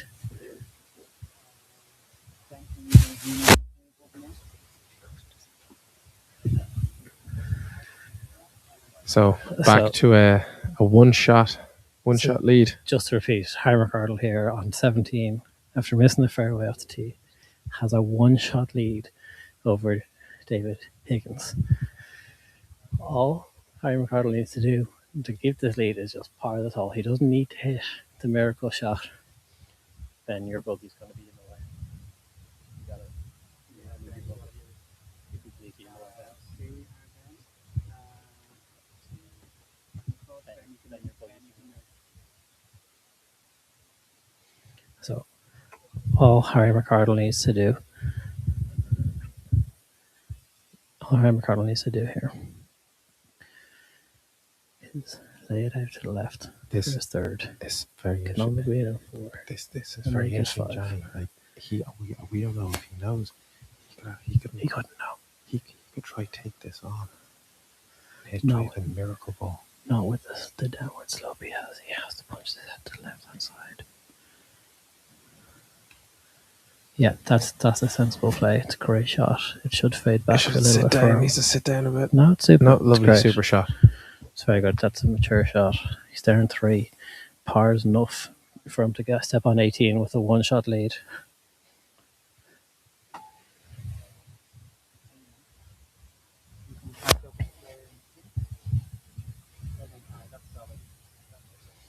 This hole is gorgeous, isn't it? So you see Harry McArdle and his sister walking down the fairway. Just to the right of them. Just to the right of them is that water, which runs all the way down the right hand side.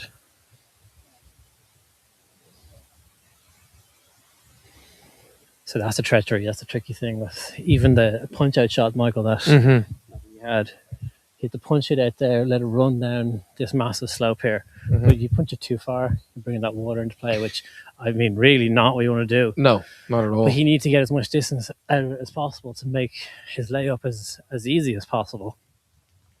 So he punched himself out there for his third. It's crazy that he still thinks he's probably level.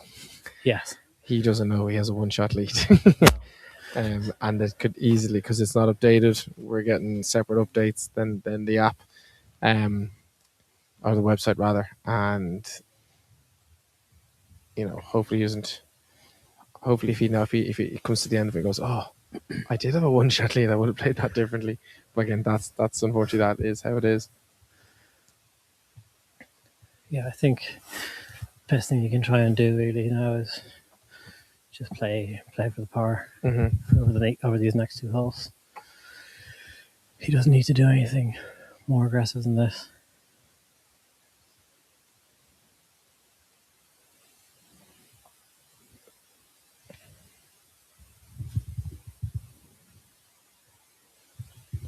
You can see here this is one of the signature features of this course is this water here. It's a great view. The 17th. It's a super approach.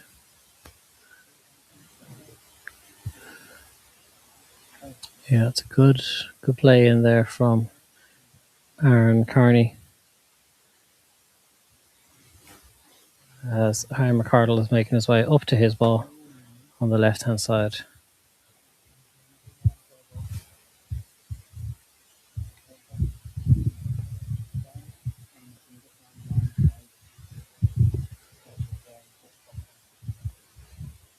Aiming after you've done that, the 18th tee box will be directly behind you.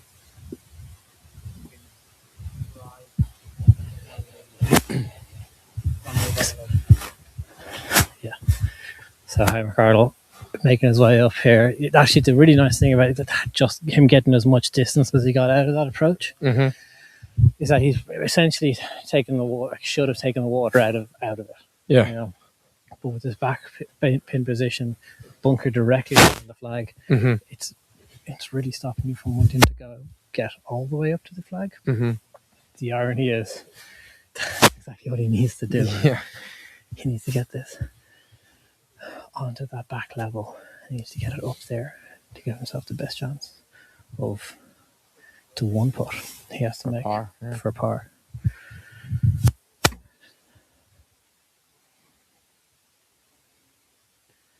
So you can see it here. Water shouldn't be an issue at all. It's just nerves. Now, it's a good putt. It's up on that back tier between the flag and the bunker on the green, but he still has 12 to 15 foot for his par. For his par to stay at 8 under par.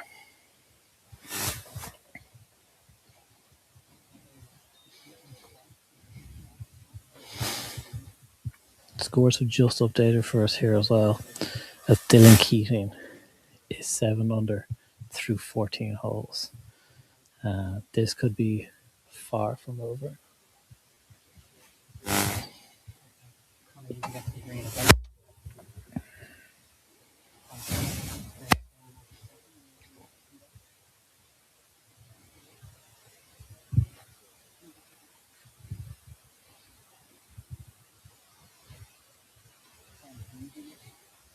This championship has really just been chaos. Chaos in the best way, maybe.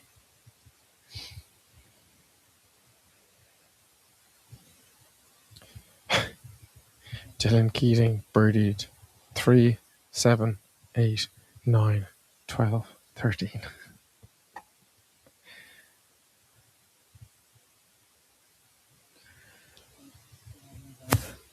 So this putt is now huge for Harry McCardle. This is to maintain his one-shot lead. Dylan Keating, with holes to play, is only one shot back at 7 under par. Thomas Higgins is in the clubhouse, also at 7 under par. Statistically, probably looking like at least a playoff, unless Dylan Keating comes in between 15, 16, 17 and 18 with one birdie and doesn't drop a shot, obviously. There are a lot of permutations to this championship. There's a lot happening. But just hope we have enough batteries, Johnny, for cameras. Listen, you and me both.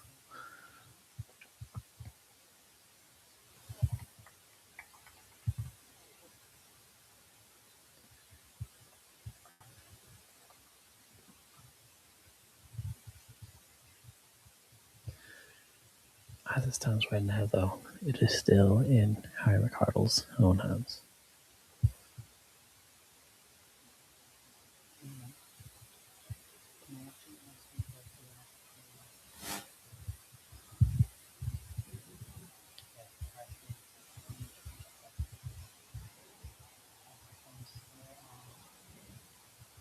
Harry McCardle now is just lining up his putt, working through break. This putt is important, but I'm not sure if McArdle knows exactly how important this putt is.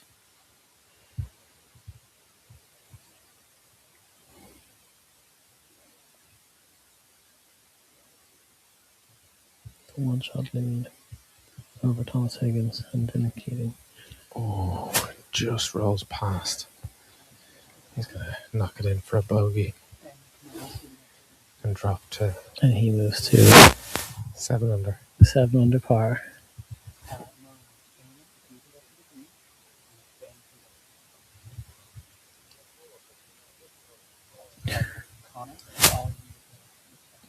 Aaron Carney with his putt here now as Harry McArdle moves to 7 under.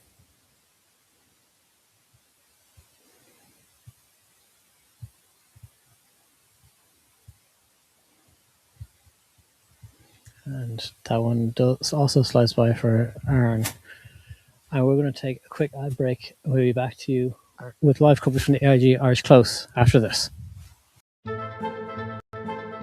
Coverage of the 2026 AIG Irish Men's Amateur Close Championship on the Bogeymen is brought to you by AIG.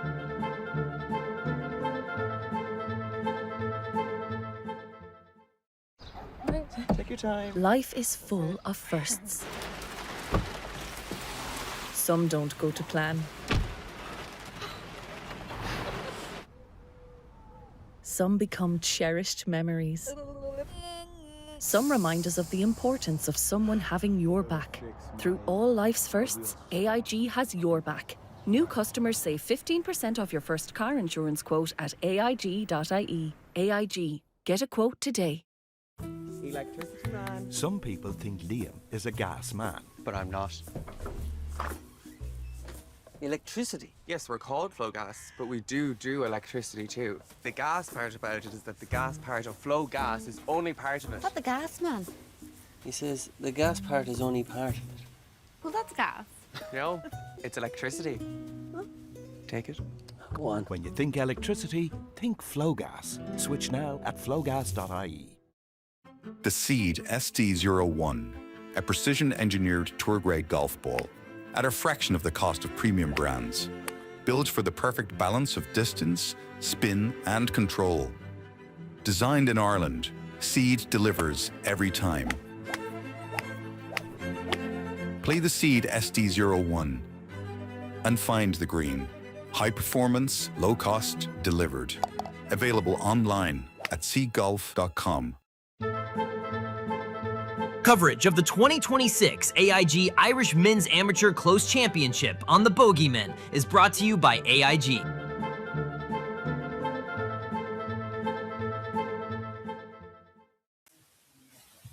And welcome back to the live coverage of the AIG Irish Men's Amateur Class Championship here at Portumna Golf Club.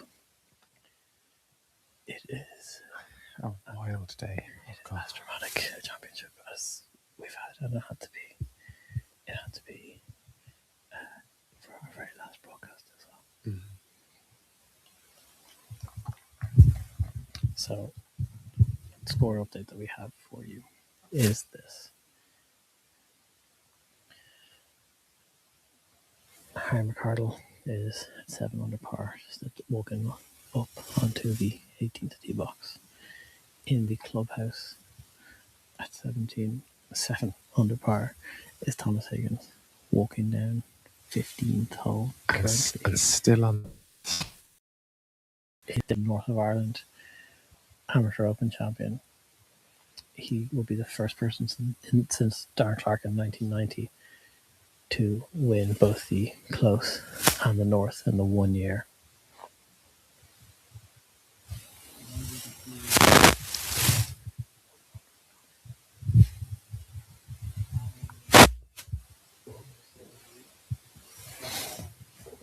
So we're waiting for the group in front to finish out. Dara Flynn there coming in maybe at 600 or If he made a birdie there, he also would have put himself into 7 under par, Dara, if he made birdie on 18.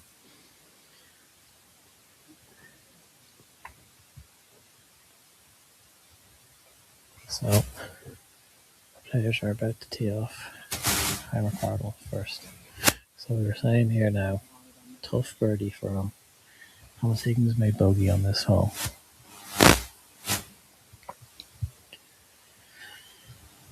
How aggressive does Harry McArdle want to be? Well, you have to pin hunt. You know, there's no point wondering. No, at the days of playing a conservative, I think with safer over. with Dylan now on the course, he's got a lot of chances to make birdie. Well, he doesn't like it straight away, instantly. He didn't like it. It's gone.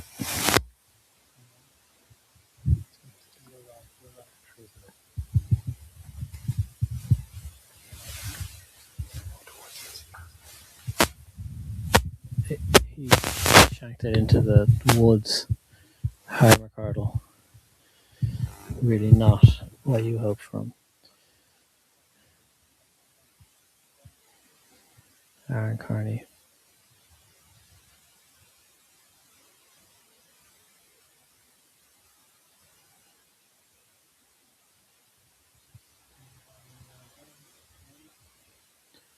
We have eyes on the ball.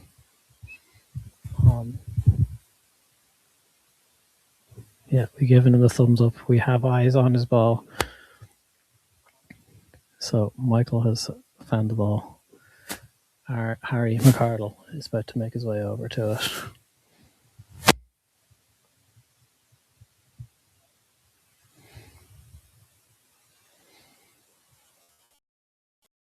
I think it would take a miraculous up and down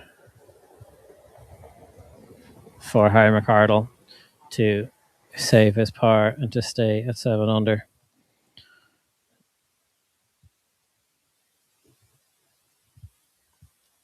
Really not what you hoped for him at all. Of course, it's not. Nerves probably just getting the better of him. He's been fighting it all day.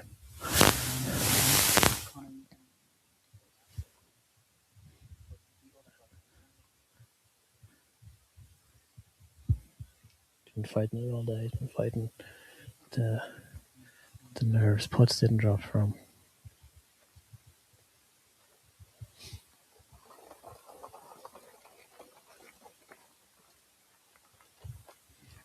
And so yeah, it's Harry McArdle just walking over there now to his ball.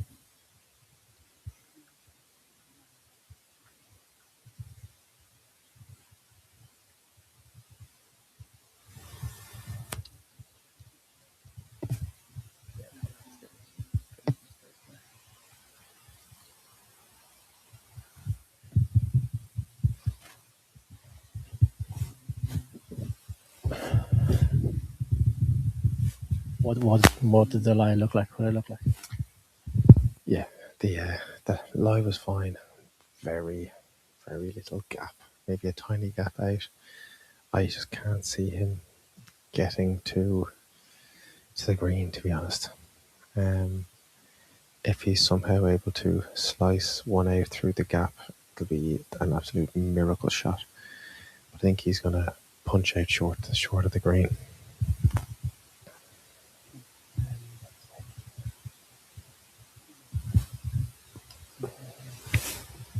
So Harry McArdle's going to have to just punch out. It's coming up short of the bunker, running across. He's put himself behind another tree.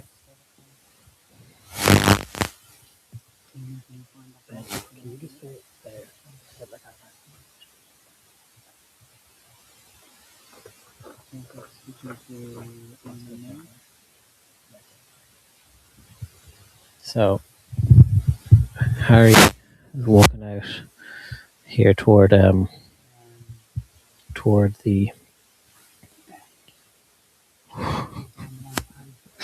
sorry, Dylan Holmes has now just joined the conversation at 7 under par. Dylan Holmes, Dylan Keating, both of whom are at 7 under par. Then Thomas Higgins is in the house at 7 under par. Harry McCardle will have to get up and down to save bogey and get to 6 under par, but his championship, it looks like, is over.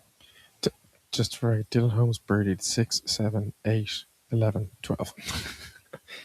Outrageous shooting from the two Dylans. Dylan Keating is on the 16th hole. Dylan Holmes is a group behind on the 15th hole. We're going to stick with this drama here until Harry McCardle finishes the 18th and finishes the round, and we will wait for the two Dylans in the two different groups to come to us, and we'll bring you live coverage of 17, 18 as it comes in. But Harry McCardle chipping up there. That's by no means a one putt to save bogey. The group directly behind McCardle and Aaron Carney are making their way up to the tee box.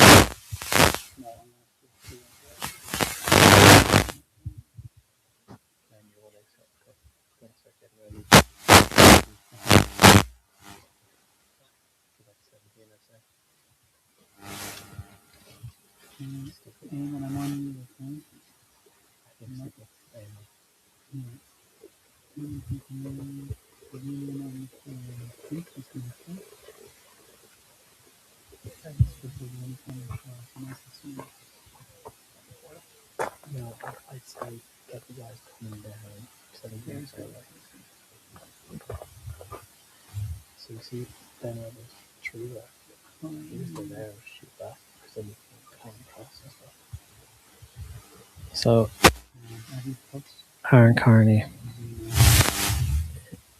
is about to hit his birdie putt here now.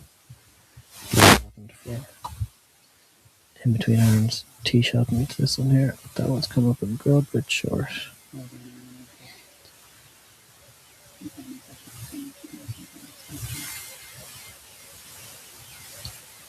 It's still going to be, but after that then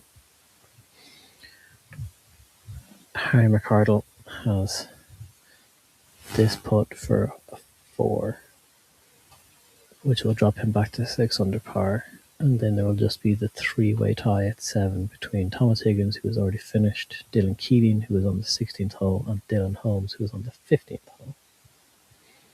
We will wait for both groups to come to us on 17. A round of dramatics has delivered even more. I'll tell you what, the one putt he made all day, yeah, unfortunately, is just one too many, one too few. At least you can smile about it. You know, I respect that a lot. That's really good. Yeah, shank off 18th tee is an absolute killer. That's tough. The guy's been hitting it so well. Yeah. His iron play has been fantastic.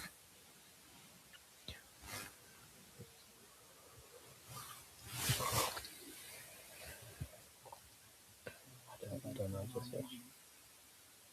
I don't know. Give me a minute. Okay, and so as Harry McCardle's round finishes there at 6 under par, we are going to take a break and we'll be back to you with live coverage with our new leader, Dylan Holmes, just after this. Coverage of the 2026 AIG Irish Men's Amateur Close Championship on the Bogeymen is brought to you by AIG.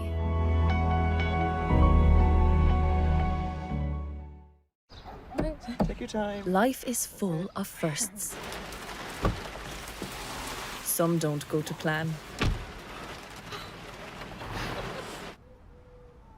Some become cherished memories. Some remind us of the importance of someone having your back. Through all life's firsts, AIG has your back. New customers save 15% off your first car insurance quote at aig.ie. AIG. Get a quote today.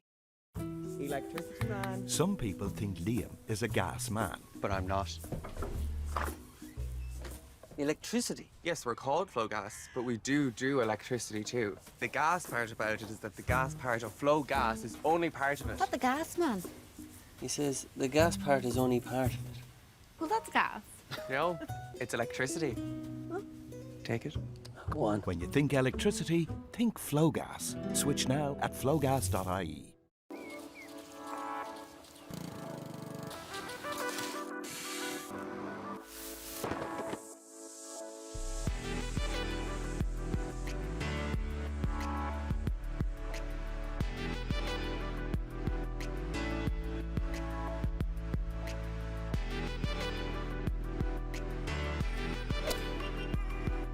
Did that go in?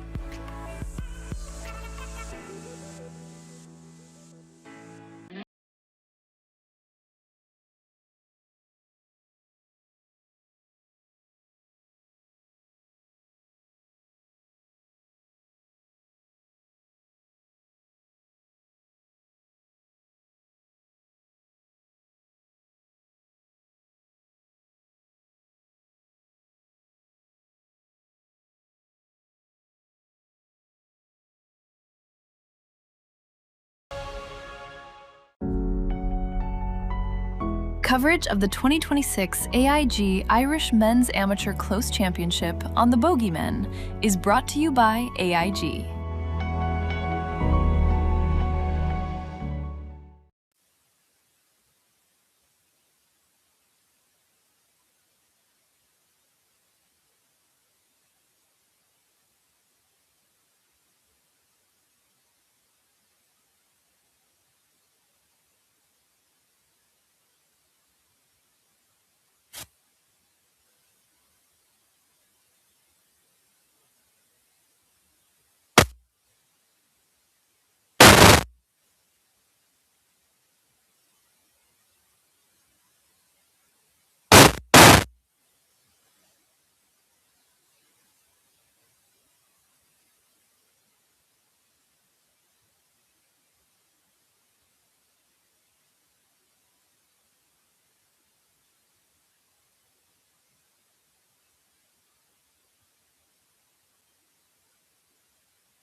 Hi guys. So I'm going to give you a quick recap on how things have been going. We have a brand new leader over the last couple of holes, and that is Dylan Holmes. He is now sitting at -9 through 16, so he's there waiting on 17th tee box. Unbelievable round from Dylan. he has an incredible amount of birdies today. He's birdied 6, 7, 8, 11, 12, 15 and 16 to put himself at -9. His closest competitor is Thomas Higgins at -7, who's in the clubhouse. Dara Flynn, -6, who's in the clubhouse. And then Harry McCardle, -6 in the clubhouse. For a while, Dylan Keating had put his head up and really put a run together and thought he was going to but unfortunately he bogeyed 15 and 16 and that drops him out. So Dylan Holmes with a 2-shot advantage on the 17th tee. Spoke about him before the broadcast on how he was in form, winning the Mullingar Scratch Cup. It's another huge tournament that he could go right beside his West of Ireland trophy. Dylan Keating with driver. That's Dylan Keating in the pink top. We have a green flag. Good shot by Dylan. And now Dylan Holmes, grey trousers, navy polo.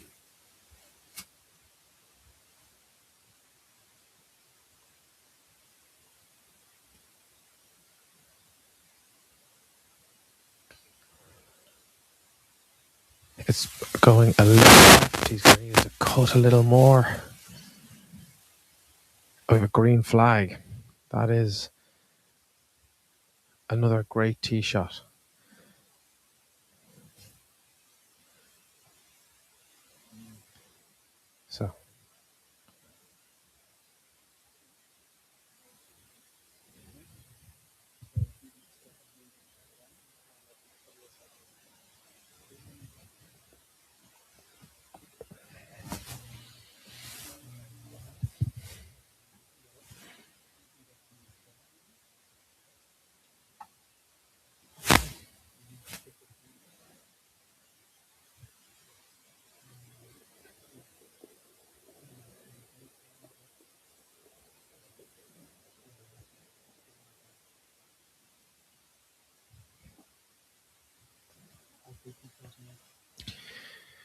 So both players off into the fairway. Both got green flags from the stewards. Again, it is the birdie opportunity, but in this championship, 2 pars, see him home and we'll see him win. There's not going to be able to catch him, if any.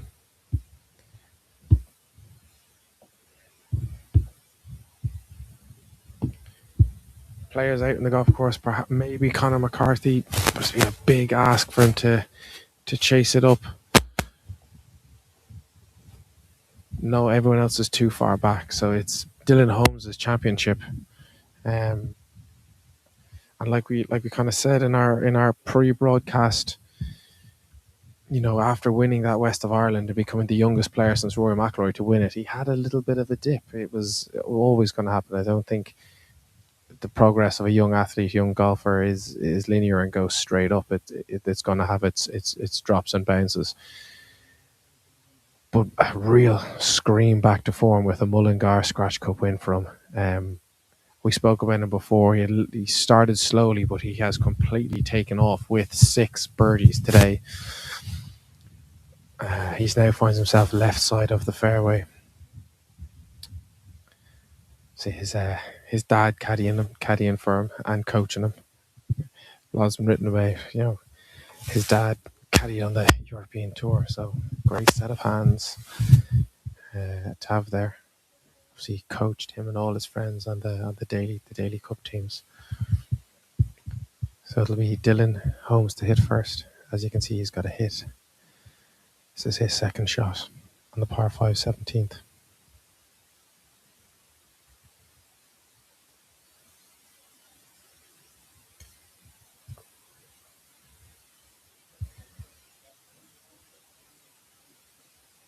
It's a super shot. Never flirted with the water. Stayed all the way left and gives himself a great opportunity on the approach.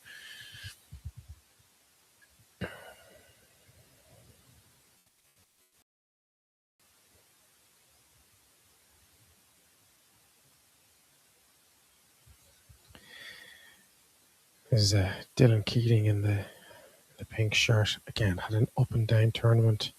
Had been very close to being so good.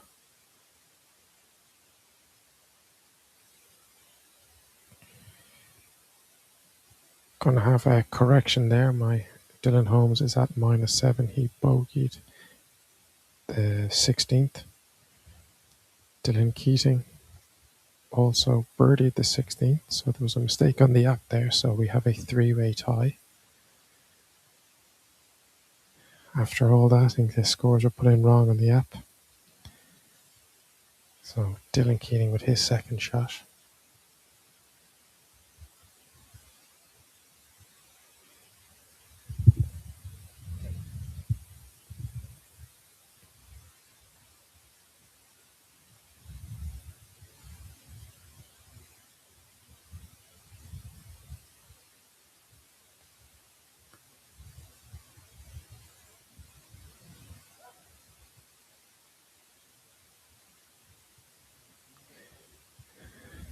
Dylan Keating hits his second shot just out of trouble, and both of them now have an approach shot.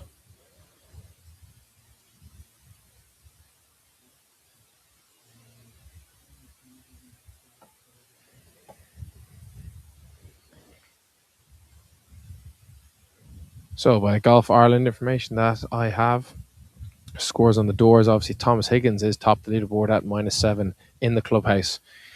And then joint first, Dylan Holmes, -7. And joint first again, Dylan Keating on -7.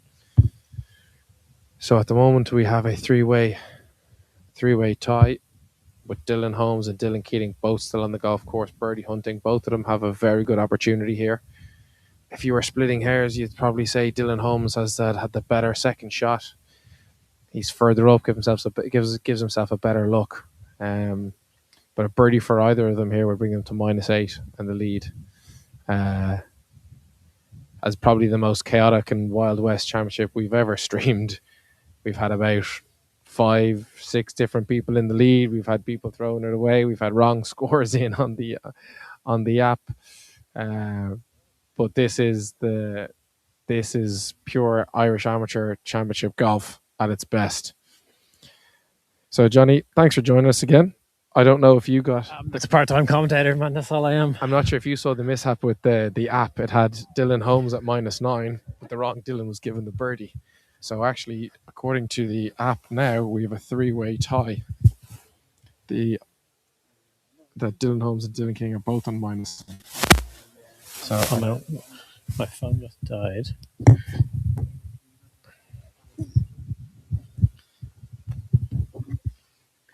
But did Dylan Holmes not make a birdie? That's what I thought. Apparently it get changed to bogey, and then Dylan Keating was actually one who made the birdie.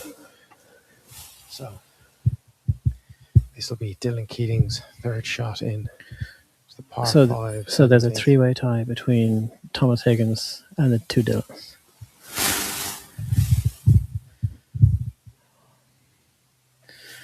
Okay, very good. So someone put a wrong score on the app, and I was crowning one of the Dylans in the wrong. So Dylan Keating now. Has it just gone a little left on him? And that's going to rip back a bit. It's going to rip back a lot. See that bank had just run all the way down. Whereas Dylan Holmes, you see it with that reaction. It just wasn't. Whereas Dylan Holmes here again in a very similar position to where Harry McCardle is. Water isn't in play for him whatsoever.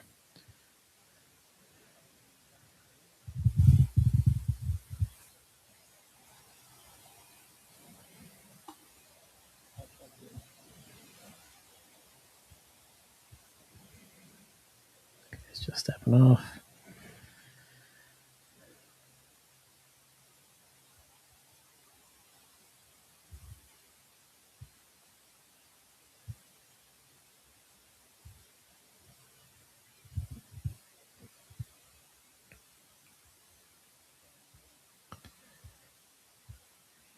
Going to rip back as well. He killed the spin So off. just that was quick reminder. We still have a three-way tie at the top. between Dylan Holmes, Dylan Keating, and Thomas Higgins. Website was wrong. Dylan Holmes bogeyed 16, and Dylan Keating birdied 16. It had them flipped at the start. Dylan Holmes now probably in the driving seat, has knocked his approach close. Yeah, Keating's shot just too much spin on it, just ripped back. Yeah, it's the quality of all these golfers already comes down to a couple of things, and at the end of the day, really, it's holding your nerve and kind of becomes a putting contest to a degree.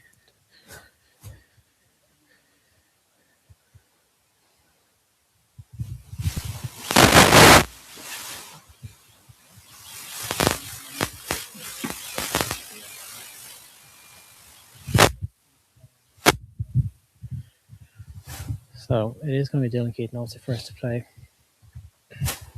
This is the final group of the day.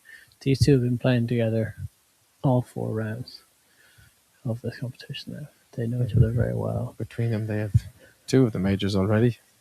Dylan Keating has the north of Ireland, and Dylan Holmes has the west of Ireland. Yeah, and as we're saying, one of them could be adding the AIG Irish Amateur.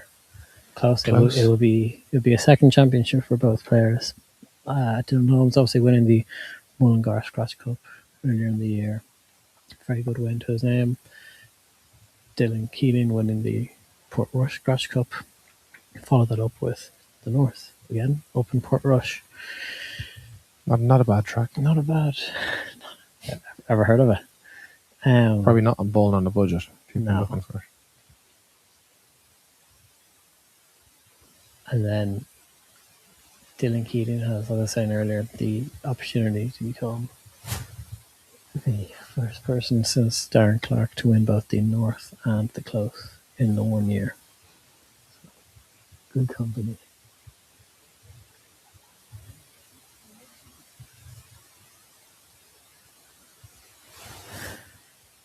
So it's laid up in 2. It's on the green in 3. This birdie putt now for Dylan Keating.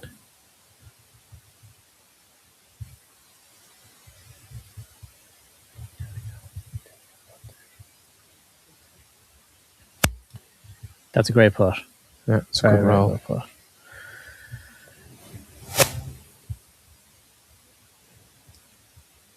This broadcast could be 12 hours long, lads. Could be the longest broadcast, most chaotic broadcast we've ever had.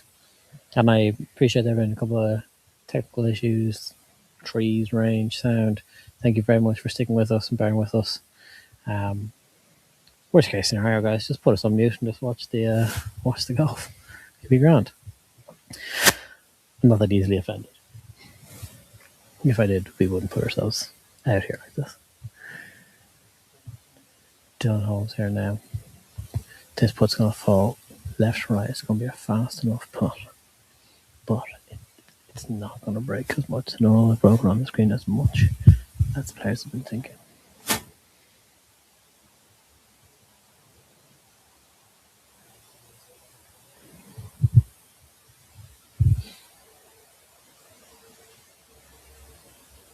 And he walks it in, and Dylan Holmes has taken a 1-shot lead going into the 18. Dylan Holmes has now, I'm going to say, definitely moved to 8 under par. Definitely moved to 8 under par after the scores were wrongly put on the website the last time I had checked.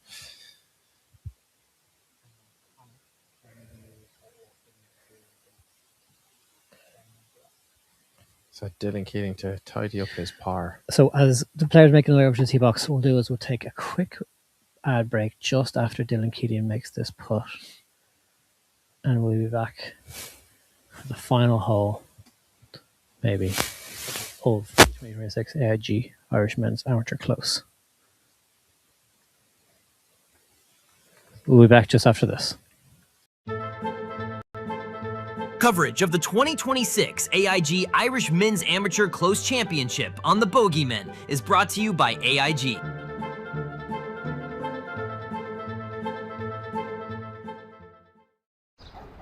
Take your time. Life is full of firsts. Some don't go to plan. Some become cherished memories. Some remind us of the importance of someone having your back. Through all life's firsts, AIG has your back.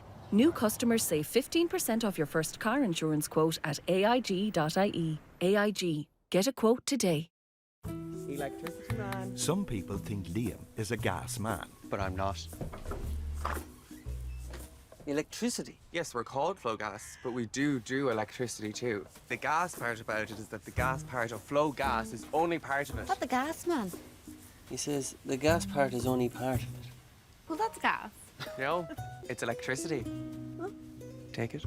Go on. When you think electricity, think flow gas. Switch now at flowgas.ie. The Seed SD01, a precision-engineered tour-grade golf ball at a fraction of the cost of premium brands. Built for the perfect balance of distance, spin, and control. Designed in Ireland, Seed delivers every time. Play the Seed SD01 and find the green. High performance, low cost, delivered. Available online at seedgolf.com. Coverage of the 2026 AIG Irish Men's Amateur Close Championship on the Bogeymen is brought to you by AIG.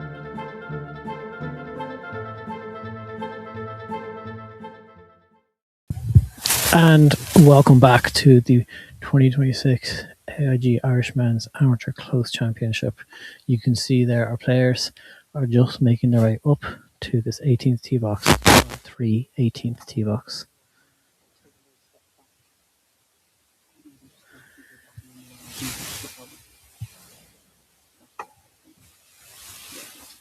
And so it is going to be a score update for you. Dylan Holmes has a one-shot lead, and he is at 8 under par, ahead of Dylan Keating. Also, Dylan Keating who's at 7 under par, joined by Thomas Higgins, who is in the clubhouse and has been in the clubhouse for a while at 7 under par. He might have gone home, like, do you know what I mean? He's been in there for so long. He's had a bite to eat, gone physio, warmed up, he's probably on the range.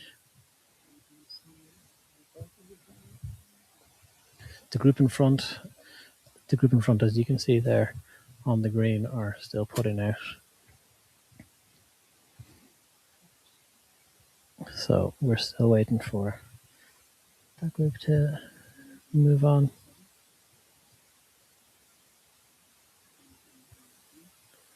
So they're just playing out here, and then in the distance is our final group, ready, waiting to tee off, waiting for the green to clear. We've seen everything on this par 3, not just today, but over the week. We haven't had a chance to talk about it yet, Michael. Harry McArdle. Tough way to go down in the last. I think you said it, that just the putts just didn't drop to him maybe 4 or 5 times, just left it with an inch to go, and they roll in and it's a completely different story, and then he's looking to make something big on 18 and you kind of have to go for it, and yeah, these things happen. As you said, he just put it wasn't hot today. He did everything else right. Put balls in the fairways, balls in the greens. Probably not just close enough on holes. His approach game probably could have been a little bit tidier, but by no means did he make a mistake. I think it was just down to cold putter, and then I think just maybe nerves might have got the better of him on the final tee shot. So much pressure on that shot. As you said, this hole is not a birdie hole. It's a very difficult hole. You get a birdie on this, it's a miracle in here, you know. So the green has cleared, and our players are about to tee off for what might be the final time. So far, what an unbelievable championship. Dylan Holmes with his one-shot lead to play the par 3 18th.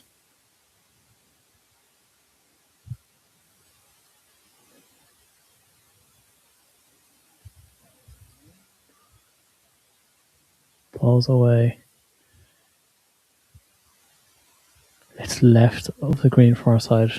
He's got the just in the rough. Got the entire green to work with. Yeah. Chip it up up and down.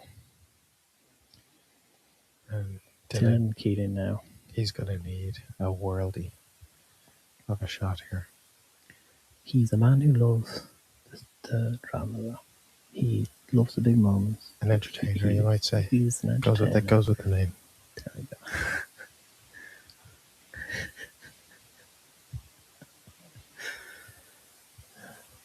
Very good. That took me a second. It's a good thing people have us on mute now. It's a great shot. Hitting that little fade in. It's the same outcome though. Left hand side of the green. Not.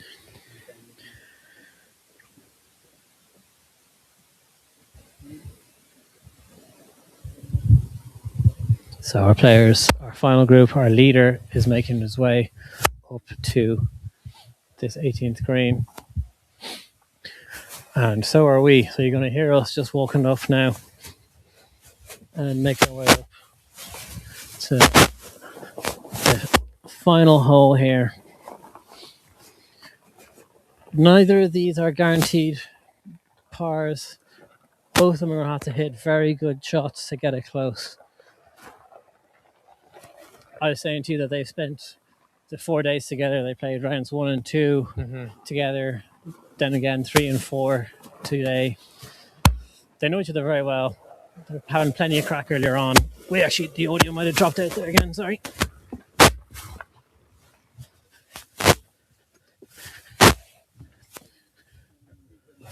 Sorry about that. Apologies. Our bogey had to get to the top of the hill and we don't move that fast. So Dylan Holmes actually had a much nicer shot than what Dylan Keating has.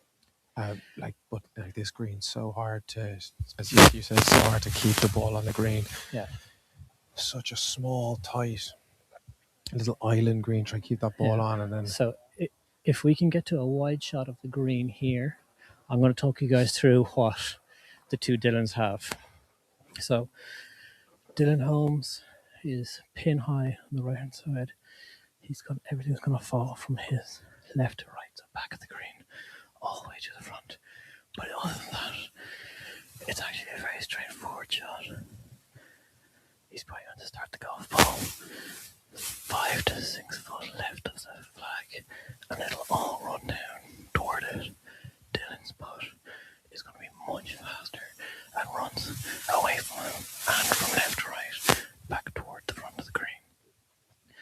Neither of them are easy, but if I was to have one, I would much rather be in Dylan Holmes' position. He's got a couple options, and I think wedge is the correct option. He can have more control over the speed if he chips this. Exactly, and he can throw it a bit further. He can stop it a little bit faster. He also has the shot advantage. Yeah. I'm going to be honest with you though, I really hope it doesn't go into a playoff. Yeah, it's been one of those days though. It's been a bit of everything. This is a great angle here. There it is. There, yeah. And if it just catches that ridge, which it doesn't, oh my god, it's gonna. Okay, so it stops there.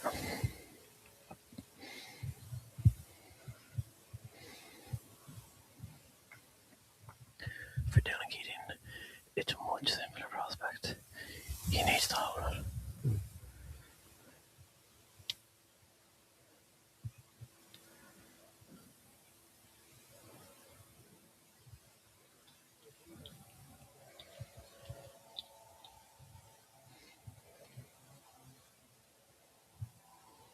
Can you give us a confirmed score update across the board? No, great. I can't.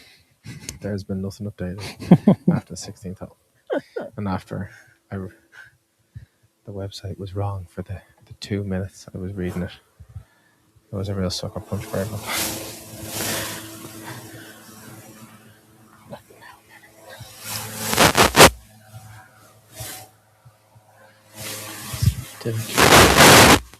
Sorry, apologies for that.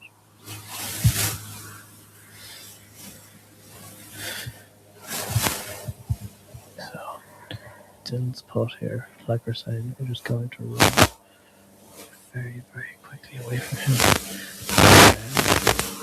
Flying left to right. And then back.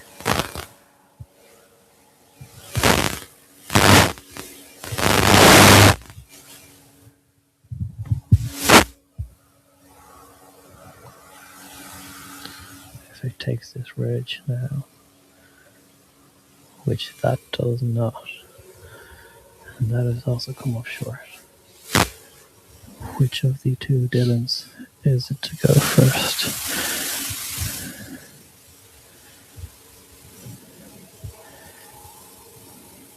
This has come down to a grandstand finish here now.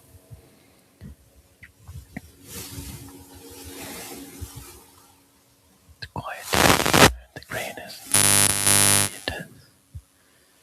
Dylan Holmes has 12 foot, call it 12 foot, breaking from his left to right. It's uphill first, then downhill. Probably breaking a foot.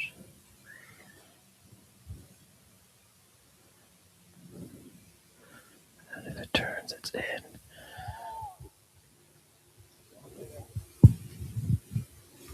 And that's going to be a bogey for Dylan Holmes, who goes back to 7 under par. And we're going to have a playoff. We're going to have a playoff between, at the very least, Thomas Higgins and Dylan Holmes. Dylan Keating has to make this putt to seal his place in the playoff.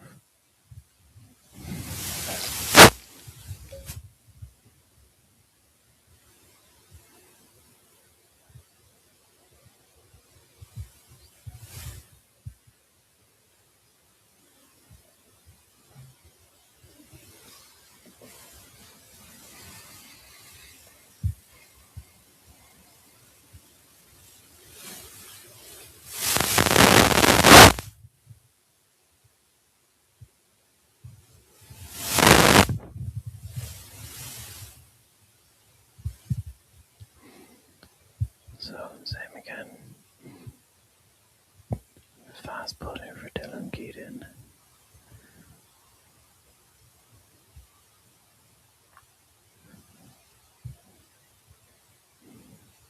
It's low, he's missed it, and it's a bogey as well. And Dylan Keating drops to 6 under par. So Dylan Keating drops to 6 under par. Dylan Holmes has dropped to 7 under par.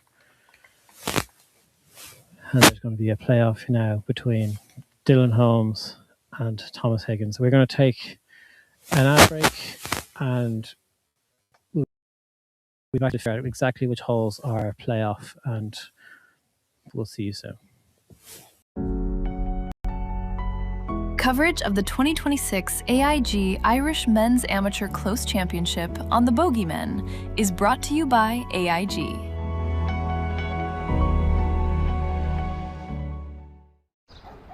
Take your time. Life is full of firsts. Some don't go to plan.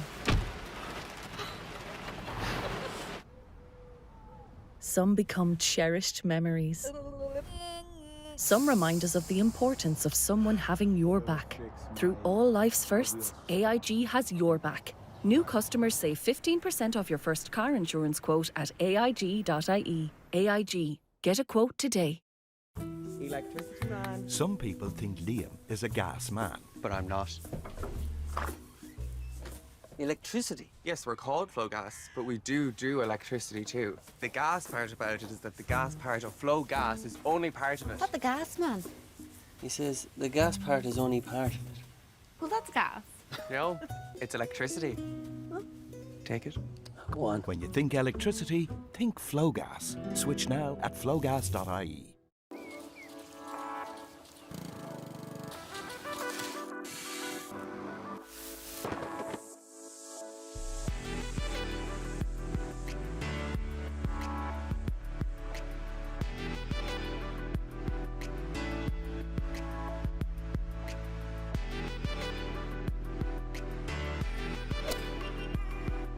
Did that go in?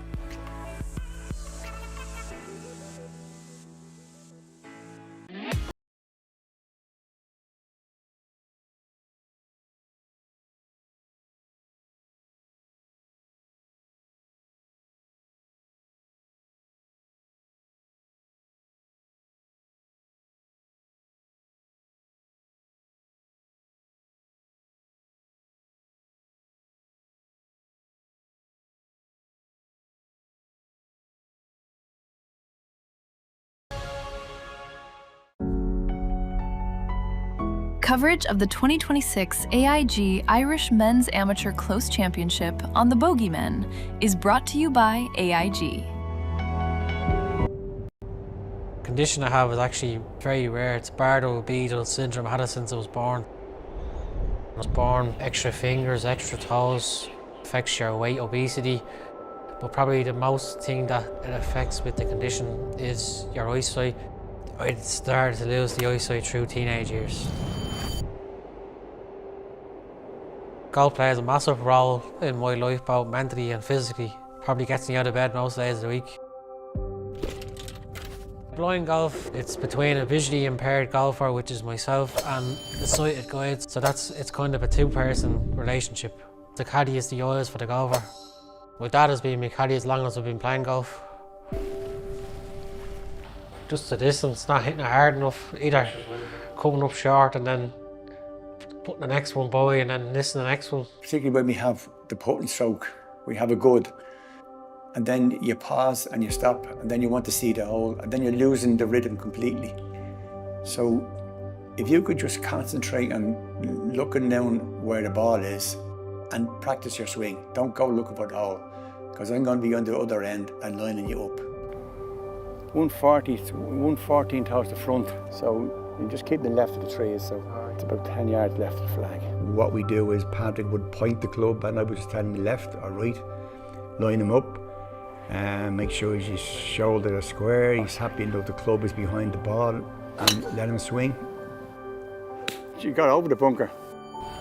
And myself and my dad are out on the course. Depends on how the round goes. Sometimes there could be a bit of banter for a few holes if there's some good shots, and then also there could be some bickering as well. Depends how it goes.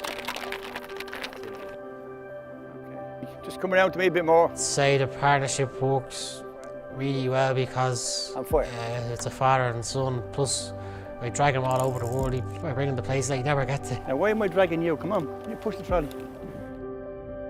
When he won the Italian Open, to win that, I think I couldn't stop crying for joy for ages. It took him up to that level that people were aware of him from other countries.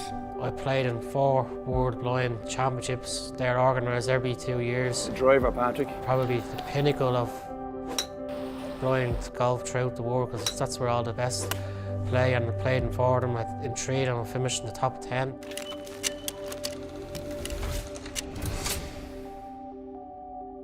He definitely wouldn't have had them opportunities had he not been playing golf. I think it's very important to start participating. It teaches you a lot of lifelong lessons, like temperament-wise, regardless of whether it's golf or anything you do. You know, the ups and downs, the resilience, you know, to keep going.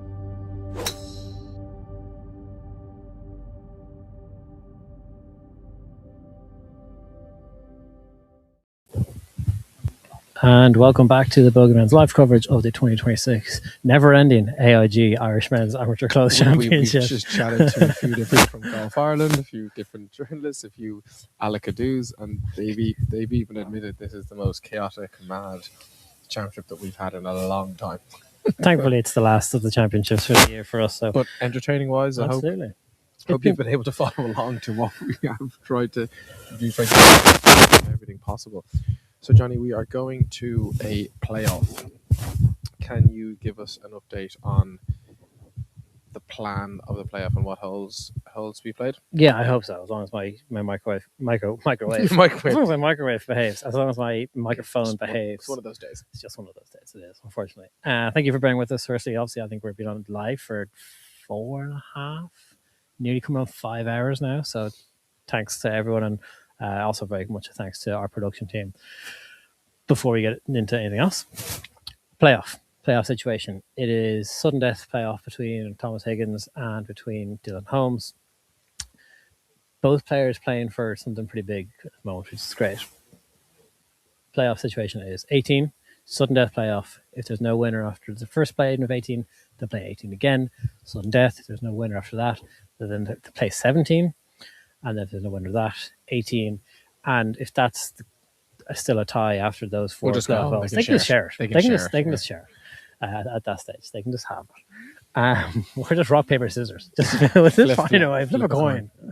So the two, obviously Dylan Holmes, I would be going with my heart, going to say Dylan Holmes. I taught Dylan Holmes in school when he was not listening to me in class, and then he used to run down to my room to see what the score in the Ryder Cup was every year that was on, because he wasn't allowed his phone. It's funny, he still doesn't listen to you now. Still, I wouldn't. Then Thomas Higgins is also playing for the Walker Cup spot. He's had a very good year so far, playing international golf, representing Ireland at a number of stages. A win here for him, I think, very, very similar to what we were talking about with David Howard. I think a win here could warrant a phone call. Yeah, it puts a hand up saying you need to make sure you have a look at me and you need to give me a reason I'm not in. Dylan Holmes, winner of the Mullingar Scratch Trophy a few weeks ago. One of the most prestigious scratch trophies on the circuit. Winner of the West, the first time out in the men's. Youngest winner since Mr. McIlroy. So there's a lot going on between these two players. There's a lot at stake, more so than solely this championship. This championship and this trophy in itself is enough of a carrot for these players. But there's a lot here at stake. Dylan Holmes is over on the first tee, talking to a referee. So I hope he putting green. He's on the putting green. He's on the putting green, right? Okay. You guys can see the 18th green, and then you can see a few people there just on the putting green. Look at that, the director's all over it. There is Dylan Holmes, as you said, it's Higgins. Thomas Higgins, in case you haven't known, you haven't seen him today. He was one of the few people that we just didn't quite get to. He's there wearing the dark trousers, light blue top, and the hat. Dylan Holmes wearing the grey dark trousers, not wearing a hat, or light trousers. So just 18. You've said this. There are characters. You said this all over the broadcast. It was a very tough hole, impossible birdie hole.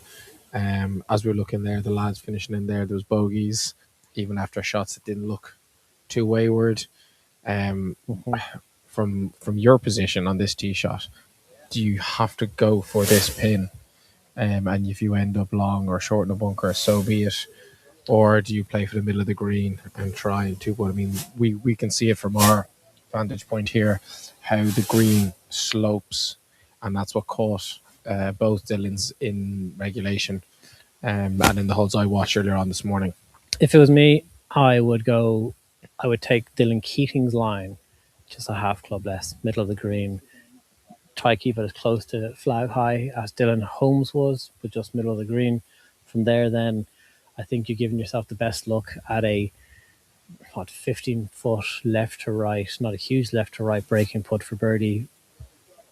Anything else, anything outside of that, I don't know if you can see on the middle of the green there. So we're on this wide shot of the green, see the dark patch or dark-ish patch just between the trees on the right and the flag there on the left of the green. I think anywhere in and around that, and you've won the championship. That then wins that will win the championship, that position. Anything outside of there, you're bringing bogey into play, and these greens are fast and they're breaking, but they're not breaking as much as people are reading into them. And I think that's then going to bring your bogey into it.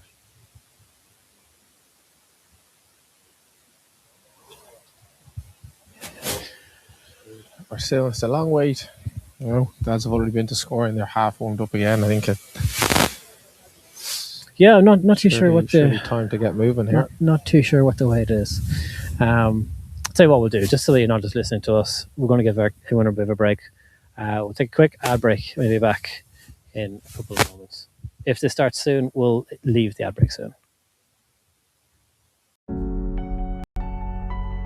Coverage of the 2026 AIG Irish Men's Amateur Close Championship on the Bogeymen is brought to you by AIG.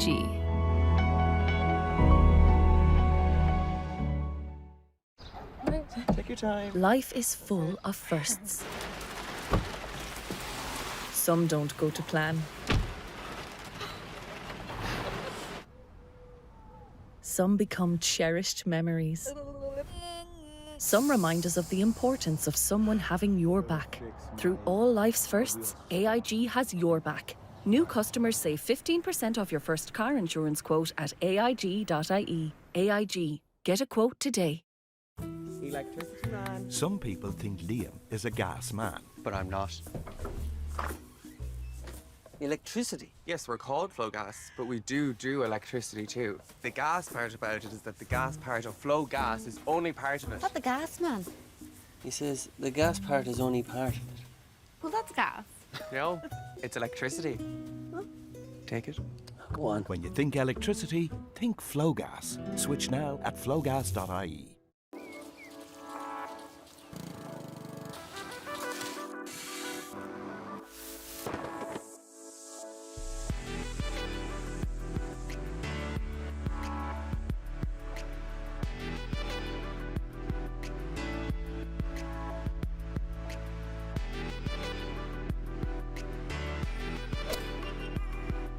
Did that go in?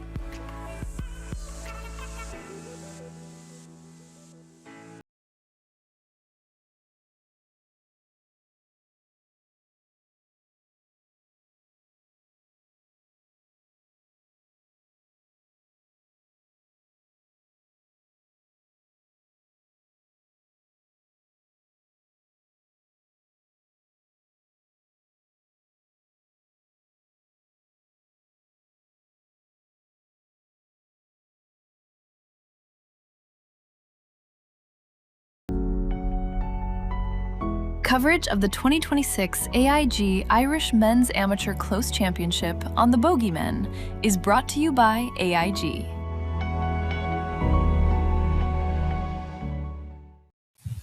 And welcome back. Our players have just made it up onto the tee box here on the 18th hole for their playoff.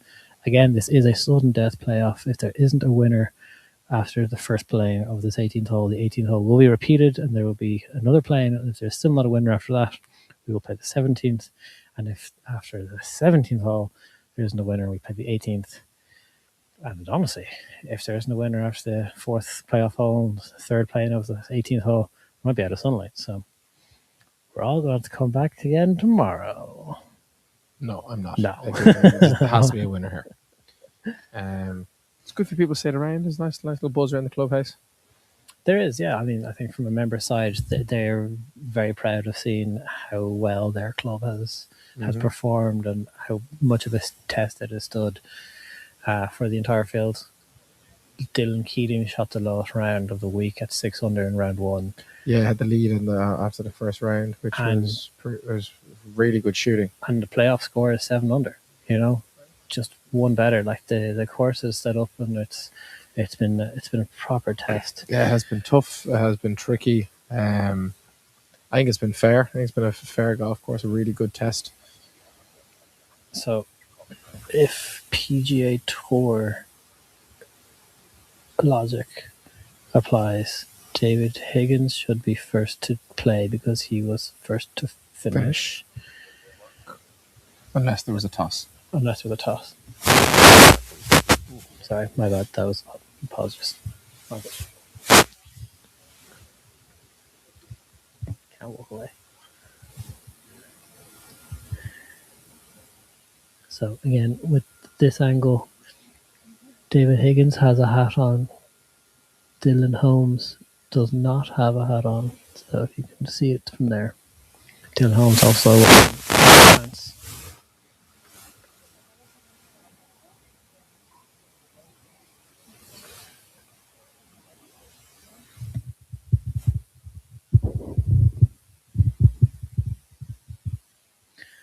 still waiting to tee it off here. Neither player. There you go.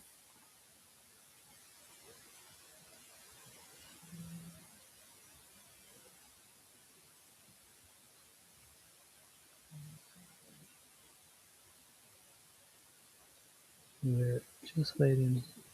I think the players are waiting to find out when they can go.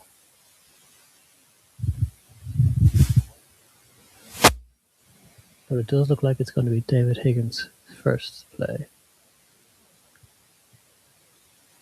No, it looks like it's going to be Dylan Holmes' first play.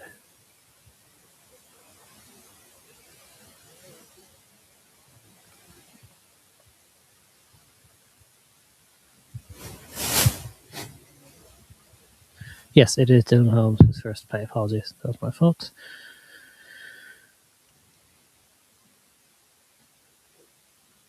So he's just looking back to the referees for a thumbs up. Yeah, and he stood over the ball. One last practice swing for this playoff here of the 2026 AIG Irish Men's Amateur Close Championship. Dylan Holmes, first to play.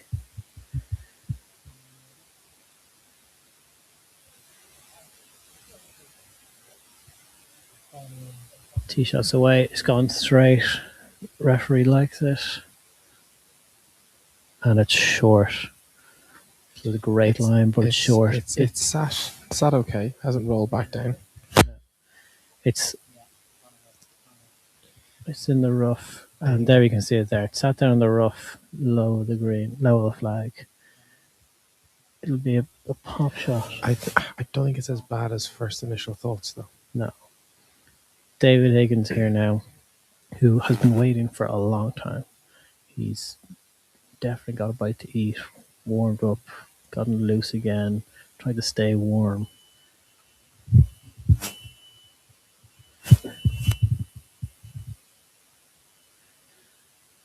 Someone just reversing the golf boogie.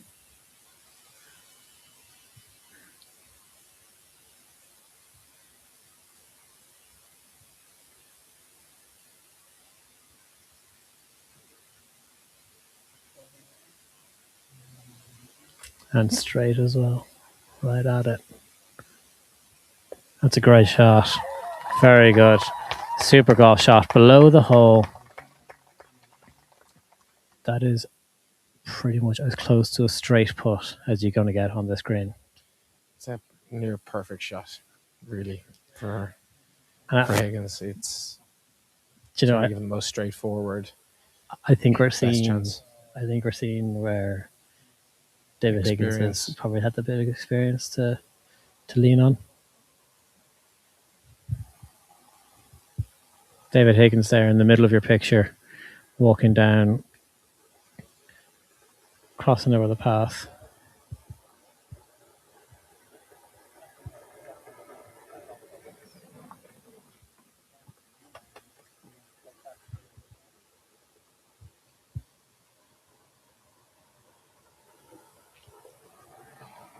So to force a replay here. Well, Dylan could silence a lot of those cheers with a chip in.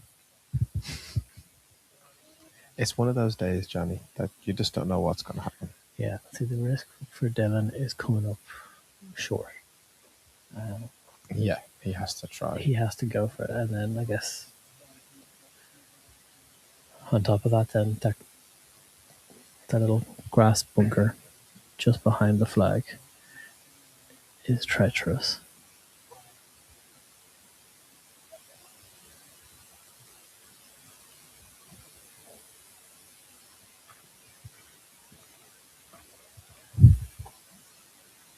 But you know, as far as chips go, it's straightforward enough for Dylan Holmes.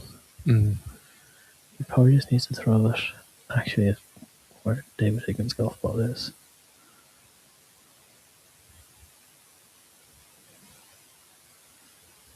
And let it roll up.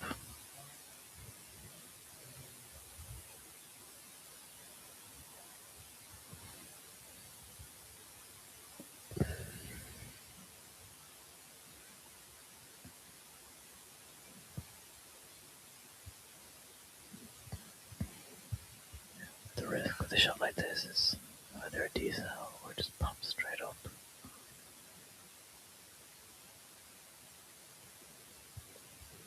Gonna have to release a bit more than that. That's very nice though. 3 foot for his par. He's asked the question of David Higgins. Very, very good chip. Just not quite on the right line, but he's going to make David Higgins win it. That's it. And you know what? It's the way you'd want to win it, rather than missing a par putt or missing a birdie putt. You want him to have to sink it.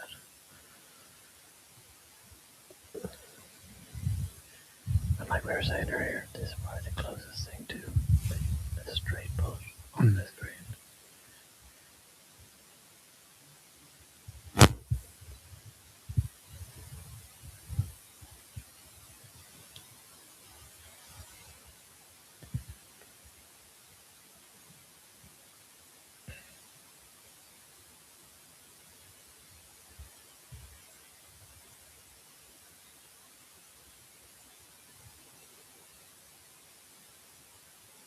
So, David Higgins, just going through his process, taking his time.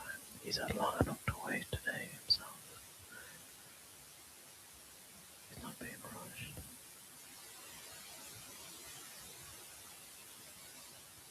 This putt now for birdie to win the playoff and win the 2026 AIG Irish Men's Amateur Close Championship. And it's low.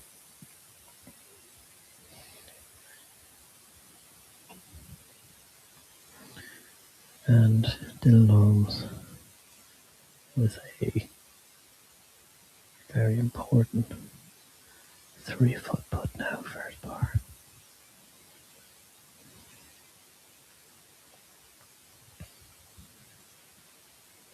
If he makes this, it's a replay of the hole.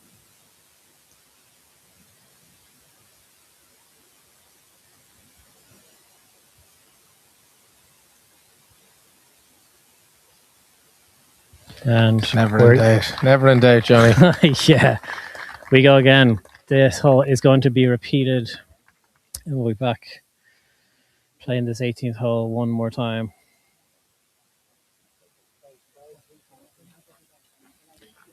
So, as we were saying, this is a repeat of the format. Players are going to make their way to 18 tee box, do it again.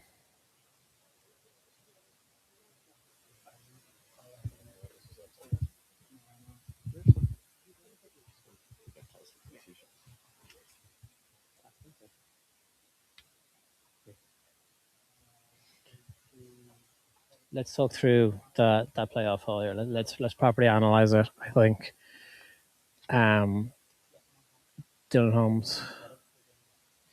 Yeah, probably. Like I'm going to hazard a guess here and say he took one club less than what he did in regulation. I'd agree. Allowing for adrenaline.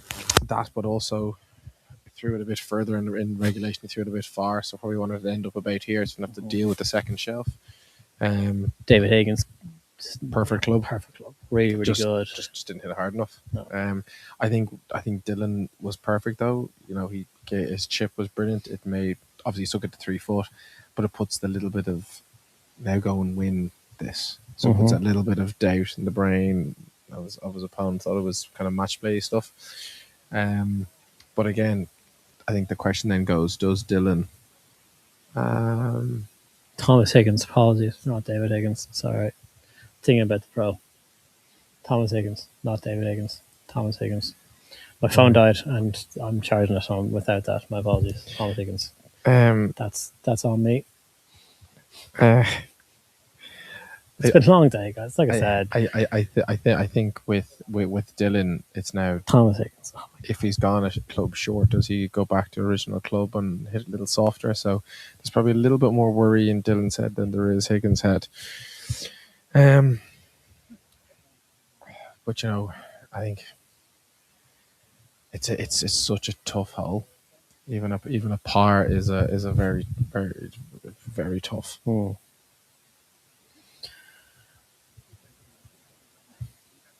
Yeah, everyone messaging us saying it's Thomas, not David. I know. It's been a long 24 hours. He's not going to be insulted.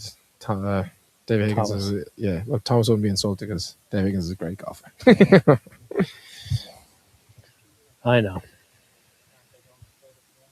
So, same format.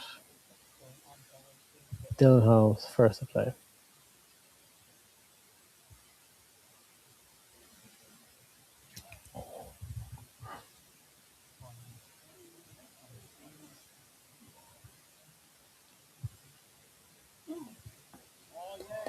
Very good shot there from Dylan. Like we're saying, in and that dark patch of the green. All right, Thomas Higgins now. Playing.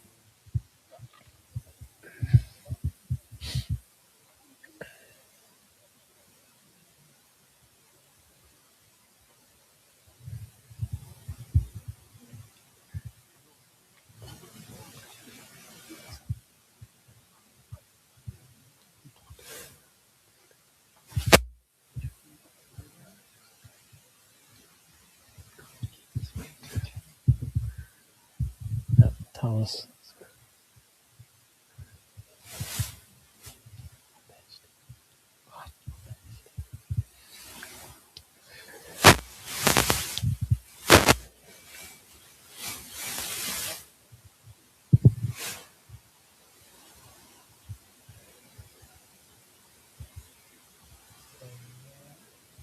Yeah, good shot again from Thomas. Referee saying down the middle. Ooh. So just long of the green, up on that little grassy knoll. It'll be really tough for him with that. I mean, you chip that, it runs away. I've seen players this morning use a 3-wood. I've seen them use a putter. Even Dylan's putt, a very tough putt. It's up that ridge onto the second one that, I know you'd straight away go that it's advantage Dylan, but again, to make that putt's going to be tough. Yeah, I think, like you're saying, there's a couple of different ways Thomas could play it. A little like dink a little wood or hybrid or something like that, and just get it on over the collar, and it all should run down toward the hole. I think playing it with any kind of loft just brings so much risk into it.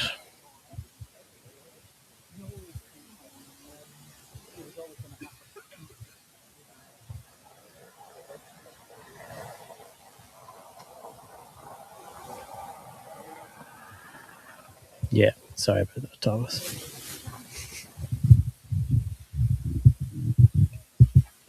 So Dylan's advantage Dylan Holmes here as he but it's a tricky putt. It's uphill and it's from the bottom shelf to the top. But then Higgins' chip is really, really tough.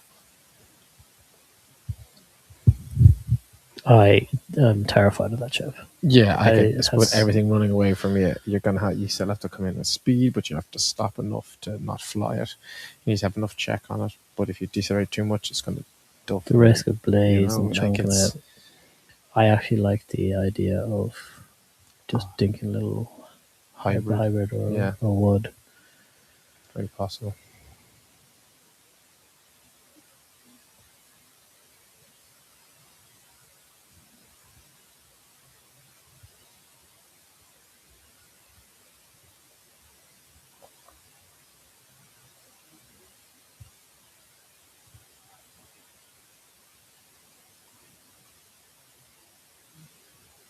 So there's just this worry about who is going to play first.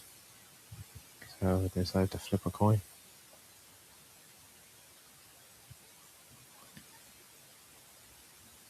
Ooh. Interesting. I've always assumed it was the person off the green, but same. I don't know. I think I would have been the same thing. If I was off the green, I would let them come in and play up. But it looks like it is going to be Thomas Higgins, or no, because Dylan's also lining it up.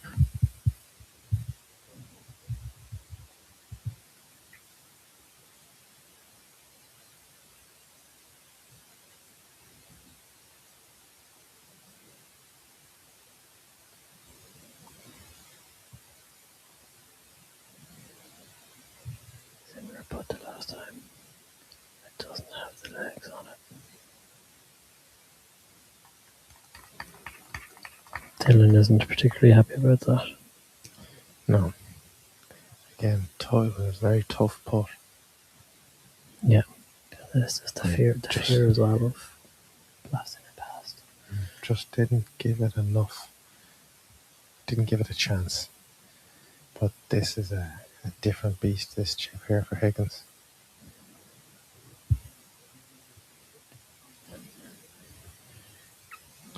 It'd be a dramatic way to win it off. He chipped it in.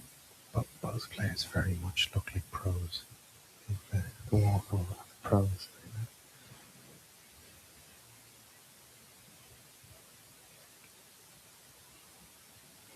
The amount of people that message me like Thomas. I'm like, I know, I'm sorry.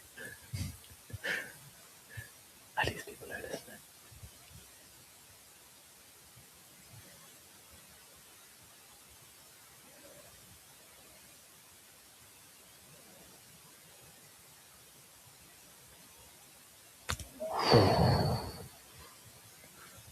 Great effort. Great effort.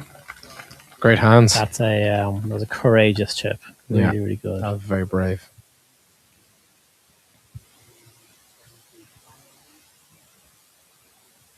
Referees are all making their way to the buggies.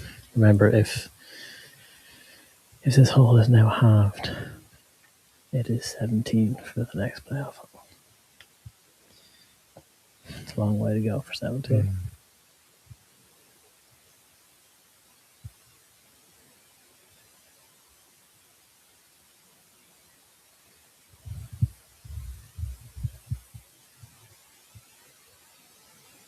So, Thomas Higgins for his par.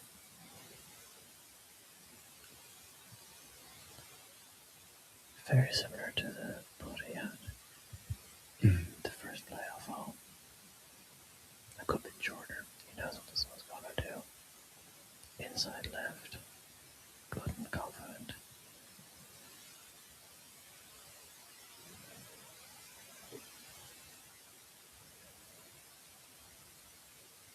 Yeah, it's a very good putt.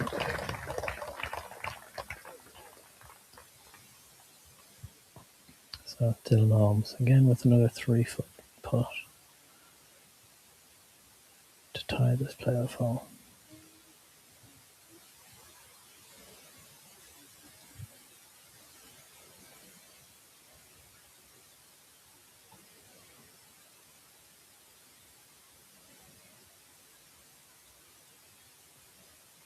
Yeah, okay. So players are going to make their way to the 17th tee box. We'll take another ad break and we'll be back with live action from the playoff of the 2026 AIG Irish Men's Amateur Close just after this. Coverage of the 2026 AIG Irish Men's Amateur Close Championship on the Bogeymen is brought to you by AIG.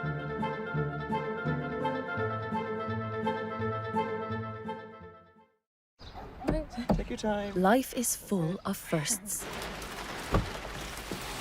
Some don't go to plan. Some become cherished memories. Some remind us of the importance of someone having your back. Through all life's firsts, AIG has your back. New customers save 15% off your first car insurance quote at aig.ie. AIG. Get a quote today. Electricity man. Some people think Liam is a gas man. But I'm not.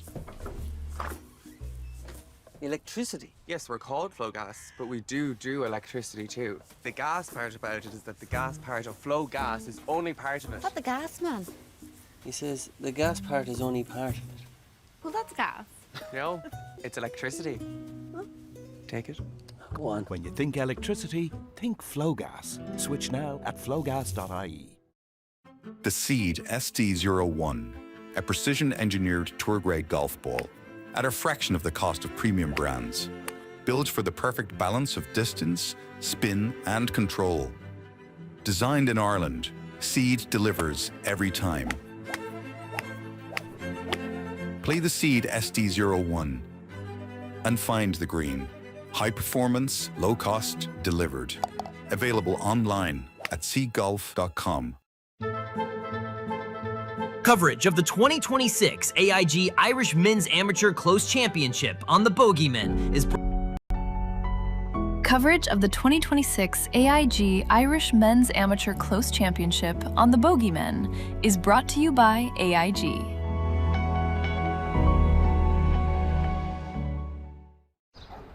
Take your time. Life is full of firsts. Some don't go to plan. Some become cherished memories. Some remind us of the importance of someone having your back. Through all life's firsts, AIG has your back. New customers save 15% off your first car insurance quote at aig.ie. AIG. Get a quote today. Electricity man. Some people think Liam is a gas man. But I'm not. Electricity? Yes, we're called Flow Gas, but we do electricity too. The gas part about it is that the gas part of Flow Gas is only part of it. What the gas, man? He says the gas part is only part of it. Well, that's gas. No, it's electricity. Take it. Go on. When you think electricity, think Flow Gas. Switch now at flowgas.ie.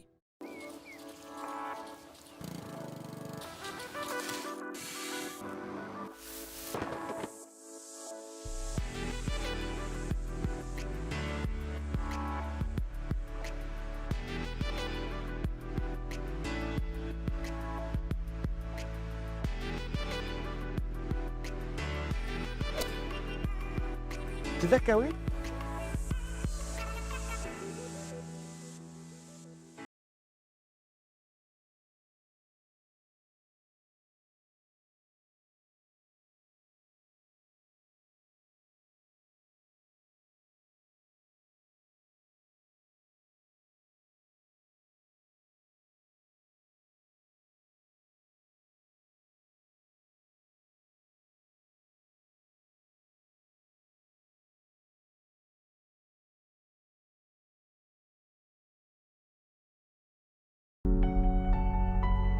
Coverage of the 2026 AIG Irish Men's Amateur Close Championship on the Bogeymen is brought to you by AIG.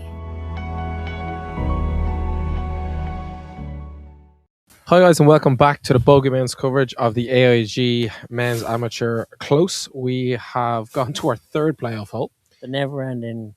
We're here all day. We might just have, we're moving to Galway. We've had two playoff holes on the 18th, both ended in pars. Very different played holes by both players each time. But now we have the 17th third playoff hole. Dylan Holmes is ready to hit. He's got an iron in hand. Last time I played this hole, made a great birdie. Again, he's going to try to start down the left-hand side. Does so perfectly. Takes that corner like a pro. That's A1 position there. We have a green flag from the Stewarts. Really be on the left-hand side of the fairway. Hopefully he's made it down that hill all the way to the flat. But if not, I'll imagine either way, it's just going to be a layoff. Now here's Thomas Higgins. You sure? No. I've just gone with Higgins. I'm not even sure of my own name at this point.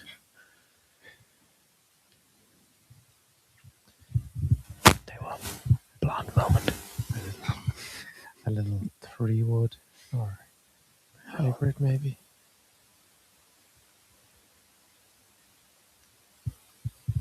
Some sort of fairway wood or hybrid. Or Thomas Higgins.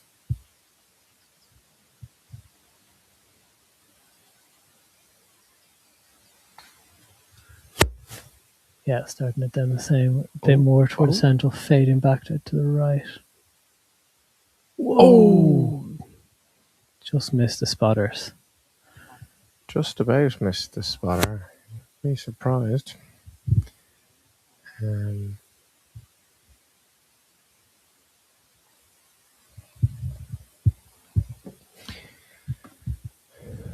Spotter getting too close to the action, maybe. Life might have flashed before our eyes there a bit. You should have been standing there.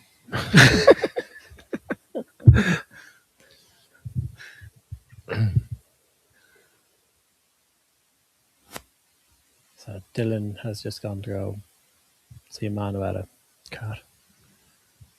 I don't know. You're a cat person, which I still find really Where's weird. the phrase go? It's gone to the bushes. The phrase got to go see a man about a dog. Whatever. Listen. The name thing I'll accept.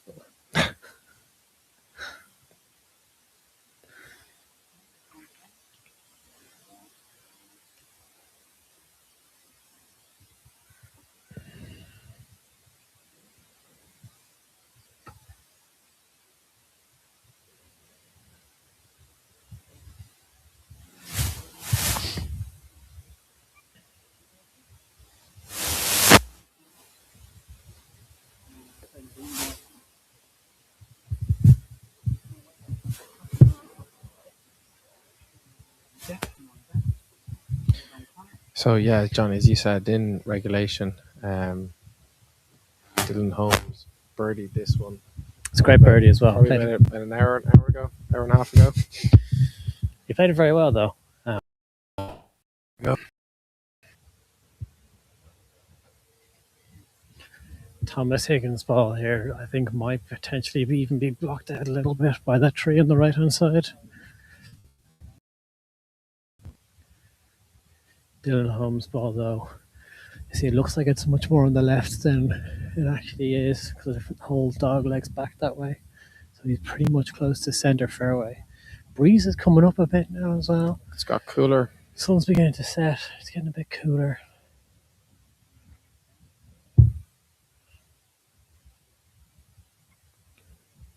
And John, just for information, Thomas Higgins birdied 17 in regulation as well. Okay. So both players have fond memories of it. Now, I will say Thomas Higgins bogeyed it this morning. He parred it on Friday and bogeyed it on Thursday. Thomas Higgins. If you want to go into Thomas Higgins' Dylan's golf ball, Michael, is at the base of that tree.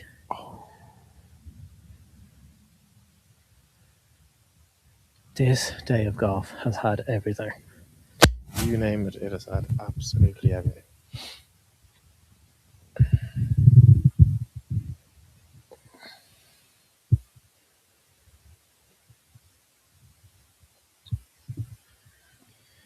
Johnny can't even plug in a phone charger. A really difficult shot here now for Thomas Higgins. He's going to have to work some magic.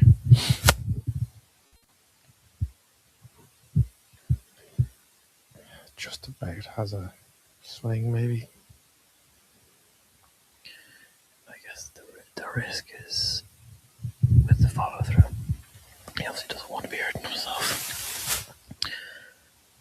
But as you can see down the line here, there's trees and then there's water. He's going to have to hook something around these trees and get it back out to the fairway.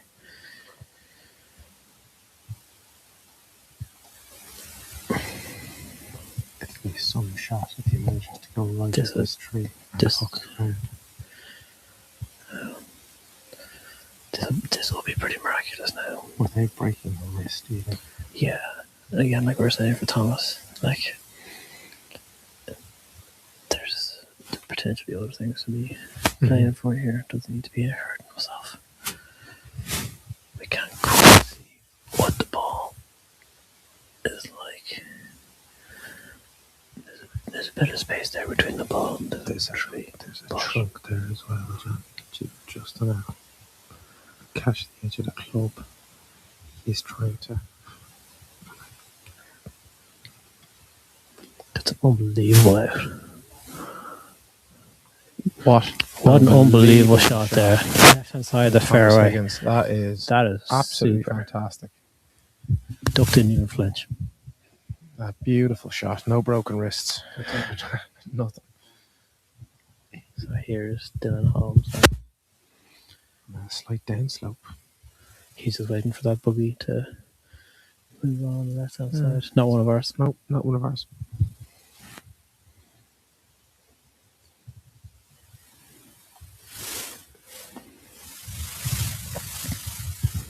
Very similar to the shot he had in regulation last time. You just want to stay on the left hand side of this fairway. Yeah, it's probably drawing a Corner bit. It's a little gone bit towards too that. much. Someone walked into the wave. Someone walked into it. Didn't hit him. They're all fine from where he is there. Actually, very similar to where he was in regulation. Yeah, kind of where kind of Dylan Keaton was, to be fair. So I think Mm. it's still, he's still in a good place.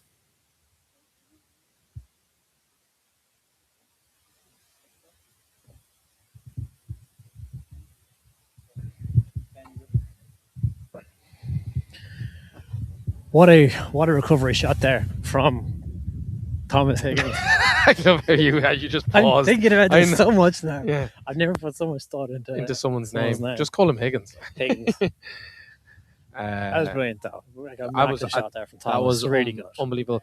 And like, I've always said to you that when you play with really top golfers like this, you very rarely see a miraculous shot because they very rarely miss fairways and miss greens. So, But they can pull the shot off. They can pull, but they very rarely have to. So I think that's what's so good about that is, like, having the talent and the mind and the imagination to hit that shot from Thomas Higgins was phenomenal.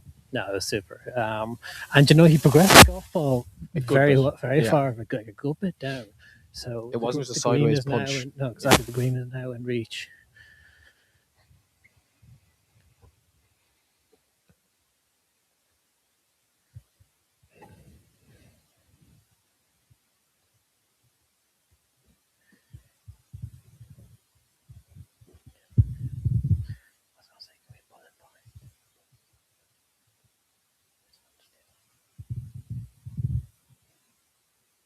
So Thomas Higgins and his caddy just talking through the spots, their target, their landing zone.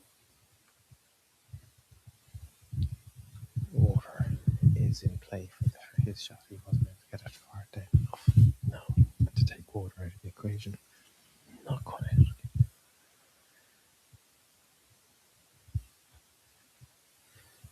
Temperature's dropping down. The sun's getting lower. It's getting chillier. You're seeing the long shadows. Golf course looks beautiful. Listen to the old PGA Tour Tiger trying to win away before the sun went down, to be fair. Fire's down. Yeah. How about that?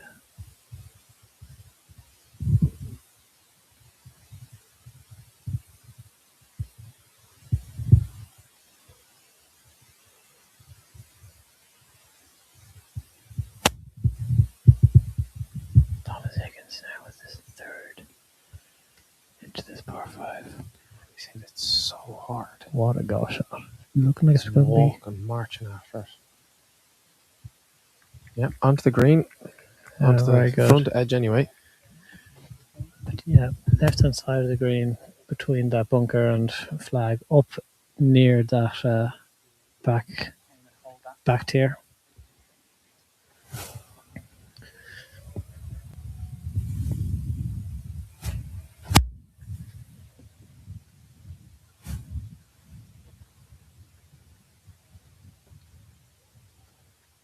Dylan Holmes is ready to go pretty much straight away. He's not hanging around.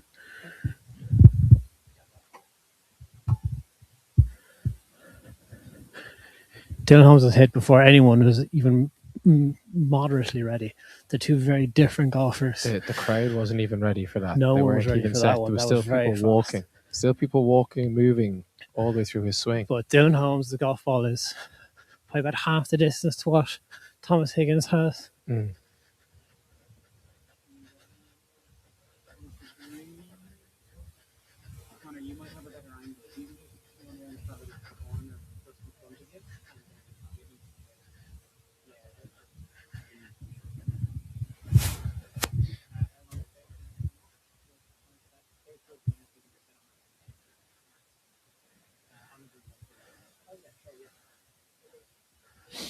So Thomas Higgins there walking up to the green there.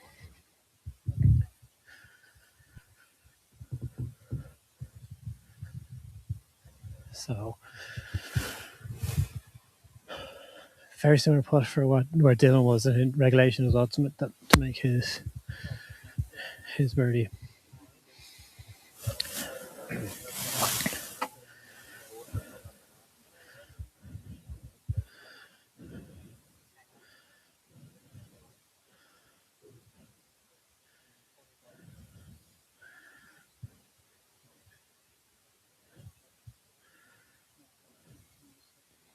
So it's a good crew following this playoff here now, which is always great to see.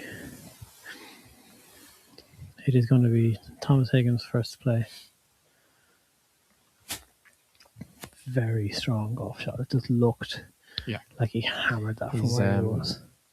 He's a lovely golfer to watch. He hits the ball with such power and such strike is so good. I can see why there's big talk of Walker Cup, and I can see he does stand above even a lot of the golfers here today in the difference in his strength and in his timing. Yeah, he's been super, and I think a very interesting style between both players. Dylan's a very fast player, likes to step up. No fear. Yeah. No fear. Just it's kind of Ryan Fox near see ball, hit ball, get moving. Thomas is much more deliberate, likes to talk through the process. But with that comes a very deliberate's the wrong word, but like fine tuned like approach or execution of the golf shot.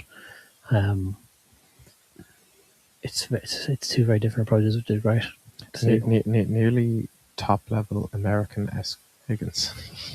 You can see him walking onto the PGA Tour tomorrow.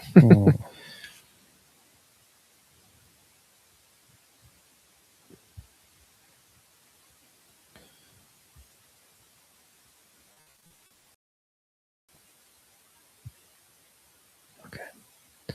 This part. There's that ridge in the middle.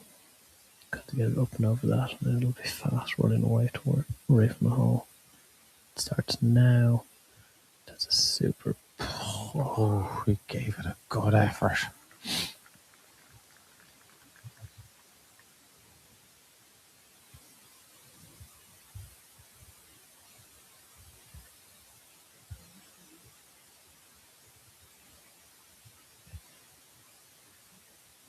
Now it's Dylan Holmes. He had to put like this, like you're saying in regulation. Walked it in. Yeah, very early walking. So this is for birdie and for the championship.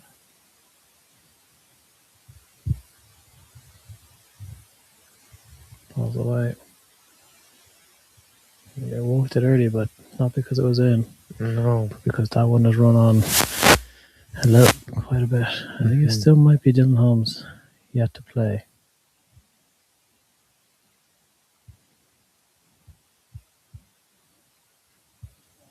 It is still Dylan to play. I do, even here now with that bunker and the trees and the bush behind, I can see why you said Augusta. Yeah, the light definitely helps. The light definitely helps, and it does feel very Masters-esque. Also, both players in trousers, I like that. It's a major. Respect for that championship, right? It's this for par. For Dylan Holmes. And it does not drop. Which means that Thomas Higgins has now got the opportunity to win the 2026 AIG Irish Men's Amateur Close Championship.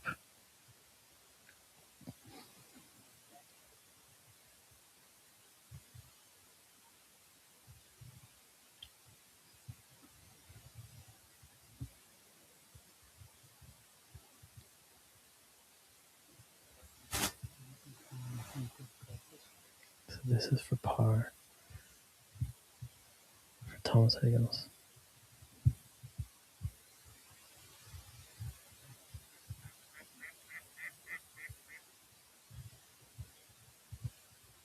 The Ducks doing their best to put off Thomas.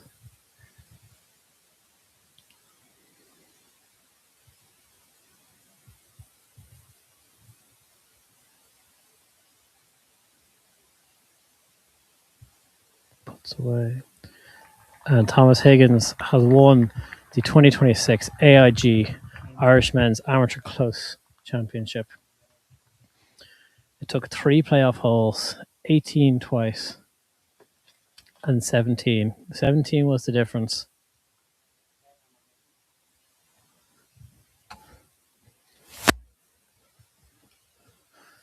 Hugs from his family. He had a long time to wait. The big travelling support there with Thomas Higgins.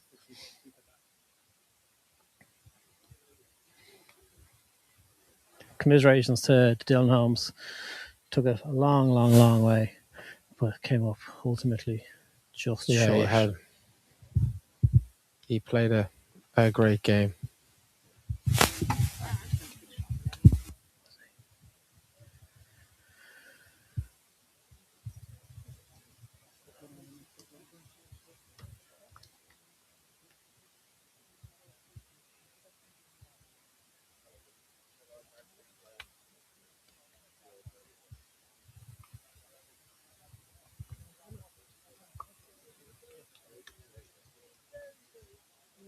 A very popular winner. Thomas Higgins has showed a serious determination to put up the score that he did in the final round today. Had a long time to wait for this playoff to even happen. He didn't know who he'd be playing against in this playoff.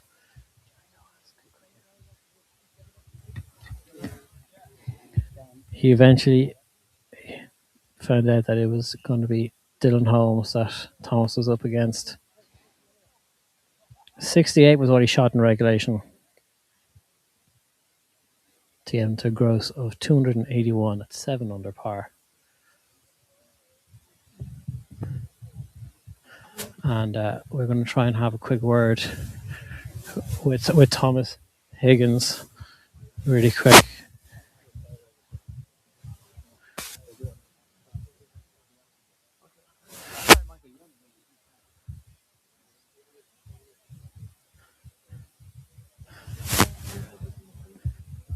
If you bring him up, you bring him over here. Yeah, we can get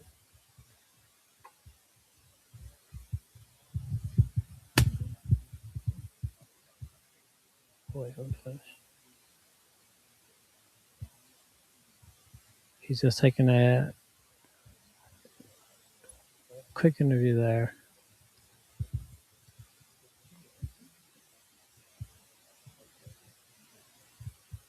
Nice.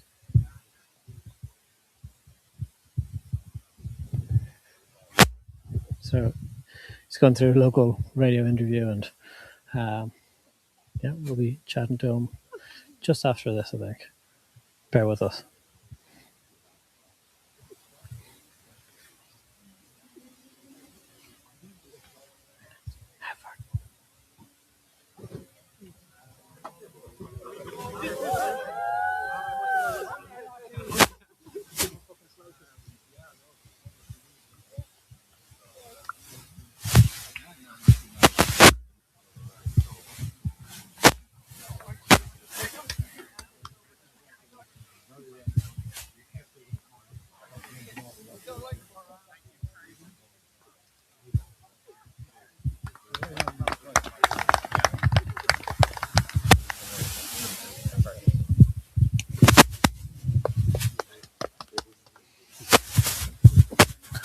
Oh, congratulations. Thanks a million. Cheers. Well done. Thank you. Thanks a million. You had a long way for that playoff there. Yeah, I did all right. Yeah, it was probably, I'd say, what, over an hour, was it? Yeah. So, yeah, I think that's something I did really well. I think my coach, Mike Kennedy, he brought me off straight away. He was like, listen, we're going down to the range, stay away from everyone, and kind of keep like in the zone, I guess. So I think that helped massively. Like I really enjoyed that hour spent down the range, just like chatting with Mike and my cousin Keen and my sister Anna as well. So it was nice. And then in terms of round of size today, 2 rounds, 36 holes, what was the mind frame going into today? Well, I had like a personal score that I wanted to get to. I think that was a big thing. I wanted to get to 10 under. Okay. And I felt like if I did that, I'd have like a decent chance. So yeah, when I tapped in for bogey on 7 there in the 4th round, I was like 10 under is a long way away. But yeah, no, I just kept kind of plugging away and kept like kind of enjoy it, because I kind of this is like my last probably round as an amateur. So it's crazy how things end up like. So it's a continuation of a very, very good year and season for you. You're saying looks like the professional ranks might be calling your name? Yeah, I'll be turning pro in like a few weeks. Not fully sure when yet, but yeah, it'll be very soon. Lovely stuff. Everyone's eager to get this trophy in your hands. Congratulations, you made through three tough playoff holes. Well done. Thank you very much. Well done.